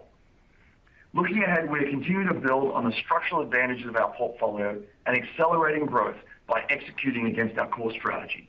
We are focused on creating amazing games and content, providing creation tools for the community to engage more deeply with our experiences, aggregating and distributing our content experiences to more players on more platforms in more geographies and more business models, and harnessing the power of the social ecosystems in and around our games.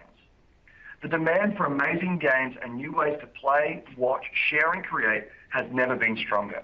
And one of the industry's largest, most profitable businesses with strong recurring revenue, we are well positioned to take advantage of this continued secular growth. We look forward to delivering against these opportunities through FY23 and beyond. Now I'll hand the call over to Blake. Thanks, Andrew. Q3 was a quarter that demonstrated the strength of our live services portfolio. Despite a tough Battlefield launch, we came within a couple of % of our net booking guidance and beat our expectations for underlying profitability. The quarter was the largest in our company's history for net bookings, underlying profitability, and cash generation. Sales of Battlefield 2042 were disappointing, but they are offset by a strong showing from FIFA and continued strength from Apex and our other franchises. We delivered net revenue of $1.79 billion and net bookings of $2.58 billion. FIFA 22's strong start continued into this quarter, with unit sales now up double digits over last year, launch to date. And players continue to engage in FIFA Ultimate Team and invest in their teams. This has made it the strongest FIFA launch ever measured from launch to the end of Q3.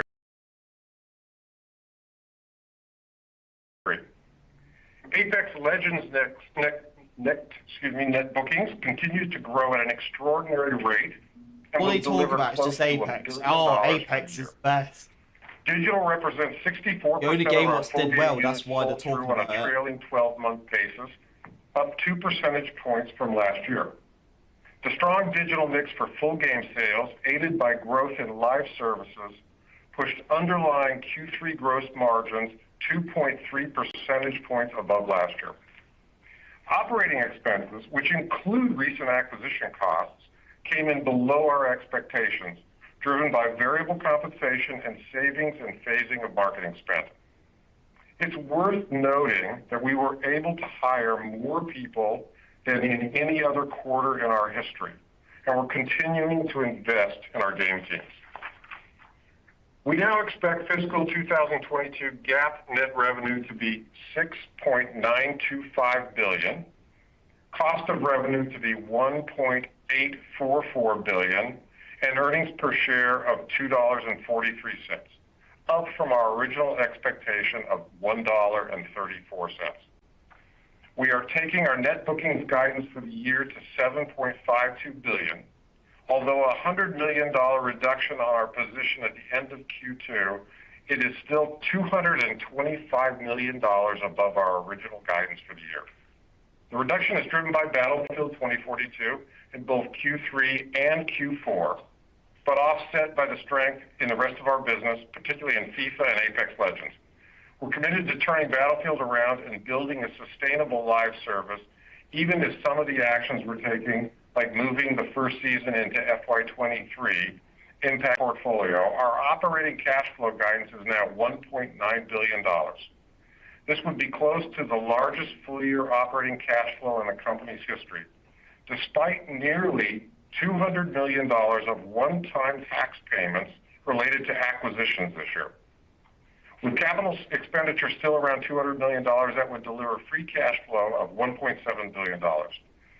Note that this is $200 million above our original expectations for FY22 free cash flow.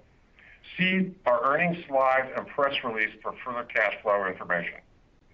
For the fourth quarter, we expect GAAP net revenue of $1.759 billion, cost of revenue to be $404 million, and operating expenses of $1.086 billion.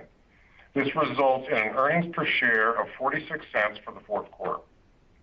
We expect Q4 fiscal 2022 net bookings to be $1.761 billion. This would be our largest Q4 ever, even if we only count organic growth. We will formally guide FY23 in May when we report Q4. But we've heard that some of you are concerned that the Battlefield performance might impact next year's growth. Let me emphasize here again that we are a portfolio company. As originally forecast, the Battlefield franchise would have accounted for significantly less than 10% of this year's net bookings, and well below 5% of next year's. We're revising those numbers, but you can see it has little impact on FY23 growth. The main drivers of growth next year remain FIFA on console, Apex Legends, Apex Mobile, and FIFA Mobile. Golf Clash will also contribute to year-on-year growth since we acquired Playdemic halfway through the year. With regard to new launches in FY23, we've disclosed that Need for Speed is on the slate, and we'll announce more titles closer to the time. In total, we still expect mid to high single-digit growth next year. To summarize, we just delivered the largest quarter in the company's history. FIFA goes from strength to strength. Apex Legends continues to show extraordinary growth. Battlefield disappointed, but our broad portfolio of games and live services insulates us from the impact of any one title. Our portfolio approach enables us to deliver double-digit organic growth this year and continue to deliver strong cash flow, and provides a strong foundation for growth as we look to the future. Before I hand the call to Andrew, you may have noticed that yesterday we announced a new CFO for the company. And I think the new CFO, Chris, is going to be a fabulous addition and will do a much better job probably than I've ever done. I thank Andrew and the team of our executives as well as the entire company for the amazing partnership that I've had here for 9.5 years at EA. It has been the most enjoyable experience of my entire career. I also thank the buy side and sell side analysts and partners for all of their support over the years and wonderful interaction. And last but not least, I thank Chris Evenden, Aaron Ream, and Fabiola for their amazing IR performance that interacts with all of you. So now I'll hand the call back to Andrew. Thank you, Blake. These are exciting times in our industry. Interactive entertainment continues to grow by every measure, and our audiences are expanding and diversifying. Major franchises are at the center of culture and entertainment, and the world is recognizing how games have the power to connect global communities. Our focus continues to be on our people, our players, and our amazing portfolio of games, content, and services, and extraordinary growth opportunities in the future. Thanks to our incredibly talented teams at Electronic Arts, we are delivering entertainment to hundreds of millions of people around the world and connecting them through some of the most powerful and enduring franchises.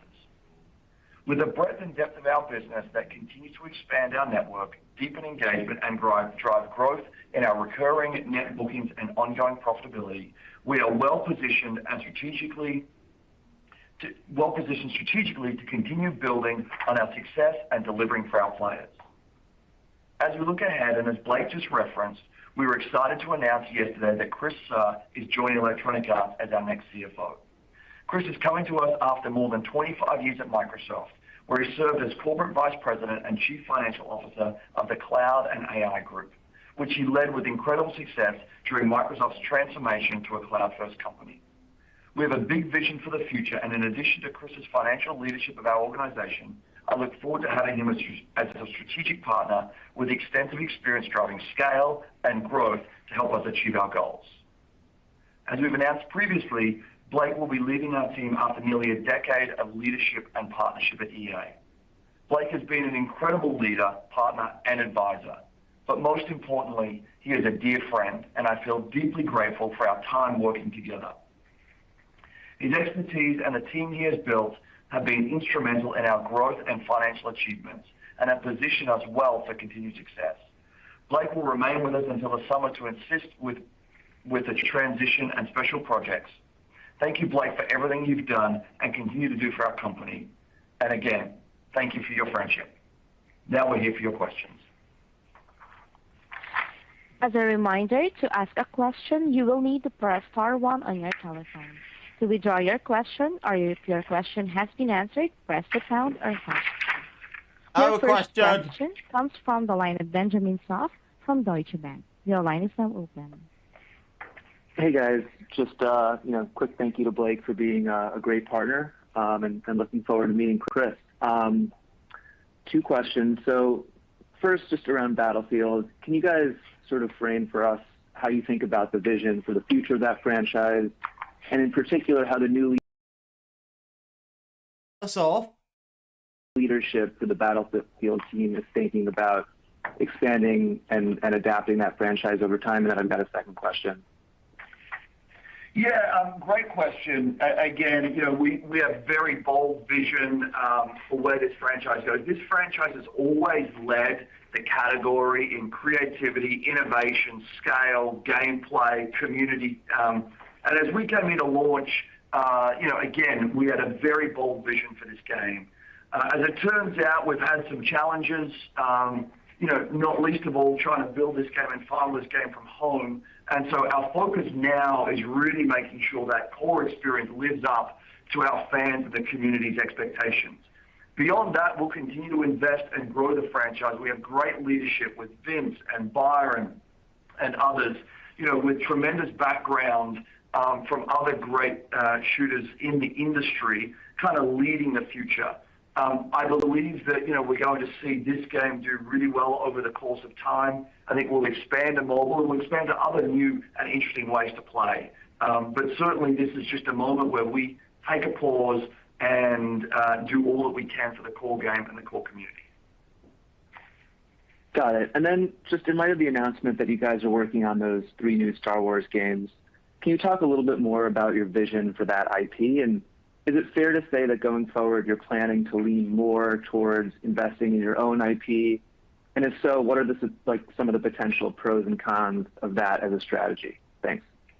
Yeah, the very strength of our business is our balanced portfolio. We have both a deep and a broad portfolio. And what we've demonstrated over the course of our, the best part of 40 years is to really develop both our own IP over time, think Need for Speed, The Sims, Battlefield, Apex Legends, our BioWare franchises. We have Skate in development now, Dead Space on the way.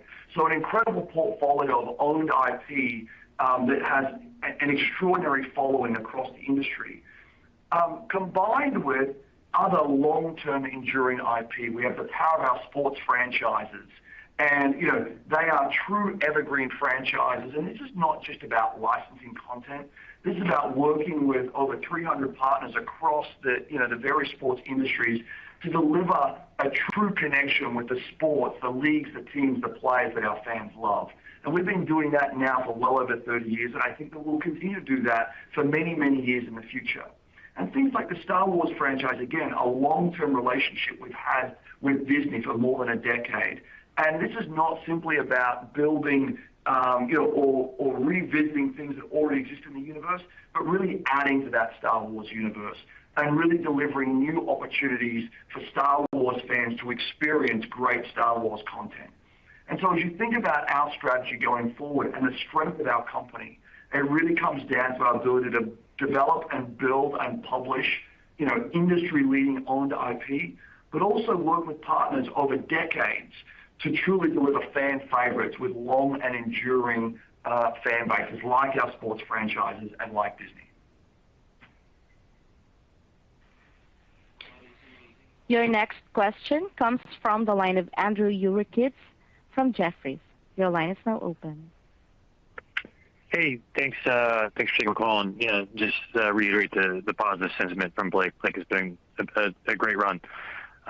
Really enjoyed it.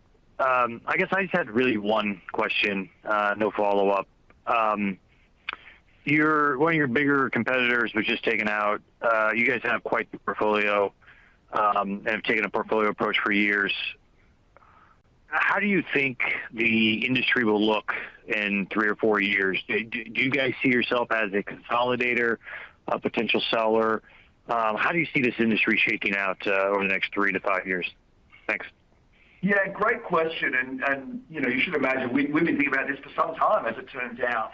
And part of the reason why we have built the strength in our broad and deep portfolio and why we have gone out in search of the best teams in the industry to bring them into our company and build great entertainment for a global player base fans is because we do believe in the power of entertainment. We do believe in the power of interactive entertainment. I think what we're seeing now in the marketplace is we will start to see entertainment coming together. You're seeing some other. We think about our players and we think about the things that they engage in. They play our games more than any other. Consume, linear media and scripted entertainment and sports broadcast and music and other things. And so, as we look at the future, we are building strength in our core ability to deliver interactive entertainment to our fans, which we think will continue to grow well north of 1 billion fans over time. But we're also aware that our fans are expecting us to find new and interesting ways for them to experience entertainment. And so as we think about the future, we should think about it with IP at the center and engagement around play, watch, create, and experience, all built on a deep social ecosystem that brings fans together around the content they love. And when you look at our strategy of what we're doing around creating great entertainment, around building tools so that our community can engage more deeply, around the aggregation and distribution of content across platforms, across business models, across geographies, and really leaning into the social ecosystems that are born out of engagement in our games, I think you should imagine that's what the world looks a lot more like 4 or 5 years from now. Got it. Thank you so much. Your next question comes from the line of Mike Hickey from Benchmark. Your line is now open. Hey, Andrew, Blake, Chris, thanks for taking my questions, guys. And Blake, I'm going to miss you, bud. I'm sure you'll be getting a lot of skiing in now, so I'm not feeling sorry for you. But it's been great working with you. So, question is, I guess on Battlefield, obviously disappointed. Can you size the units you sold in the quarter? I think you guided for 12 or so, but just sort of curious where you ended up versus expectations. And then thinking about how you sort of re-engage that audience, there's been some ideas around free-to-play. Curious if that's a possibility. And then I didn't hear mobile. Did you drop mobile for Battlefield, or was that just delayed? Thanks, guys. So Mike, thanks for your nice comment to the other analysts as well. Unfortunately, I'm sure I won't get as much skiing as I would like, but we're going to refrain from trying to give updates on units because we know that they're. Remember, Battlefield is less than 10% of our revenue, so I'm not sure what you would do with that. Clearly, we sold less units than we thought we would. But what I would say is that remember, these games are long tails. And so our goal is to add new content, new ways to play, new excitement, to stretch this out. And in some ways, we hope it benefits FY23 since we've had a pretty strong FY22. And so it helps us in the future. I'll let Andrew address, the second part of your question. Yeah, so I think that, you'll remember coming into the launch, the demand metrics were very high. And so that, reaffirms for us the core underlying creative for the game still has really strong demand around it.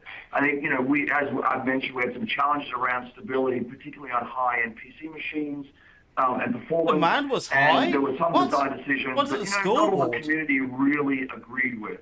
And so our focus right now is to really go back in and make sure we get that stuff right. And as much as I hate to admit it, DICE is a studio that has been able to do this a number of times now and really go back in, rebuild at the core and re-engage the community, as long as we do that in conjunction with the community. And that's what that studio is so great at doing. And so I think the combination of DICE with the new leadership and a strong vision for the future, we will build out the core, we will, re-engage the community, and we will manifest that demand that we saw coming into launch over the course of time. Mobile is still developing. The metrics are showing up really strong. I think right now we're looking to go into the next closed beta at the end of this month. And as is the case of mobile, as you know, we'll continue to tune and test in the environment. And then as it relates to free-to-play and other modalities of play, again, we have a big, bold vision for this franchise.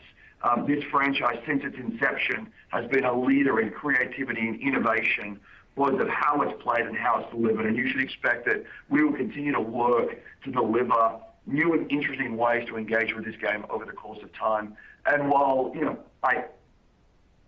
I'm disappointed with how it launched, I'm still very excited for the future. Your next question comes from the line of Eric Handler from MKM Partners. Your line is now open. Good afternoon, and thanks for the question. Andrew, I wonder if you could just talk a little bit about when you think about the expansion that's going on in the video games industry in the last year or so. I mean, we're seeing a lot of user-generated content and platforms around that start to proliferate. We've seen a lot of venture capital funding into blockchain NFT gaming. Wondering how you're thinking about, you know, those channels eventually, and is it easier to build from within? Is it better to buy once there's some established players there? And, you know, just want to get your mindset there. I started this industry over 20 years ago. At that point in time, it was the fastest growing entertainment industry on the planet by a wide margin. I think it has been the fastest growing entertainment industry on the planet every year since then. But still, people seem to be surprised by this. So we're not surprised by it at all. And I think, you know, as technology has continued to evolve, this is an EA owner's call, Crispy. Interesting and fun ways to engage with content. And what we've seen more recently is just how powerful the social ecosystems, the social networks born out of engagement in our games truly are. And these are now, it's not now just about ingesting entertainment in the same way you do traditional scripted media or traditional broadcast or traditional music. This is about experiencing entertainment with your friends. And that's unbelievably powerful. I think that has been really the fuel that has driven the growth in recent time. As part of that, of course, the ability to create your own content and put it into that ecosystem has become a really valuable part of what our industry offers to our players and our fans that traditional media just doesn't. And this is something that we hold true. Again, it's been at the very center of The Sims for a long time. It's at the very center of modes like FIFA Ultimate Team and Madden Ultimate Team. It's at the very center of the design of Skate, which will be launching soon. And so it's really just an extension of the social interaction that I'm able to have with my friends in and around experiencing what is the best entertainment on the planet. And so I believe that's going to be a really important part of our future. Now, to the extent whether we want to, you know, build that out or buy that over time, right now we are building. We're building technology, we're building creative, we're building assets, and we're offering that out to communities around the world, and we're seeing great uptake of that. If there was an acquisition opportunity in the future, we would openly look at that, but we're not looking at anything at this juncture. Around the NFT and where VCs are investing, again, we see this also happen in our industry. We saw it with 3D, we saw it with AR, VR. We're now seeing with NFTs. There's always something key metrics. It's around high quality content. It's around scarcity. It's around provable authenticity, and it's around a group of people that find value in that content. And we've seen that, you know, happen in the real world, and we've seen that happen in the virtual world. We've certainly seen that happen. And I believe that collectability will continue to be an important part of, you know, our industry and the games and experiences that we offer our players. NFT and the blockchain, well, that remains to be seen. And I think, you know, the way we think about it is we want to deliver the best possible player experience we can. And so we'll evaluate that over time, but right now it's not. Thank you very much. Question comes from the line of Matthew Thornton from Truist Security. Hey, good afternoon, Andy. That's cool.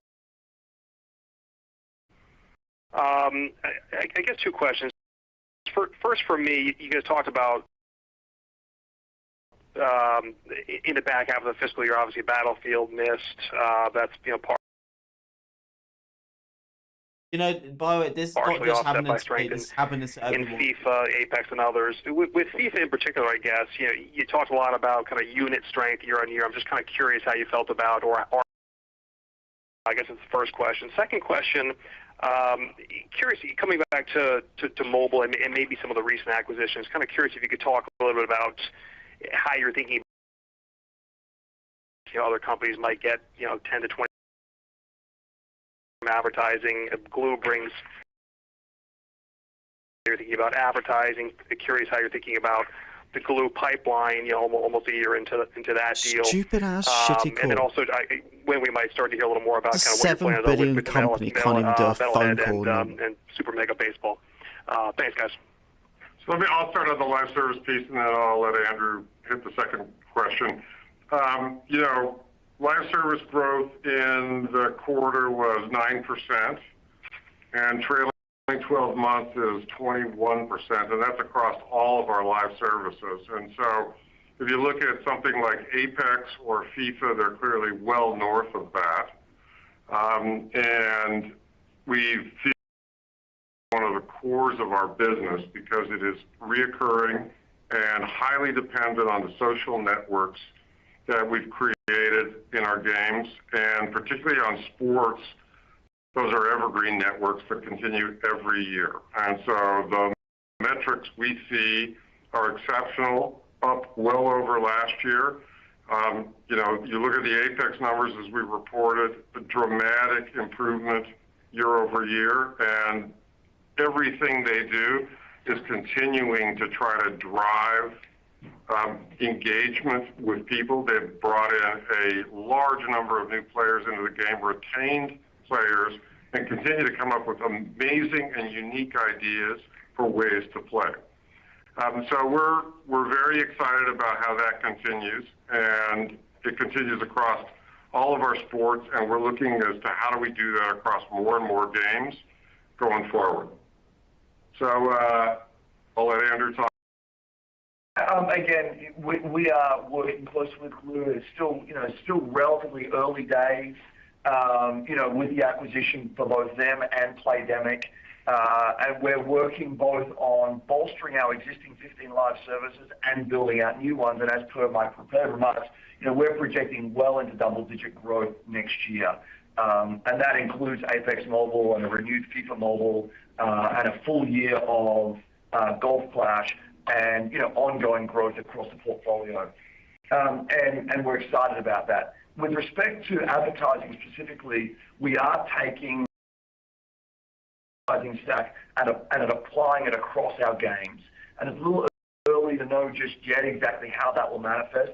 But based on what we're seeing across the industry, we expect that represents some revenue growth there also. So overall, mobile now really is a strength of ours. It's a very important part of how we drive growth in the business, both in our existing games, in our new launches, and with the potential of mobile advertising across the portfolio. Your next question comes from the line of Drew Craw from Stifel. Your line is now open. Thanks. Hey guys, good afternoon, and Blake, best of luck. Curious as to your thoughts on where the business is in terms of engagement normalizing. Is the reopening headwind behind you, or is this something we should anticipate in calendar 22? Is it contemplated in your fiscal 23 net bookings forecast? And then separately, your OpEx growth year to date is approaching 30% year on year. Should we see that slow materially once you start the anniversary acquisitions, or how should we be thinking about OpEx going forward? Thanks. Yeah, I can take the OpEx question quickly, Drew. I mean, clearly most of that was driven by two things. One is our acquisitions, probably the biggest driver of it, but second is driven by the fact that we've used this opportunity of some, questions in the gamer community about which companies are going to be around and which aren't, and we've been able to hire some amazing talent during that because of our stability. And so that doesn't continue on forever. Obviously, the acquisition growth is a one-time component. Sorry. So I think remember our OpEx really comes down to two things: headcount and marketing expense. So the marketing expense will swing by the titles that are in any one year, but we're pretty good at managing that. And the headcount we're also very good at managing. And so I don't think you're going to see a jump like we've seen this past year. But remember, even with the OpEx growth that you see, look at the Q3 EPS number. I mean, clearly we've been able to manage that even with a downdraft of, $48 million in revenue that we didn't originally plan. And so we were a pretty flexible organization to be able to try to manage that to keep. I think you'll see that going forward. On engagement, through or post-COVID, depending on how you think about it, rolling situation around the world of kind of coming back and, shutting down a little and coming back. Broadly speaking, though, much of the world is out and about. They're at sporting events. They're going to theme parks. They're watching movies. They're going to dinner. So much of the world has returned mostly to normal at this juncture by our calculation. Even as part of that, we've seen, not only number of players grow, again, over 540 million people now in our network, but we've also seen time spent in our games grow by over 20%. And I kind of looked at that as not just about creating amazing games and entertainment, but it is the social interaction. I think what COVID has taught us is that games are a great and fans and rivals. And what we're seeing now, I believe, is actually the long-term effect of the discovery of not just the value of what we do in terms of entertainment, but also the value in maintaining connections with those we care most about. And we would expect that to continue and actually create a fly. Your next question comes from I love they just cut them off. The call's so messed the up. line of Jason They're just cutting them off. from Citi. Your line is now open. Thanks. I think it's a little bit early to talk about this, but I would be very curious about how you're thinking about your business and strategy as it relates to the metaverse as that becomes more real. Is that something that you view as just another opportunity for you to engage your fans? Is it a battle about time spent? Is it potentially sort of change industry sort of rev shares, or is it just sort of a non-event and you guys think you can just sort of continue to focus on your IP and engagement and it's really sort of not material? Thanks.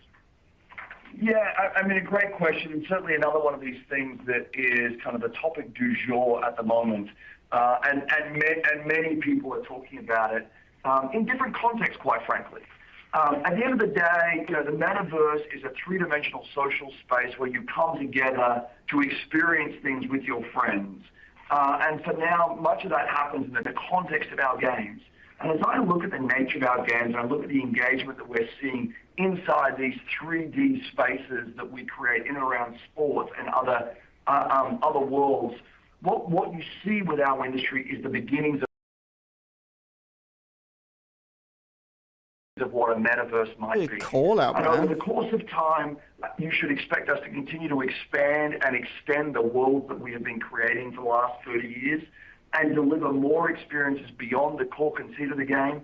So what can you do in FIFA beyond playing football? What will you do in Need for Speed beyond driving a game? What will you do in The Sims as you come together with your friends beyond the creation of content? And you'll see that continue to evolve for us over the course of time. And I don't know ultimately what the metaverse will become, but what I do know is that the games we create are becoming more important as social spaces than they are just as places to enjoy great entertainment. As we continue to build out those experiences, as whatever the metaverse becomes, it's an almost certainty that we will play a very important role in it, and that our players will be on the leading edge of the evolution of what these spaces might become. That's super helpful. Thank you. Your next question comes from the line of Mike Young from Goldman Sachs. Your line is now open.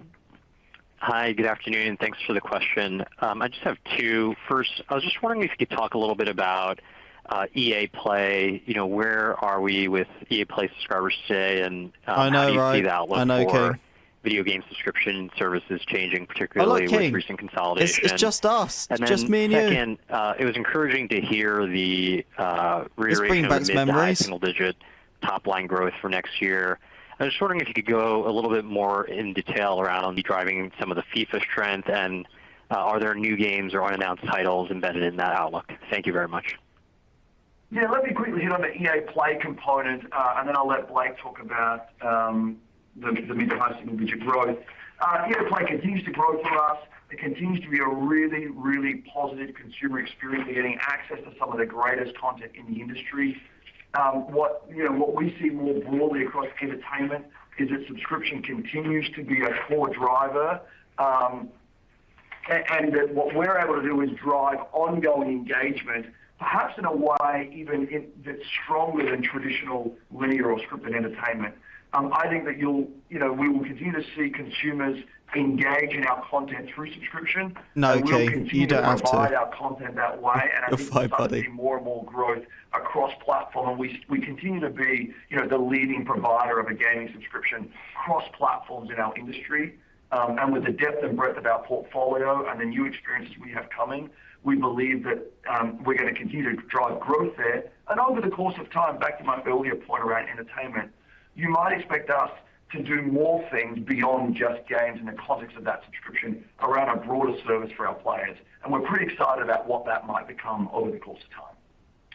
And, on the 23 question, obviously, as we said, we're not yet ready to give guidance, which we normally don't do at this time of the year, but we did give some hints. And, the keys to driving growth are obviously our core portfolio, things like FIFA, for example, and live services associated with it, Madden, hockey, other sports, and shown amazing growth.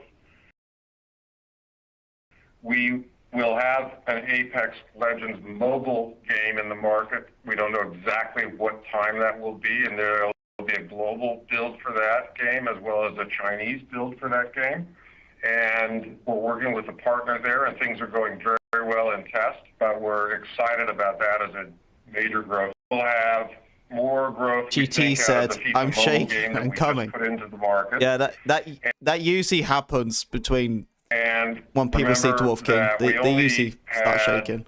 Or booked really a half a year of Playdemic's Golf Clash game.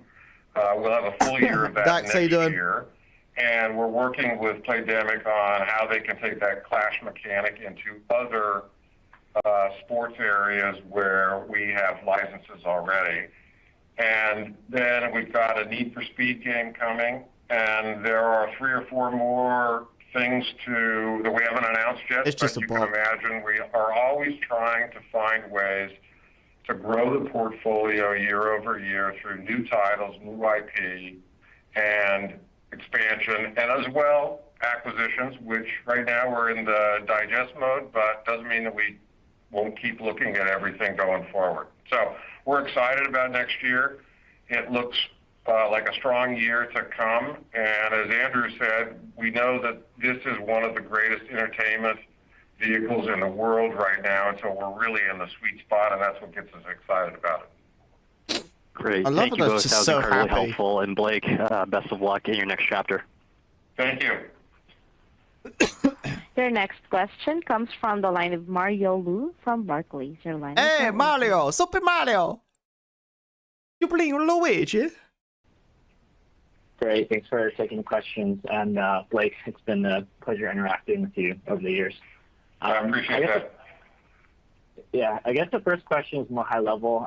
You guys said in your slides, spending playing time is increased 20% this quarter compared to the year prior. What was the largest driver of them? What's the typical lag historically between growth in time spent and monetization? And then secondly, you guys didn't really talk about Madden as much on this call, so just wondering what the delta is between its performance versus like a FIFA. Are things like preview packs and FIFA kind of driving the growth here? Anything out of Madden that you can talk about? Thanks.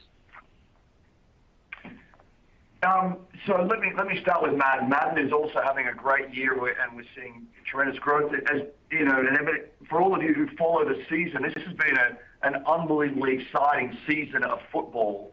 And what we know unless you're 49ers.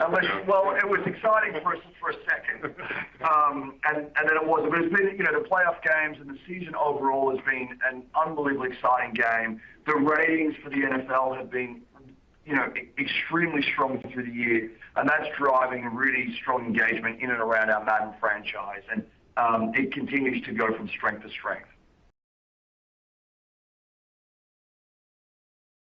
I know. With respect to what drove engagement, again, we have this great portfolio, and while we certainly saw extraordinary growth in Apex Legends, we saw all they do is talk about a very Apex. big number, but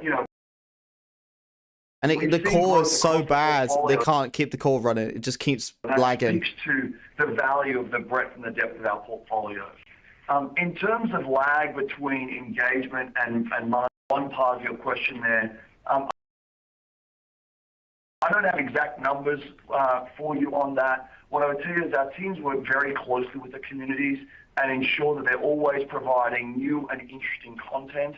And what we know about all of our communities they play is they make a choice of, do they want to invest more time or do they want to invest more money in the experience? And it's really the ability to build that balanced ecosystem that speaks to the strength of our live services over time. And so it's a very symbiotic relationship that happens between the investment of time and the investment of money over the course of the experience. And our teams have become very, very good at that and work very, very closely with their communities to drive it. Yeah, and one thing I just remind everybody, and we may have already said this, but I'll say it again. We shipped last year FIFA in the third quarter. Due to the pandemic, we delayed it 3 weeks and moved it into the third quarter. We shipped it this year in the second quarter. So when you look at the growth of the third quarter, knowing that didn't include the initial ship-in of FIFA, it's almost hard to believe the strength of the business. And so I just want people not to forget that. And we're not going to provide numbers or details around that exactly, but just know that to see the growth that we saw after having moved it back to the second quarter, it's pretty impressive. Very helpful. Thank you. Your next question. Your line is now open. Thanks for taking my questions and wanted to pass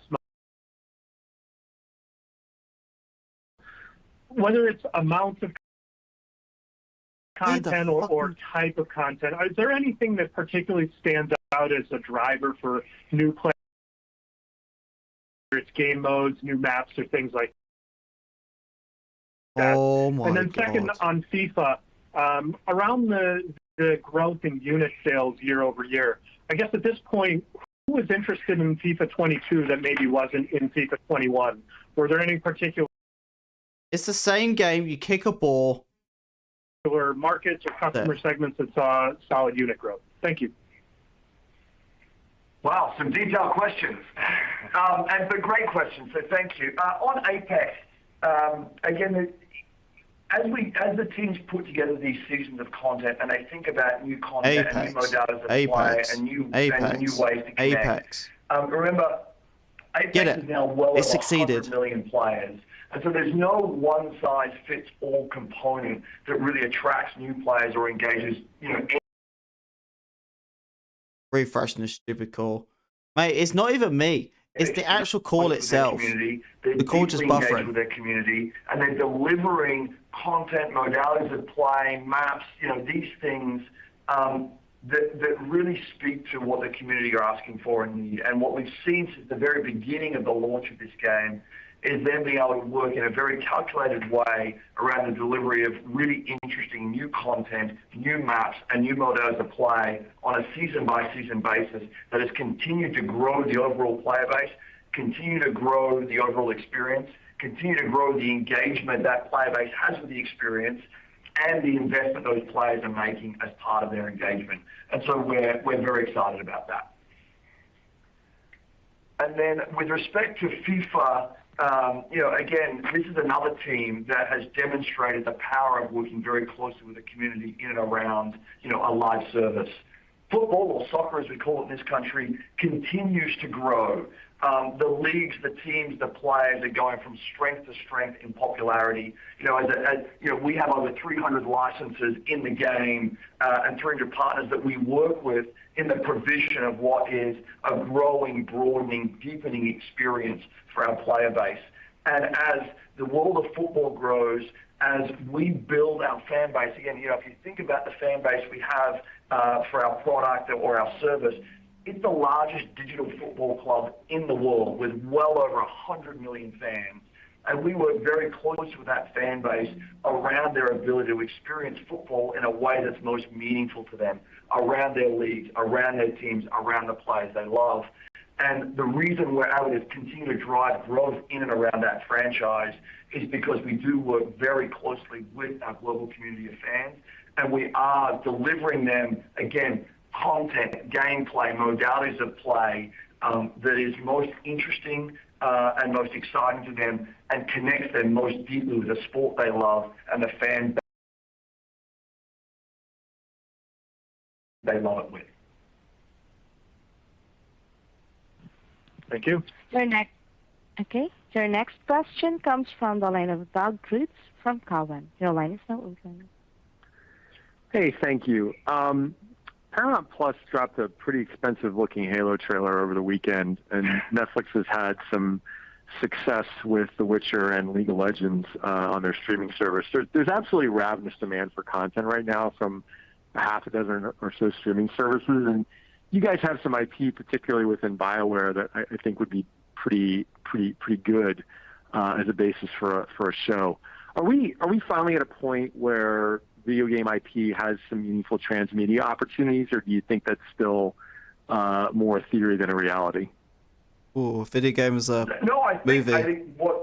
Based on exactly what you just said and what we've experienced, there's video game IP or interactive entertainment IP is now some of the most culturally relevant IP in all of entertainment.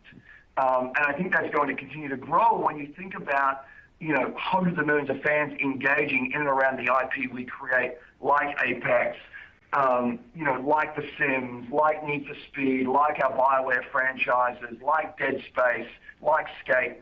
It's not unnatural for that to spawn kind of a scripted entertainment element. I think traditionally the scripted entertainment elements in our industry have not been big revenue drivers in and of themselves, but where they have been of high quality, they have lifted the overall engagement of the franchise more deeply. So there's kind of a 1-2 punch that drives growth in the business. A Battlefield I think as movie. we think about our future, we do believe that this thing that we do that is interactive entertainment is becoming more and more important on a daily basis to all fans, and that our fans are going to want to experience that in many different modalities, and some of that might be scripted entertainment in nature.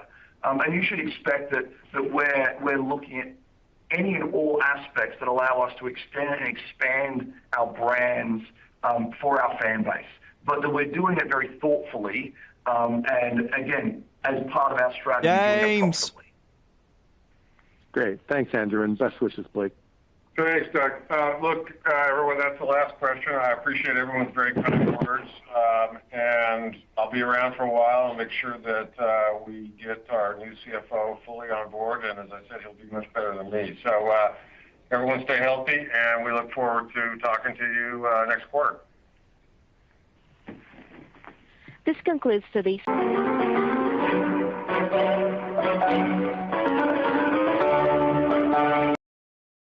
All right, that's it.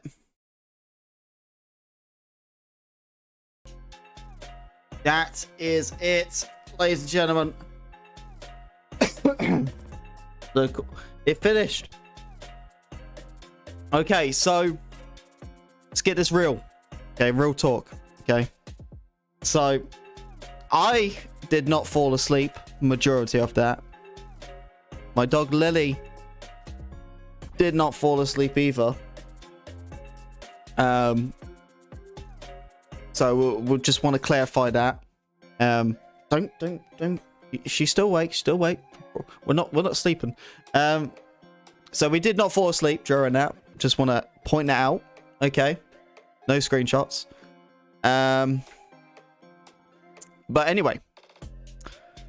So you can obviously tell, and I'm glad they didn't deny it. I'm glad they was very honest about it. They actually admit that, you know, 2042 was a failure and it was a disappointment for them. But did you see the ignorance though, where they was just like, oh, like Bad for 2042 is like, it's like 10% of our revenue. It's no biggie. You know, did you see that? They were just like, you know, it's not a big deal. You know what I mean? Like, oh, we lost a little bit of sales. Big whoop. You know? But yeah. And they said something in there what pissed me off, and I can't remember what it was. I actually can't remember. But they said something, and it was something about, I don't know what it was. I can't remember. Like, oh, that was it. Yeah. Like, so they said about, you know, 2042 being a disappointment, but they was like saying like, oh, you know, the fans, like the community, the expectations were too high. Did you guys see that or hear that? I mean, they said, they was like, oh yeah, your like the community's expectations were too high. That's why they said the game flopped, because our expectations were too high. They was pretty much saying they was expecting too much from us. I'm like, expecting too much? Mate, we just want to walk forward without getting killed by invisible people. How's our expectations too high? You know, we just want a standard game what works. We don't care about specialist. You know? Like, you know, we just want a game what works. Saying our expectations were too high. I thought that was kind of a kick in the teeth. That was a scummy thing. Yeah, and then they're flexing like, oh, this year's been great for us. You know what I mean? You know, we made like 7 billion this month or year or whatever like that. I'm like, you know? But that's the thing. Like, the reality is, though, they tried their hardest to flex everything and make it seem like the company. And I told you it was that's how the call was gonna happen. They was gonna make it like that. Of course they was. You know, and they started there flexing about how great the company's been, the success they had, and everything like that. And they was really trying their best to make it seem like their games are great. And just once again, just same as the last call and the last call before that, all they did was just sit there and they would go on and on and on about Apex, going on and on about FIFA, going on and on about Need for Speed. And they just constantly talking about that because it's the only freaking games what are done good for them. Do you know how many EA games launch every single year? And all they can talk about is basically just Apex and FIFA. That's all they could talk about. Out of like, they've released a lot of games a year. A lot of games. It's not just Battlefield. EA releases a lot of games out there. And all they had to talk about was Apex. What got launched like, what, 3 years ago? And I'm like, yeah, it's because you made it free to play. You actually worked on the game. It actually is workable. But Apex is like, even on a bad stage anyway, doesn't it have like a bad hacking problem right now? Just like COD. I don't know. But I'm really glad though they were honest and they did say that 2042 was a disappointment. I'm glad they didn't sugarcoat that. You can tell the investor people, they actually really wanted to find out the information about 2042 because that's where their money's going to. So I'm really glad about that. So yeah. But anyway, I'm going to be calling it quits for today's stream, right? We'll probably go to a different game tomorrow. What did we say? Battle for 1? What do you say? I think we should do a different pace of game tomorrow. Try to do Battle for 1, maybe. I haven't done it in ages. Let's do some Battle for 1 tomorrow, I will say. But anyway, thank you to everyone coming to stream today. Right, thank you for the love. Obviously, thank you to Angel for the membership, the tier 2. We are 2 members away. 2 away. Okay, that's all it is. It's just 2 away from 40. 40 for the new emote. Okay, we are just 2 away. So if you guys are not a member, feel free to member up. Okay, we are 2 away. That's all we need for the new emote. We are currently on the highest record for members. This is an amazing big deal for all of us right now. So I want to keep this going. All right, so if you weren't a member, member up. It'd be great to have you on board. And also as well, if you didn't see on Twitter, officially announced that I'm partnered up with Glitch Energy. So go and check out the website. And if you want to buy anything, use my code PWA for 20% off. Or 25% off. 25. All right. But anyway, so tomorrow we're going to get some games going tomorrow. And we'll do most likely Battlefield 1. Or we might do a mix. We might do Battlefield 1 and Battlefield 5. We might do them both. All right. And we're going to once again push that membership because we are so close. And I really want to get that going. Because every time we get so close, we go down by a member. And then we go up. And then we go down by 1. Every time. So we got to try our hardest to get 40 before we go down to 40. But yeah, anyway, that's going to be it for me today. All right. Thank you very much. Love and support as always, troopers. And I'll see you tomorrow for probably some Battlefield 5 and Battlefield 1 streams. Okay. And yeah, consider how everything's been. I'm all over the place when it comes to Double Trouble Challenge and the Donation Challenge stream. Yeah, I really just haven't thought about that at all. I don't know how we're going to do the Double Trouble Challenge at the moment. I'll return at some point. Right now, haven't got any plans for it. So yeah, anyway, we'll be back tomorrow. See you guys then, 1 p.m. Eastern Standard Time. And yeah, that's going to be it for me today. Thank you very much for love and support as always, troopers. You guys are the best. And I'll see you next time. Take it easy and bye-bye now. You want to say bye? Want to say bye? Say bye-bye. Say bye, everyone. Say bye.